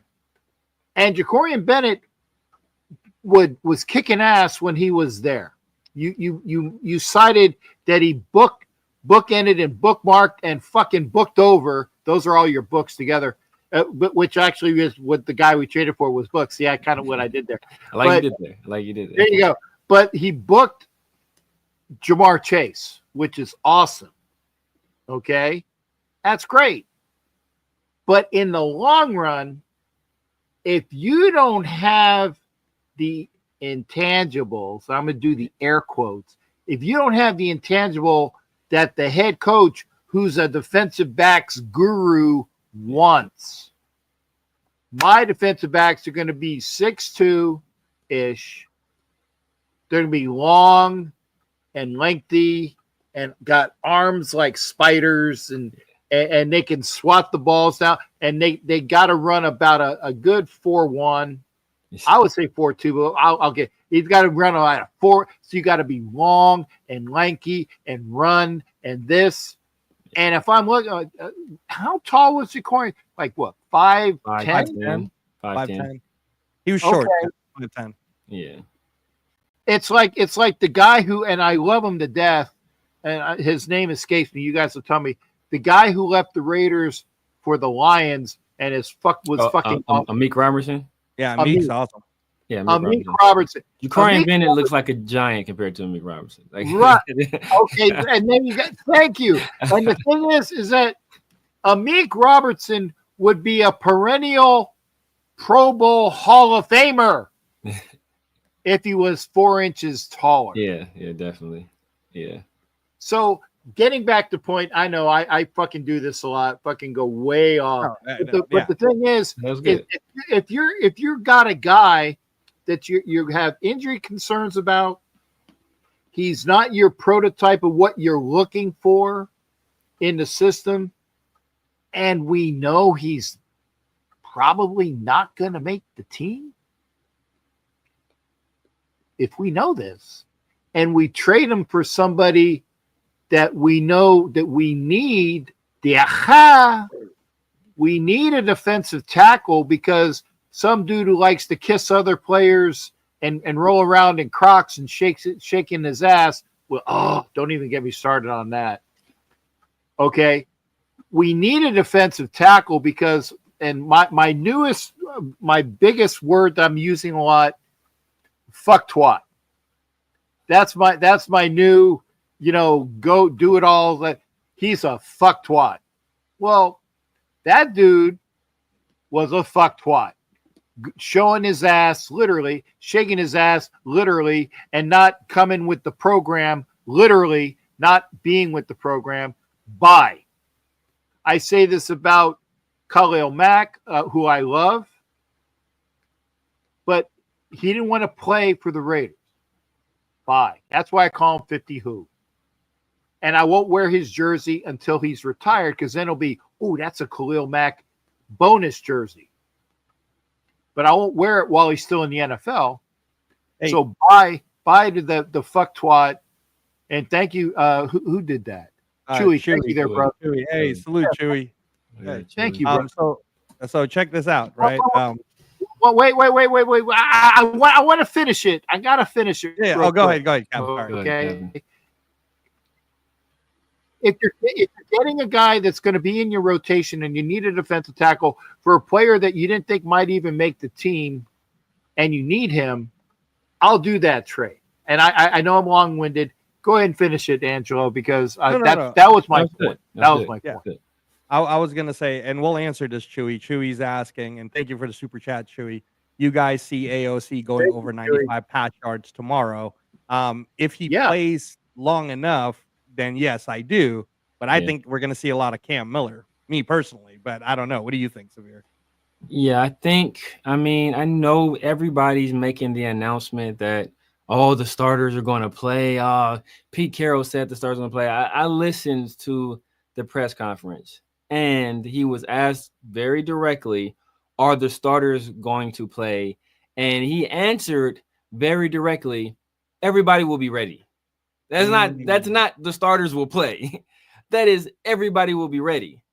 And, it's like, that's like me. Oh, Tyler, are you going to my friend's birthday party? He's like, I'm buying an outfit. Okay, but that's not a defense. Okay, you're getting an outfit. Understandable. But are you going to the party? I'll be dressed for that party. Yeah, I'll have some new clothes by the time of the party. Now, am I going? That's a different question. So I think Pete Carroll was leaving himself open to, hey, you know what? I'll play it by ear. Maybe there's some guys he wants to play, some guys he doesn't want to play. It was a very non-committal answer.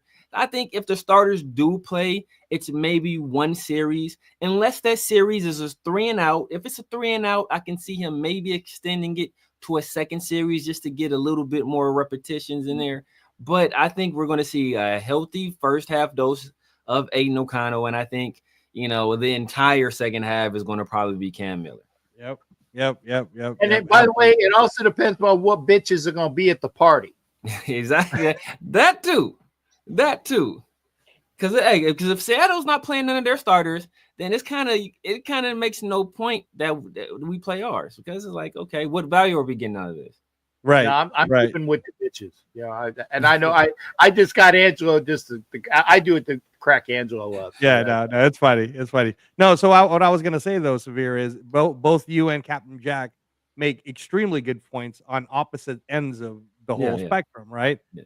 And Salute and you. and I told you this before. Like I play the middle, but when I give a perspective, what I absolutely hate is when people want to eviscerate me based on emotion rather than giving a factual, like this is like your factual thoughts were absolutely correct.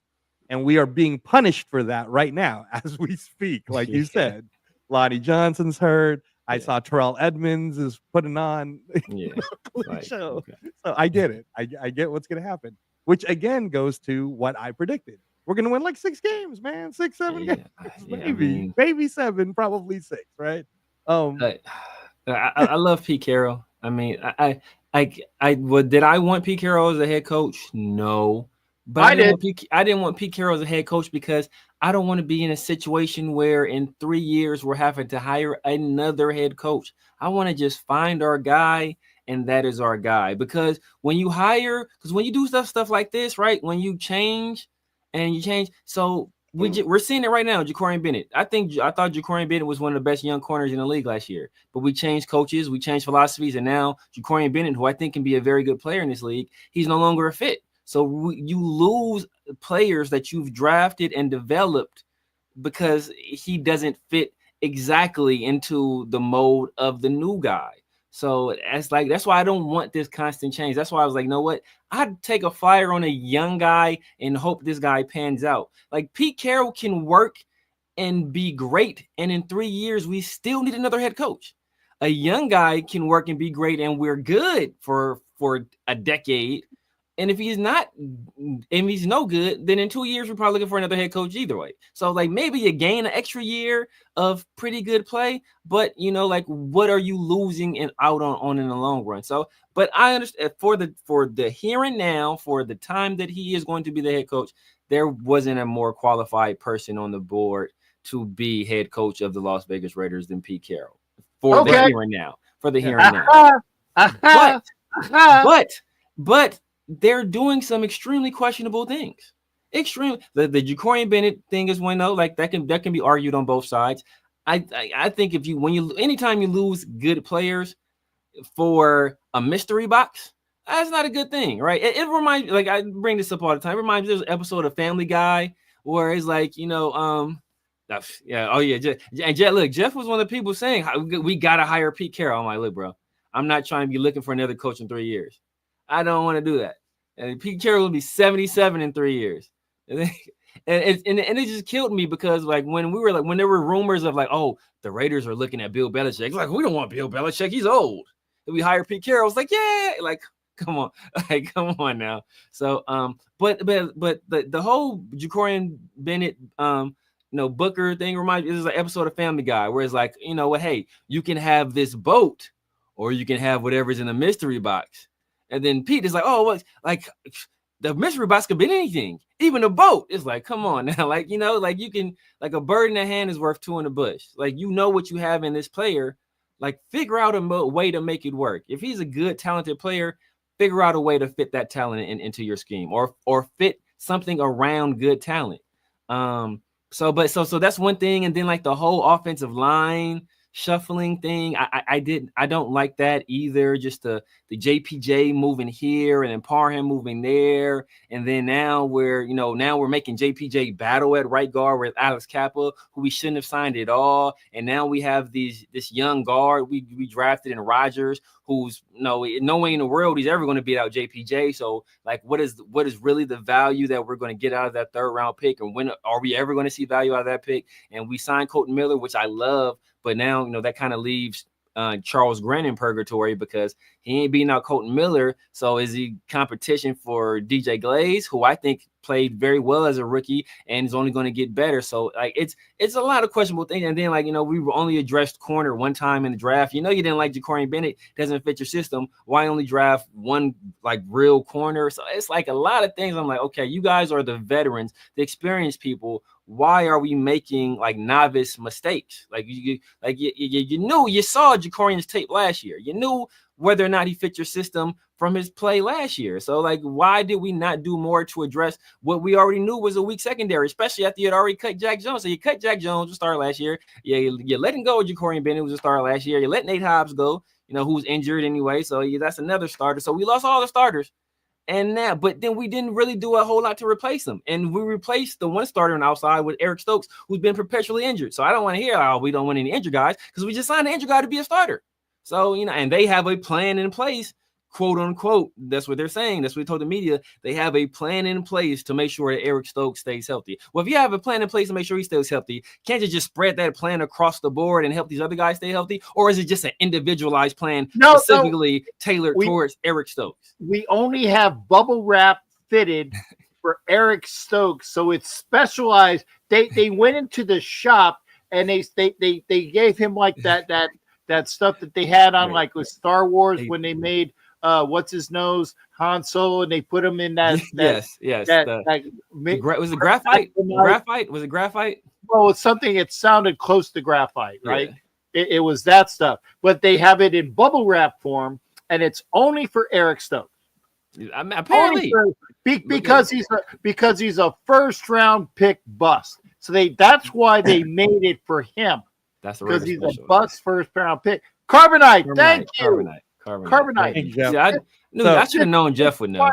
Jeff would know. Why we have the people in the show, right? Jeff is at the house listening to Huey Lewis in the news while watching this podcast. Hey, and giving us Star Wars trivia. Guy's a Renaissance man.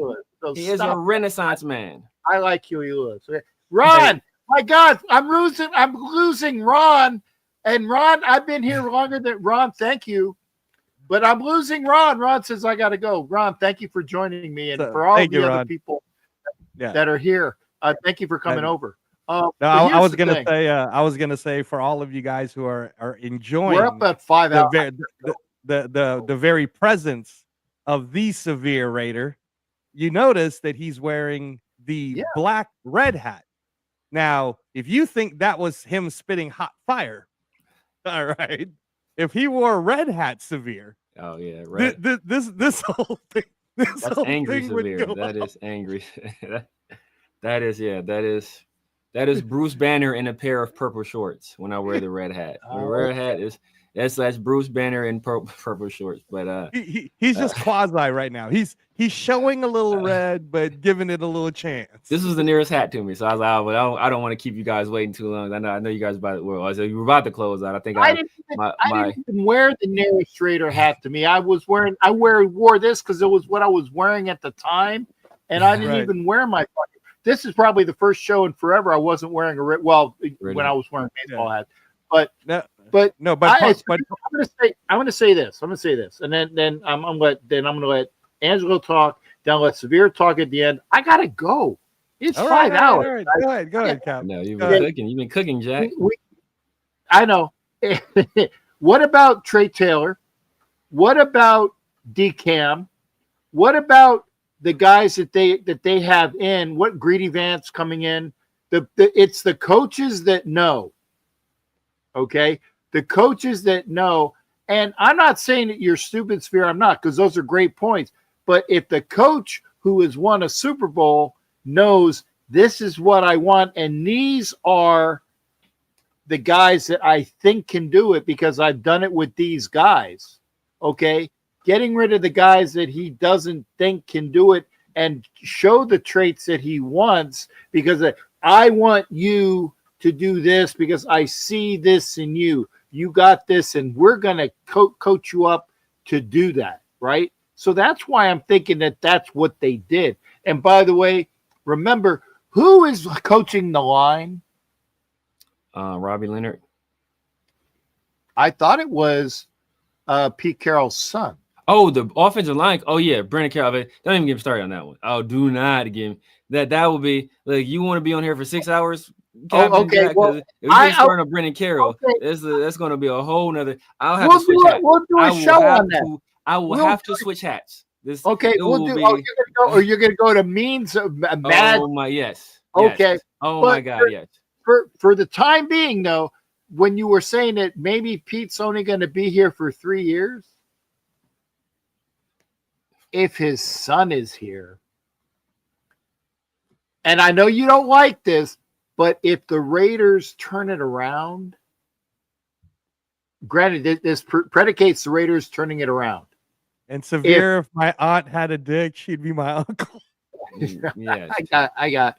But if they're turning the culture around and they say, I can do this, and by the way, in the greatest form of nepotism there is, other than Jerry Jones and his fuck twat sons, okay. Oh my goodness, yes. Or Jerry Steinbrenner. George Steinbrenner. I got you. Yeah, I got you. Yeah, they were. Yeah. The one good thing about George Steinbrenner though was he was born on the 4th of July too, just like Al Davis. Oh, that's awesome. So, but because you were saying, but he's only going to be. But by the way, and you're young and virile, and you got all your shit. Happy birthday! Happy birthday, by the way, Cap. Severe just celebrated his birthday last week. Happy birthday! Thank you. Happy birthday! How old are you, sir? You ask my kids, and I'm 60.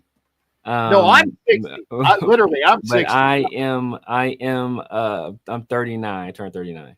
He's still in his 30s, Cap. That's technically 35. Yeah, you're young. Okay, you're young. I got t-shirts older than you. I do. I got t-shirts. I believe you. But the point is that Pete Carroll at 77, 74? Yeah. However the right fuck now. He's 70. He'll be 74 by the time the season starts. Yeah. Okay. Pete Carroll at 74 is more athletic and in shape than, I'm not going to say you, but you're 39. I know Angelo's 30. I'm 50, Cap. I'm 50. I just Asian. Yeah, Asian people look like they're 20, but That's right. That's right. They say black don't crack and Asian don't raisin. So that's there you go. I know that. Okay. And old white guys have beards. But the point is that Pete Carroll is probably in better shape than everybody on this panel right now. I don't know. Severe's in pretty good shape. Of this panel. Two-thirds of this panel. Okay. But let's put it this way, though. I will beat Pete in 40-yard dash. Like, the hands, a punt, pass, and kick competition. I like my chances. Okay, but okay, you could probably out 40 him, but he can outdistance you, maybe. I don't know. Maybe I pretty don't train for long distance. I do hit, so everything is like short spurts. So I don't train for long distance. But my point is, he's in great shape for somebody his age. He is in great shape. That being said, first of all, we all know. I mean, we've all had grandparents and parents that have aged, and we know sometimes these things happen quickly. And we are, and I don't have any wood near me, but please, somebody out there, if you have wood, please knock on wood. Everybody at that stage of their lives, they're one doctor visits away from being told, you know what, you need to calm down. You need to sit back, relax. Whatever you're doing, don't do that anymore because your health is the priority. So, like I said, knock on wood. Pete Carroll takes great care of himself. But I saw it happen with my grandmother. The most virulent, lively person I've ever saw. Went to the doctor, pancreatic cancer. Life never the same after that. So, no, I don't wish that on anybody. But so we all know, and when you're at that age, you're more susceptible to those kinds of things. And he could just lose the passion at some point and say, you know what, I've accomplished what I've wanted to accomplish.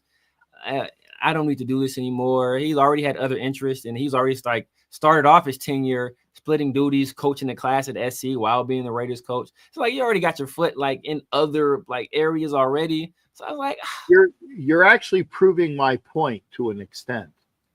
I firmly believe that when Pete took this job, he knew where his segue was. Because the Raiders spent a lot of money on Chip Kelly, although I don't like that fucking idea as a head coach. Chip Kelly's an OC, I love. Chip Kelly as a head coach, I don't like at all. I don't think doing, hopefully. Yeah, I bring you Chip Kelly, head coach of the Philadelphia Eagles. Thank you. I bring you Chip Kelly, head coach of the San Francisco 49ers. I don't have to fucking say anymore. No, Okay. Chip Kelly, OC. I give you from the movie from Jesus. Yeah, exactly. Thumbs up, Jesus. I give you thumbs up. Was that Dogma? Dogma. I give you thumbs up, Jesus. Chip Kelly is your OC.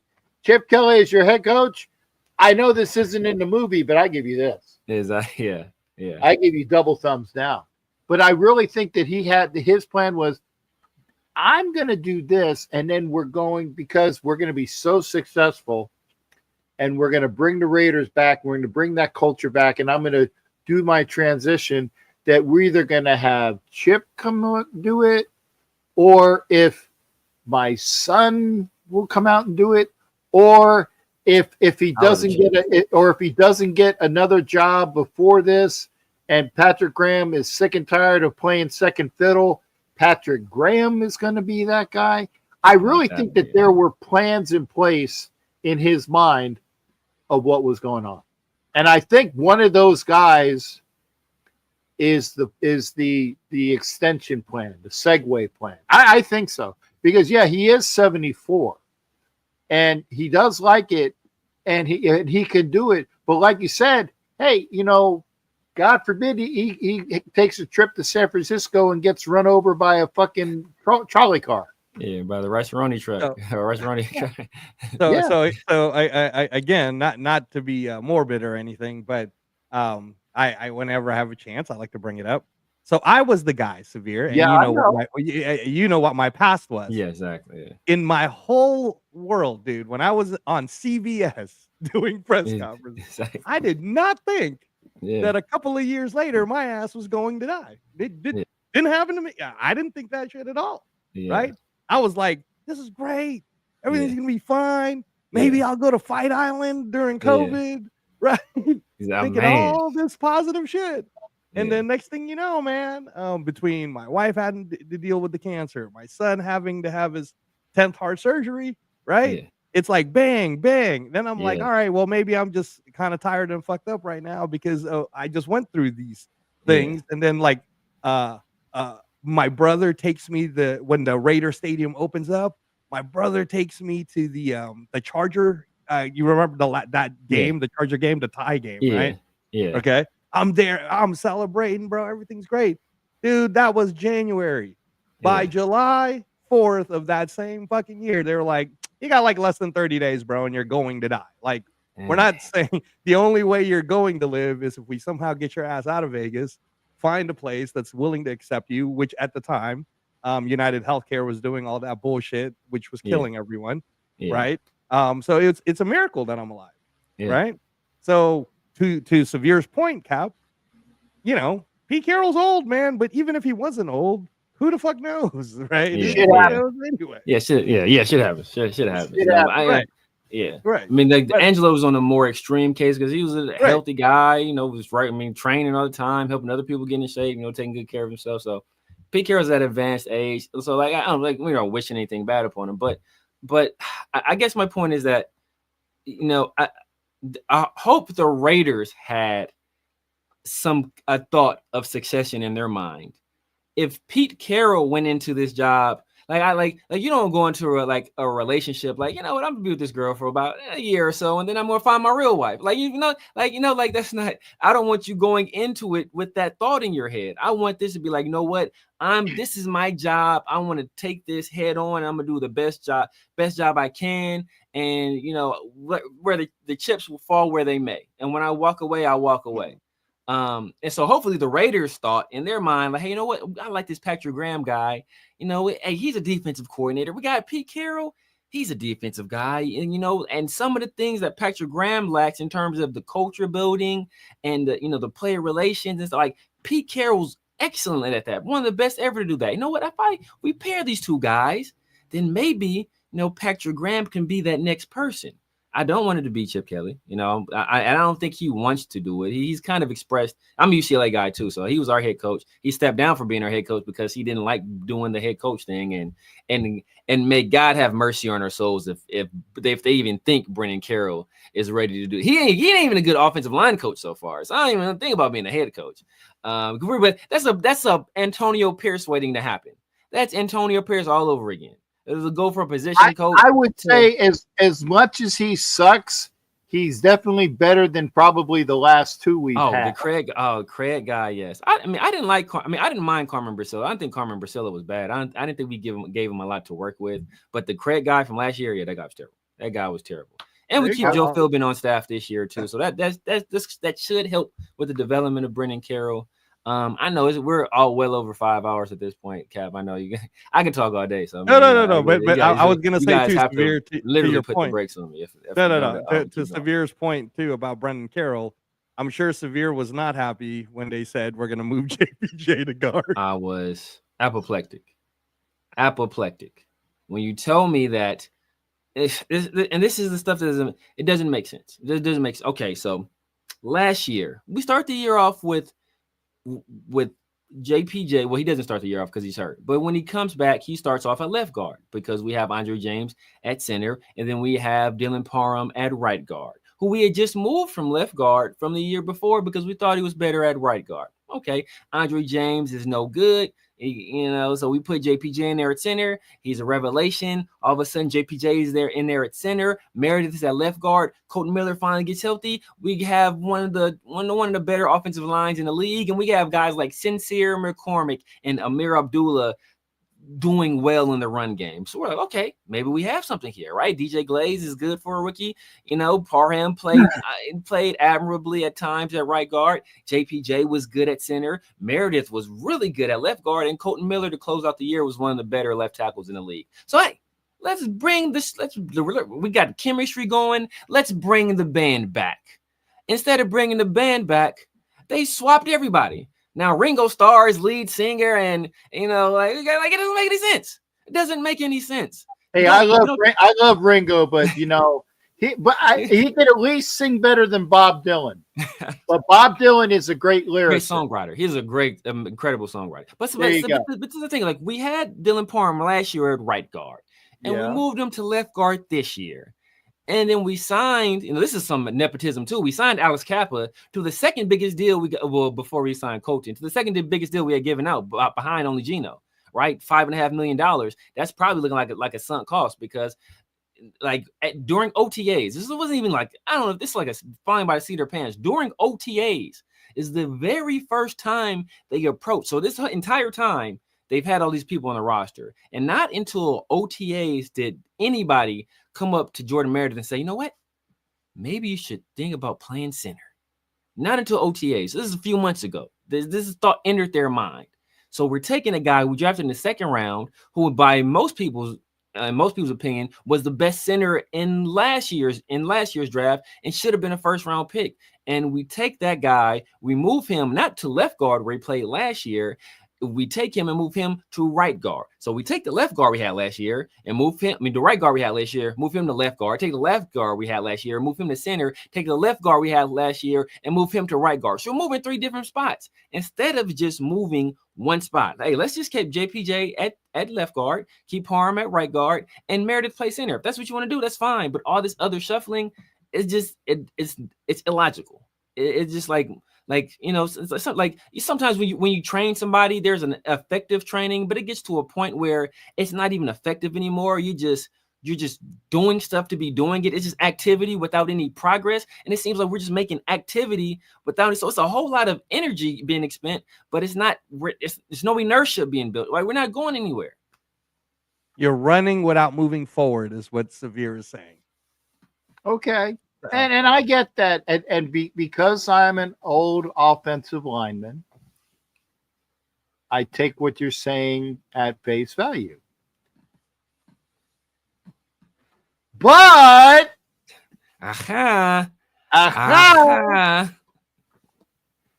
maybe a couple things.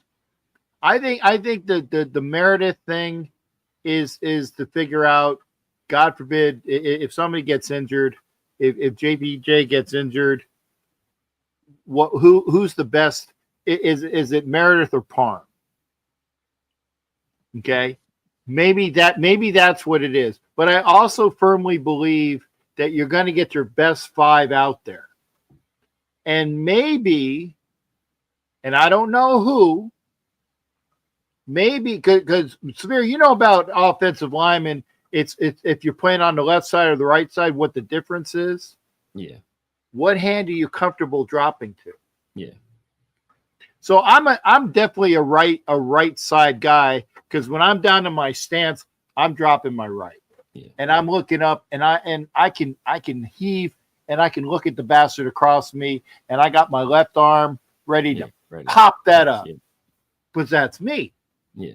Now, if I'm playing on the left side, I'm like, I don't like I don't like this. It doesn't feel right. Doesn't feel right. Okay. And yeah, I'm stronger. I will say I'm stronger with my pop on that. Yeah. But my stance is fucked up because I got my left arm down. Yeah. Maybe, and I'm purely spitballing here because it's 5 fucking hours, and why not, right? and I've enjoyed this.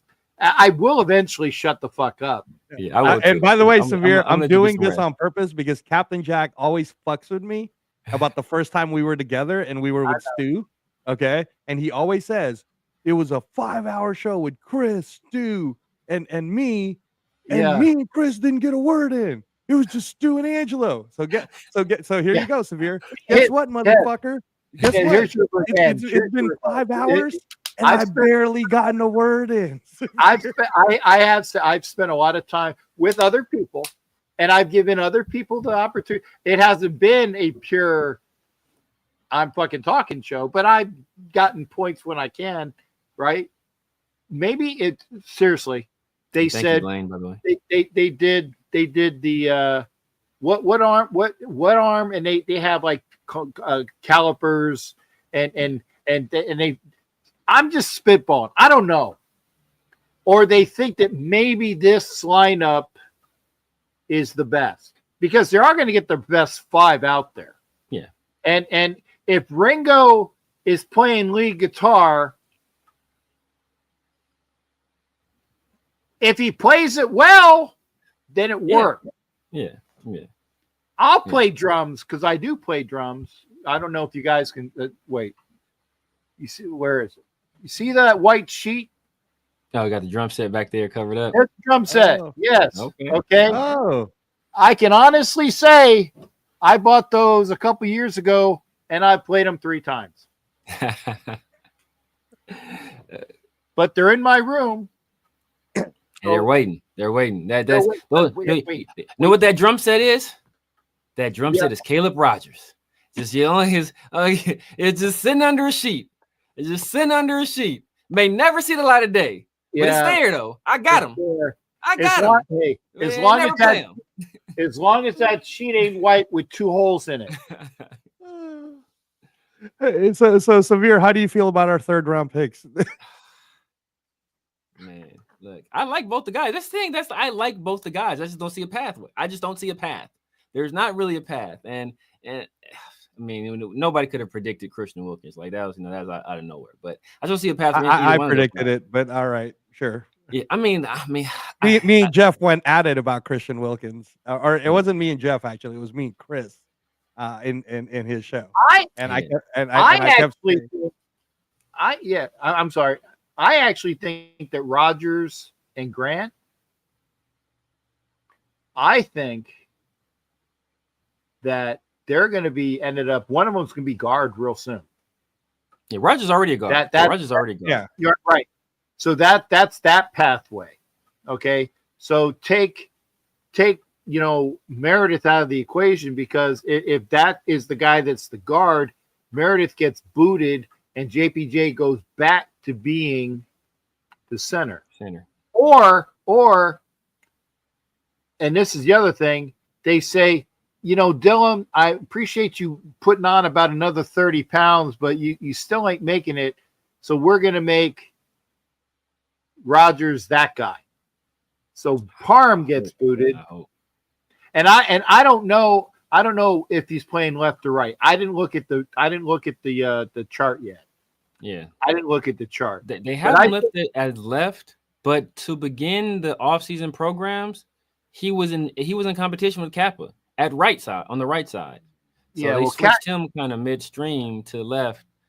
You know, I think Yeah. at around the time they probably decided that they wanted to go with Meredith at center. Well, Kappa's a 1-year wonder, and he's here. He's here for they had thoughts, but he's here probably as a favor. Oh.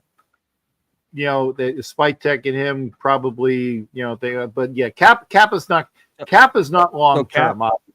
Hey, Cap, real quick, and I'll let you keep going. But currently, right now, this is the actual depth chart.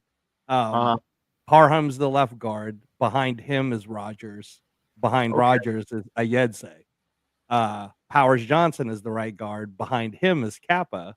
Behind him is Mafi. And then we got Laki Tasi. And at center, we have Meredith. Behind him is Will Putnam. And behind him is Jared Hooford. So Charles and behind Grant him is Captain Jack, and I'll play with my fucking cane. Now here you go. Check this out. So Colton Miller's backup is Charles Grant. And behind Charles Grant is Dalton Wagner. DJ Glaze is the starting right tackle. Behind him is Thayer Mumford. And behind him is Parker Clements. So again, to Severe's point. Because remember, we just heard the announcement that they were moving Thayer to guard. now he's back at tackle. I don't know what's going on. Well, he is right now. He is the swing tackle. Yeah. So, and by the way, he's not necessarily on what is it, on a contract. I think this is his last year. I believe so. Yeah. Okay. Figure that out too. Maybe Grant. Maybe Grant. Grant might be your ultimate swing tackle / you know, and if Colton Miller, God forbid, gets injured, remember Mumford played better when he was playing left tackle as well. So just food for thought. Yeah. No, what I will say is, and Severe, I did it to you again. So I love it when, and this, you didn't see this, Captain Jack, but the Knockout Canvas has only had 5 episodes, and our most epic episode, I believe, was episode 3, where I put Severe with Papa Rundown. Now, what you have to understand about Papa Rundown, Captain Jack, is he would be the equivalent of you when it comes to boxing, in terms of the old school knowledge and the, you know, God damn it, you know, Joe Louis would have knocked out, you know, like that. Okay, so anyway. Rocky Marciano, I tell you, Rocky Marciano beat everybody. Right. Now I also know that Severe is he's higher. Like, there's casual fans that's not Severe at all. There's super hardcore fans that like watch me all the time. Yeah, that's not Angelo. Him either. But he's like, those super hardcore fans make Angelo puts them to shame. right. Yeah, no, I will put anyone to shame, especially when it comes to current boxing. I mean, I will fucking talk to you about the card I just watched in Mexico. Yes. So Angelo watches bar fights in Tijuana, like Tijuana bars, just to find who the next Devin Haney will be, bro. Exactly. Just to find who the next Devin. I saw the 16-year-old kid fight, and this kid just.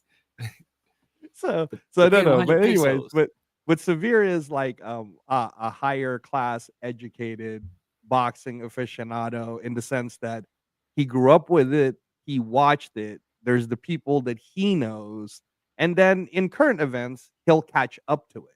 He won't necessarily watch every single one live, but he'll catch up to it. So anyways, Cap, I say that to say that in this show that was only supposed to be 2 hours, it ended up being this crazy, like 5-6 hour show, and probably 3 of those hours was Severe and Papa Rundown going at it, man. They were talking about, no way Sugar Ray Leonard would have whooped Floyd's ass.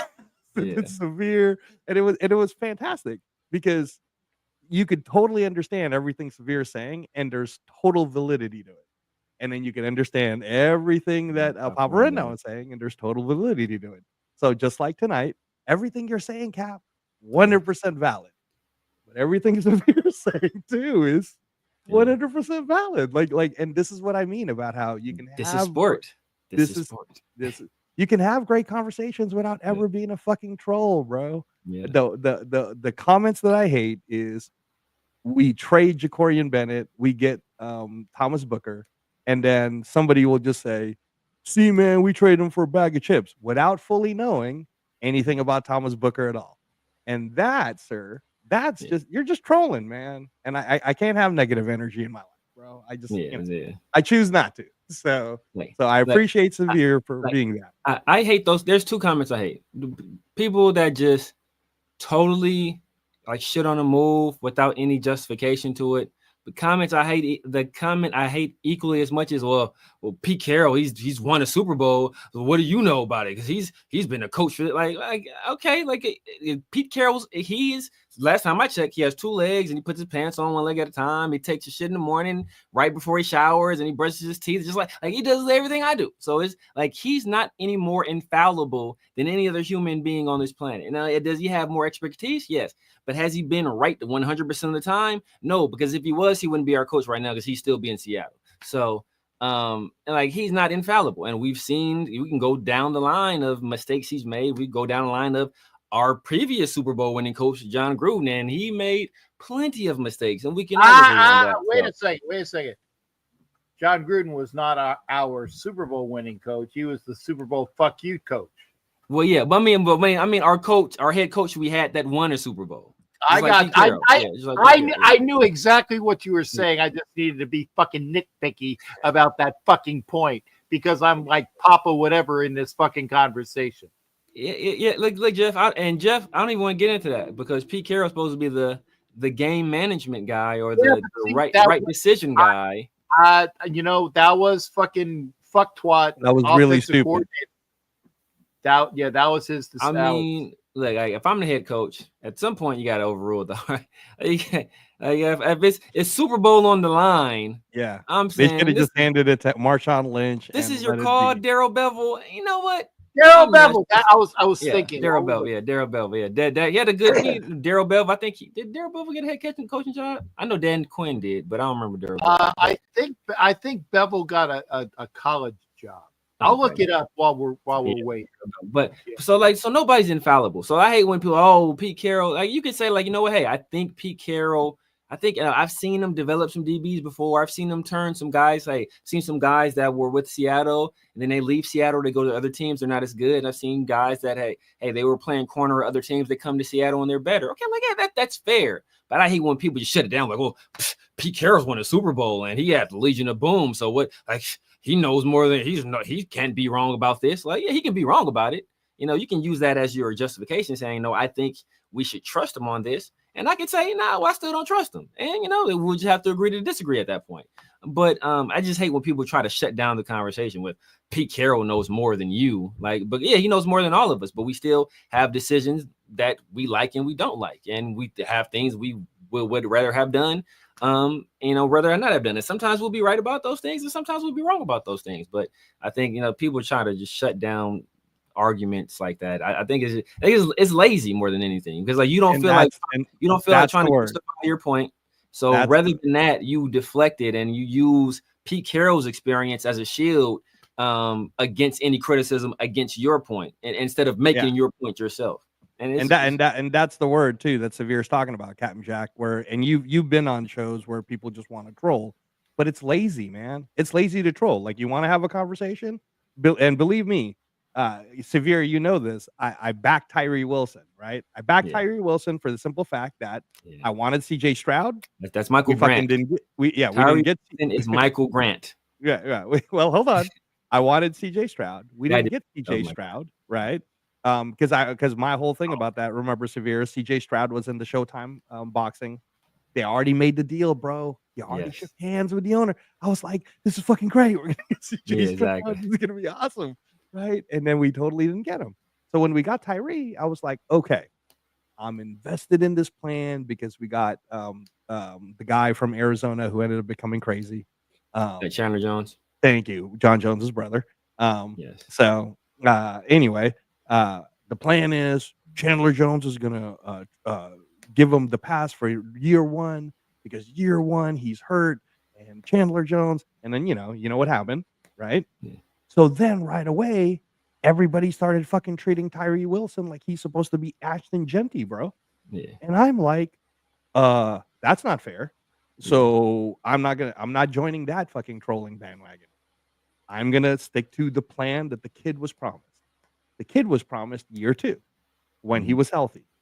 Year 2 when he was healthy, and this is what I was yelling at on when I was getting hot at that other at Jeff show with Chris and everybody, was I was saying, if you guys are gonna get mad at Tyree Wilson, then why aren't any of you motherfuckers getting mad at Christian Wilkins? Because it's the same bullshit. In fact, Christian Wilkins played one more game than Tyree Wilson and had less stats. Tyree Wilson in the games he played had better stats. And you guys are still shitting on the guy that's on a rookie contract that we're only paying $1 million to. You're already giving up on this kid. I'm like, no. So here's my whole stance on it. Like him, don't like him. My stance is it is year 3 of a rookie contract where this kid with the talents that he had at Texas Tech was promised a position that he will contribute year 3, right? But it's really year 2. It's really his sophomore year. So there's no fucking way, Severe, we're getting rid of him. We're going to play him this year. We're going to have him for year 4. And guess what? If he improves year 4, we're keeping him on the 5th-year option because that shit is still that I disagree with. That I disagree with. It'd still be cheaper if he's really good. If he ends up being better than Cleveland Farrell because he actually is good enough to be, call it whatever you want, defensive line, defensive tackle / edge sometimes, whatever, bro, whatever you want to call it. But if he's a solid contributor, cheaper to give him a 5th-year option than it is to go re-sign somebody. Because Malcolm Koonce, bro, cost us a shitload of money for something that I don't know if he's going to be good this year or not. If Malcolm Koonce fucking tears an ankle, right, here's what's going to happen, bro. Here's exact. In fact, I'll tell you what all the trolls are going to say to me because I've been backing Tyree Wilson. They're going to be like, oh, see, bro, Malcolm Koonce fucking got hurt and Tyree Wilson, this was supposed to be his year and they gave him that assignment and he sucks. Well, look, motherfucker, we already know that Tyree Wilson is supposed to now, he's better at times playing on the inside. It's better actually to partner him sometimes on the inside. So I see Tyree Wilson being a tweener, right? Kind of a freaky tweener. Sometimes you throw him on the inside. Sometimes you throw him on the defensive line. Every once in a while, throw him on the edge, right? Yeah. If Malcolm Koonce fucking gets hurt, blame Malcolm Koonce. Don't start yelling at Tyree Wilson for not producing because his actual position is not to be all bendy and shit like Max Crosby. He's not that. He is, let me push you severe so you can get the fuck out of the way. So I would say, because it's going on 5.5 hours. I know Captain Jack has to get out of here. I would say this about Tyree Wilson. Unless Tyree Wilson has a season in either this year or, it has to be this year. Because I think they have to pick up the 5th year before the beginning of his 4th year. So if he doesn't have absolutely revelation of the season this year, the Raiders would decline his 5th-year option, and they would rather go the draft route and try to get another guy in the draft. And, he'll either be serviceable or have the potential to be, greater than that. I said Tyree Wilson is Michael Grant. Actually, with Tyree Wilson is Deontay Wilder if Deontay Wilder can never land his right hand. Like, if he can never land his right hand. If Deontay Wilder can't land his right hand in the fight, then he's not good. And Tyree Wilson but when he can, but Tyree has the one move, is the bull rush. But it's not landing. It's not a dominant move. Like, we all know, if Deontay Wilder hits you with his right hand, you're going to sleep, right? The only 2 people that survived it are, really that landed flesh is really, Bermaine Stavern in the first fight, and then Tyson Fury. No, Gilly Zhang last year. Oh yeah, Gilly, but Gilly Zhang's like 500 pounds. He's not a human being. But the only actual humans that have survived it are Bermaine Stavern and Tyson Fury. Whatever Gilly Zhang is, where lab he was created in, is different. So Tyree, he just lacks the fundamentals to be a good football player. And you were betting on traits, and the traits haven't materialized. And we say it's not fair to expect this of Tyree Wilson, but when you draft somebody that high, especially when you miss out on the guys that you missed out on, whether you liked, you know, Paris. Well, we do. Carter. Paris Johnson was drafted in front of us, but obviously Jalen Carter. But you know, there were extenuating circumstances around Jalen Carter why we weren't going to get him. Even though I wanted him, but you know, you didn't get Christian Gonzalez, and then there's the other offensive lineman you could have gotten. So it's like when you draft him in front of those people, you expect production. You see number 7 overall pick in the first round, you expect a guy to produce. You like serviceable is not serviceable. Like, you know, that's not good. You're not gonna accept that. So like you like a perfect example. If you pay $70 for a pay-per-view, you want a good fight.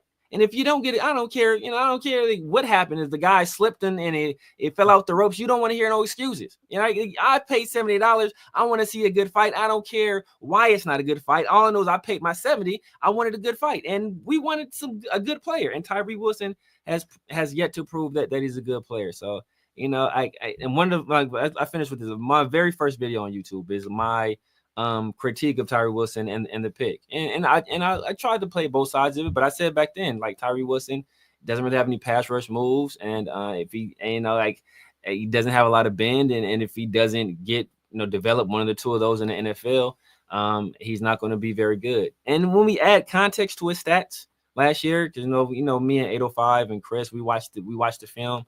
Look at, I think Tyree had either 4 sacks or 4.5 sacks last year. 2 of those sacks came off of 2 of them were on pick play or stunts, you know, D-line games where Adam Butler was the pick man. So basically Tyree was the loop man. He was running unblocked. And then one of them was unblocked.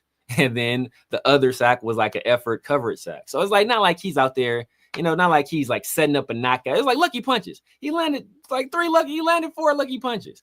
It's not like it wasn't a lot of skill, or he set a trap, you know, it was a pull counter. It was, I'm closing my eyes and I'm swinging. And he landed 4 times. To his credit. But you can't depend on luck, or you can't depend on somebody else setting the table for you. At some point, you have to create those sacks yourself, and he hasn't shown the ability to do that. And that's, by the way, Cap, is all very fair. That's a very fair, and he was using a lot of boxing analogies.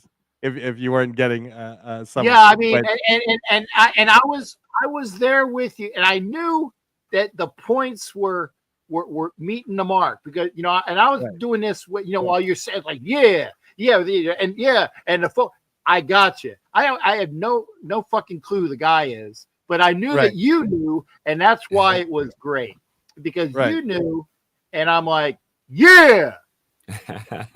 and again, there won't be a right or a wrong, because if Tyree balls out, Severe is going to be happy that I was right. And if he does end up getting cut or whatever, then it's fine, man. I'm not going to, it's no skin off of my teeth. He's here at least 2 more years, like you said. He's here at least this year and at least year 4, because it doesn't make sense for him not to be. Year 5 is like I said, I don't see that happening. But you know, if he does get year 5, it means this year he turned into a monster, and that's what we need. They need that, because, like you said, Malcolm Kuntz is not coming off ACL. Year 1 is usually tough. We no longer have Christian Wilkins, and you know, like, Laulu is a 2nd-year player too. He had some flashes last year, but we don't know who's going to be. Lucky Fatu is hurt now, so you know, we just brought in we moved Tonka Hemingway from defensive tackle to D end, and you know, so like there's a lot of question marks. So this is Tyree's 2nd chance. He had a chance last year. Now technically that was his rookie year. People want to say, okay, I'll give him, you know, it was a rookie year. We'll call it that. Yeah, so well, that's what was told to him. All I was saying is that's what was told to him. Yeah. So this is the year. This is the year for him to show and prove. This is the 2nd opportunity, because he's gonna get an opportunity because of everything going on around him, especially on this defensive line. So if he doesn't show this year, I think the writing's on the wall. Right. Wait, no, that's my segue. I was looking. Yeah, go ahead. Go ahead, segue, Mark, man. Go ahead. Go get him, Cap. You can't give me a better segue, Mark, than that. The writing's on the wall. Thank you, because you guys are so intent, and I said no. That's my George Costanza. Leave on a high note and fucking go. Okay, that's my mark, and I thank you for it. the writing's on the wall. I want to thank everybody who's still here. I see there's 29 people watching. I thank you for that. I never get 29 people watching this show, and that I know that I got the Nav's people with me, and I thank you. If you're on Nav's channel and you're part of that 29, thank you. I want to thank Angelo. I want to thank Severe. I want to thank Rafa. I want to thank Jack Kenna. I want to thank Apakazi. I know I'm forgetting people. I want to thank every Navman, obviously Navman for coming in.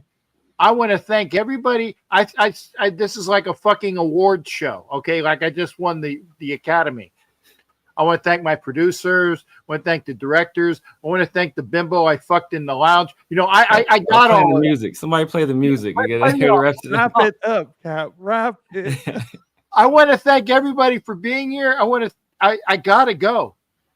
No, it's 3:08 in the fucking morning, and I gotta wake up in a couple hours. So I appreciate the writings on the wall. I said that's my mark.